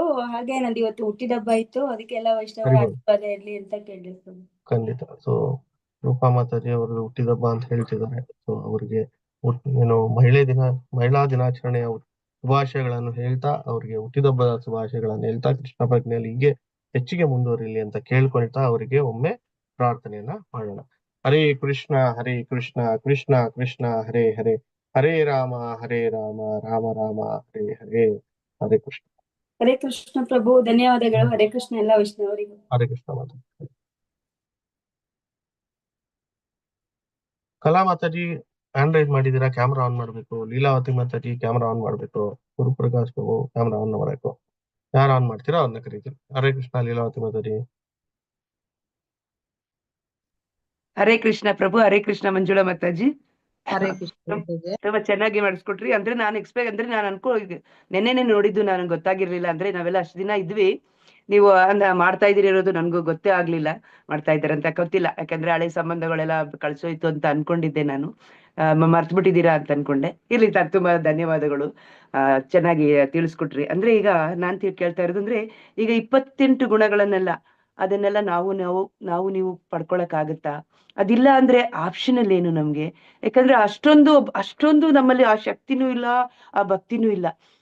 ಆ ರೀತಿ ಆಗ್ಬೇಕಂತಂದ್ರೆ, ಯಾಕೆಂದ್ರೆ ಏನೋ ಉಳುವಿನ ರೀತಿನಲ್ಲಿ, ಏನೋ ಒಂದು ಸಾಸಿವೆನೂ ಅಲ್ಲ, ಒಂದು ರವೆಯ ಪುಡಿನಲ್ಲಿ ಅಷ್ಟು ಸೇವೆಗೆ ನಾವು ಮಾಡ್ತಾ ಇಲ್ಲ. ಅಷ್ಟು ಮಾಡ್ತಾ ಇದೀವಿ. ಅದು ಆ 28 ಗುಣ ಪಡ್ಕೊಳಕ್ಕೆ ನಾವು ಈ ಜನ್ಮ ಅಲ್ಲ, 28 ಜನ್ಮನು ಎತ್ತು ಬರ್ಬೇಕಾಗತ್ತೋ ಏನೋ ಅನ್ನೋದು ನನಗೆ. ಯಾಕಂದ್ರೆ ನನಗೆ ಅದನ್ನ ಕೇಳ್ತಾ ಇದ್ದಾಗ ಖಂಡಿತ ಎಲ್ಲೆಲ್ಲೂ ಇಲ್ಲ ನಾನು. ಆ ಒಂದು ಉಳುವಾಗಿ ನಾವು ನರಳ್ತಾ ಇದೀವಿ. ಇಷ್ಟೊಂದೆಲ್ಲ ಮಾಡಕ್ಕಾಗುತ್ತಾ? ಅಷ್ಟೊಂದು ಭಕ್ತಿನ ಇದರ ಆಲ್ಟರ್ನೇಟಿವ್, ಯಾಕಂದ್ರೆ ಪಕ್ಕಂತ ಕೊಡ್ತಾರೆ, ಇರ್ಲಿ ಇದು ಆಪ್ಷನಲ್. ಒಂದ್ ಡಾಕ್ಟರ್ ಏನಾದ್ರು ಕ್ಯಾನ್ಸರ್ ಐತೆ ಅಂದ್ರೆ, ಇಲ್ಲ ಸೆಕೆಂಡ್ ಆಪ್ಷನ್ ತಗೋಬೇಕು, ಸೆಕೆಂಡ್ ಒಪಿನಿಯನ್. ಸೆಕೆಂಡ್ ಒಪಿನಿಯನ್ ಏನಾದ್ರು ಭಗವಂತ ನಮಗ್ ಕೊಡ್ತಾರೆ. ನಾನ್ ತಿಳ್ಕೊಂಡಿರೋ ಪ್ರಕಾರ ಬೇರೆ ಏನೋ ಅನ್ಕೊಂಡಿದೀನಿ. ಅದಿಲ್ಲ ಅಂದ್ರೆ ಅದ್ರ ನಿಂಬಾಯಿಂದ ಕೇಳ್ಬೇಕು, ಏನ್ ಒಪಿನಿಯನ್? ಇಷ್ಟೆಲ್ಲ ನಮ್ ಕೈಲಿ ಮಾಡಕ್ ಆಗಿಲ್ಲ ಅಂದ್ರೆ ಏನ್ opinion? Mataji, first of all 28 ಗುಣಗಳು ಇದು ಶುದ್ಧ ಭಕ್ತರಿಗೆ. ಎಲ್ಲಾ ಕೆಲವೊಂದು ಇದ್ರಲ್ಲಿ ನಾನು ಶೀಲ ಪ್ರಭುಪಾದರದ್ದು ಎಕ್ಸಾಂಪಲ್ಸ್ ಕೊಟ್ಟೆ. ಅವರು ಅಂದ್ರೆ ಮಹಾರಾಜರು, ಗುರುಗಳಿಗೆ ಮಾತ್ರ ಆ ಒಂದು ಶುದ್ಧ ಭಕ್ತರಿಗೆ ಅರ್ಹತೆ ಇರುತ್ತೆ. ನಾವು ಕಲಿತಾ ಇರೋರು, ಇವಾಗ ಸಾಧನಾ ಭಕ್ತಿ ಮಾಡ್ತಾ ಇರೋಂತವ್ರು ನಾವೆಲ್ಲ, ಗುರುಗಳ ಮಾರ್ಗದರ್ಶನದಲ್ಲಿ ಇರುವಂತವ್ರು. ಚಿಕ್ಕದಾಗಿ ಅವರ ಒಂದು ಮಾರ್ಗದರ್ಶನ ಪಡ್ಕೊಂಡು ನಾವು ಚಿಕ್ಕದಾಗಿ ಅಳವಡಿಸ್ಕೊಂಡ್ರು ಯಾವಾಗ್ಲೂ ನೀವ್ ಹೇಳ್ದಂಗೆ ಅದು ಎಷ್ಟೋ ಜನ್ಮಗಳಾದ್ರೂ ಪರಿಪೂರ್ಣತೆ ಹೊಂದ್ಬೋದು ಅಂತ.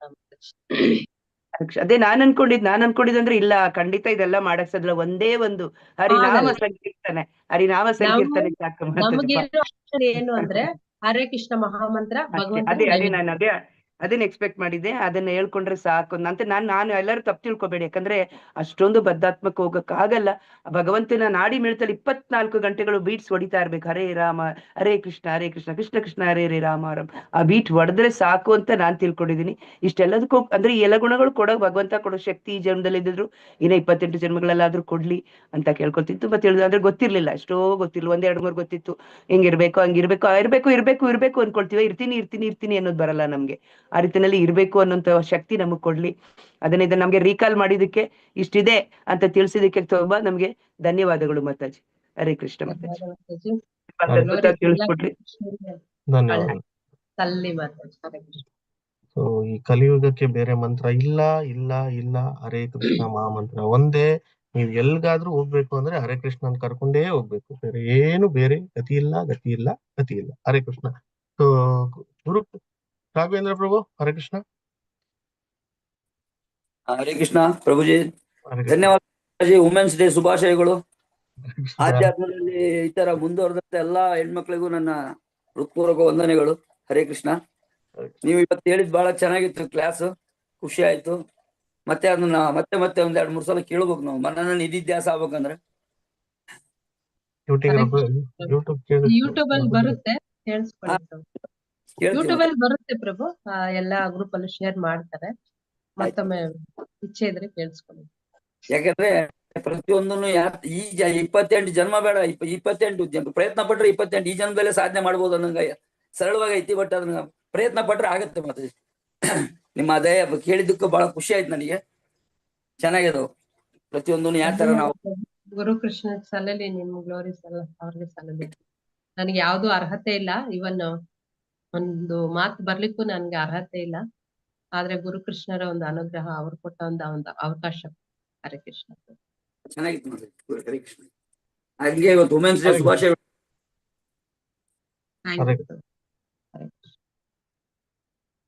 ಕಲಾ ಮಾತಾಜಿ ಹರೇ ಕೃಷ್ಣ. ಚಿತ್ರಾ ಮಾತಾಜಿ ಹರೇ ಕೃಷ್ಣ. ಕೊನೆ ಪ್ರಶ್ನೆ ಆಗಿರ್ಲಿ ಇದು. ಹರೇ ಕೃಷ್ಣ. ಹರೇ ಕೃಷ್ಣ ಪ್ರಭುಜಿ, ದಂಡ ಪ್ರಣಾಮ. ಹರೇ ಕೃಷ್ಣ ಮಾತಾಜಿ.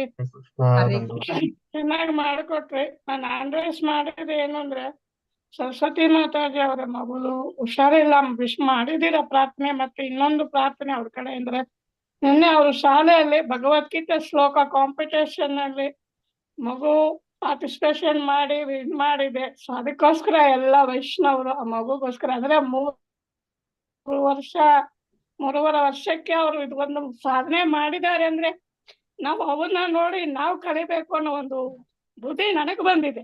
ಬೇರೆಯವ್ರ ಬಗ್ಗೆ ನನ್ಗೆ ಇನ್ಸಿಯೇಷನ್ ಆದ್ರೂ ಕೂಡ ಅವರಿಂದ ನಾವು ಕಲಿಬೇಕು ಅನ್ನೋ ಒಂದು ಇದು ಬಂದಿದೆ ನನ್ಗೆ.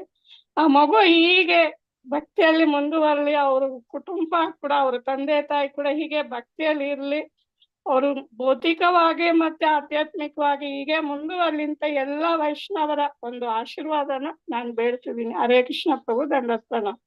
ಹರೇ ಕೃಷ್ಣ. ಸೊ ಮಾತಾಜಿ ಕೇಳಿರೋ ಹಾಗೆ ಸರಸ್ವತಿ ಮಾತಾಜಿ ಅವರು ಭಗವದ್ಗೀತೆ ಕಾಂಪಿಟೇಷನ್ ಅಲ್ಲಿ ಅತ್ಯುತ್ತಮ ಸ್ಥಾನ ಗಳಿಸಿದ್ದಾರೆ. ಸೊ ಹೀಗೆ ಇನ್ನೂ ಹೆಚ್ಚಿಗೆ ಕೃಷ್ಣ ಪ್ರಜ್ಞೆಯಲ್ಲಿ ಮುಂದುವರಲಿ, ಅವರ ಆರೋಗ್ಯನೂ ಕೂಡ ಸುಧಾರಿಸಲಿ ಅಂತ ಹೇಳ್ತಾ ಎಲ್ಲರೂ ಒಮ್ಮೆ ಪ್ರಾರ್ಥನೆ ಮಾಡೋಣ. ಹರೇ ಕೃಷ್ಣ ಕೃಷ್ಣ ಕೃಷ್ಣ ಹರೇ ಹರೇ, ಹರೇ ರಾಮ ರಾಮ ರಾಮ. ಧನ್ಯವಾದಗಳು ಮಾತಾಜಿ. ಹರೇ ಕೃಷ್ಣ. ಹರೇ ಕೃಷ್ಣ. ಕಲಾ ಮಾತಾಜಿ ಇದ್ರೆ ಅನ್ಮ್ಯೂಟ್ ಮಾಡಿ, ಇಲ್ಲ ಅಂದ್ರೆ ಅಧಿವೇಶನ ಮುಗಿಸ್ತಾರೆ. ಪ್ರಭು ಹರೇ ಕೃಷ್ಣ ಪ್ರಭು, ನಂದು ಬ್ಯಾಟ್ರಿ ಮತ್ತೆ ಇದು ನೆಟ್ ತುಂಬಾ ಲೋ ಇದೆ, ಕಟ್ ಆಗ್ಬಿಡುತ್ತೆ ನಾನು ವಿಡಿಯೋ ಮಾಡಿದ್ರೆ. ಮಾತಾಜಿ ಹರೇ ಕೃಷ್ಣ, ತುಂಬಾ ಚೆನ್ನಾಗಿ ಹೇಳಿದ್ರಿ. ಫಸ್ಟ್ ಕ್ಲಾಸ್ ಅಂತ ಅನ್ಸೋದೇ ಇಲ್ಲ. ಎಲ್ರು ಕೇಳಿದ ಪ್ರಶ್ನೆ ನಂದಾಗಿತ್ತು. ಇವಾಗ ಹಣ್ಣು ಹೇಳಿದ್ರಲ್ಲ, ಅವ್ರು ಅಷ್ಟು ಹಣ್ಣು ತಿಂದಲೆ 7 ದಿವಸದ ಹಣ್ಣು ಉಳಿಸ್ಕೊಂಡಿದ್ರು. ಆ 7 ದಿವಸದ ಹಣ್ಣಿನ ರೀಸನ್ ಹೇಳಿದ್ರು ಅಂತ ಅಲ್ವಾ ಮಾತಾಜಿ ನಿಮ್ದು ಕ್ಲಾಸ್ ಅಲ್ಲಿ ಹೇಳಿದ್ದು? ಅನ್ಮ್ಯೂಟ್ ಮಾಡಿ ಮಾತಾಡಿ ನೀವು ಫಸ್ಟ್. ಮಾತಾಜಿ ಹರೇ ಕೃಷ್ಣ. 7 ದಿನದ ಹಣ್ಣು ಉಳಿಸ್ಕೊಂಡಿರ್ಲಿ ಹಂಗಿಲ್ಲ ಮಾತಾಜಿ. 365 ದಿನಾನು ಅಂದ್ರೆ ಪ್ರತಿದಿನಾನು ಕೊಟ್ಟಿರ್ತಾರೆ. ಯಾವ್ಯಾವ ದಿನ 7 ಹಣ್ಣು ಶಾರ್ಟೇಜ್ ಬಂದಾಗ ಆ 7 ಹಣ್ಣು 7 ಟೈಮ್ ನಾನು ತಿಂದಿಲ್ಲ ಅಂತ ಲಕ್ಷ್ಮಣ ಅದಕ್ಕೆ ಪ್ರೂಫ್ ಕೊಡೋದು ಮಾತಾಜಿ. ಗೊತ್ತಾಯ್ತಾ ಮಾತಾಜಿ? ಮ್ಯೂಟ್ ಅಲ್ಲಿ.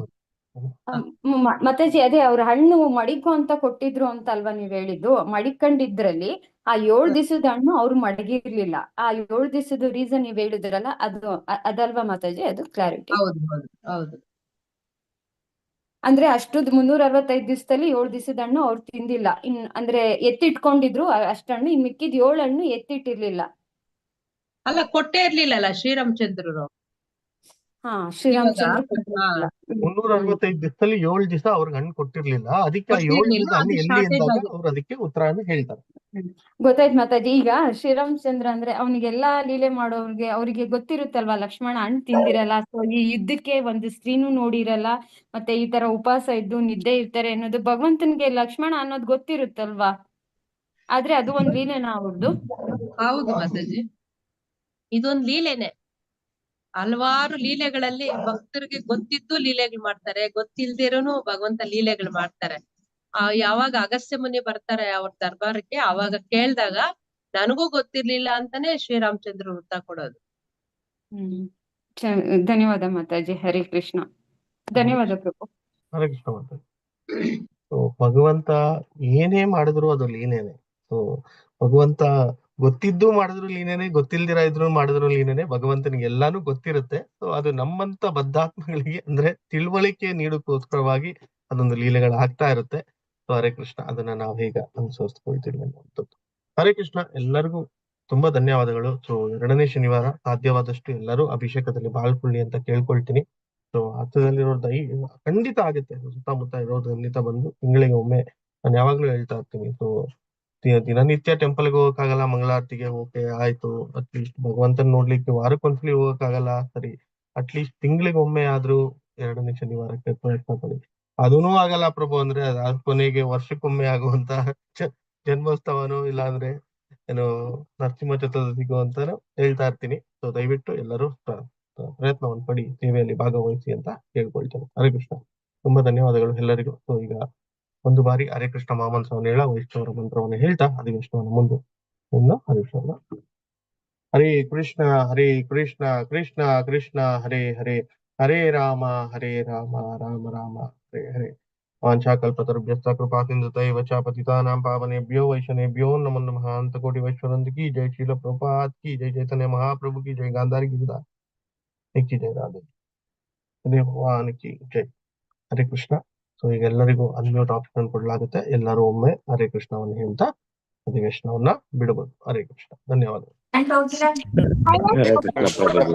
ಕೃಷ್ಣ ಪ್ರಭು ಮಾತಾಜಿ ಹರೇ ಕೃಷ್ಣ. ಮಾತಾಜಿ ಪಂಚಾಂಗ ಪ್ರಭುಜಿ ಹರೇ ಕೃಷ್ಣ ಮಾತಾಜಿ. ಹರೇ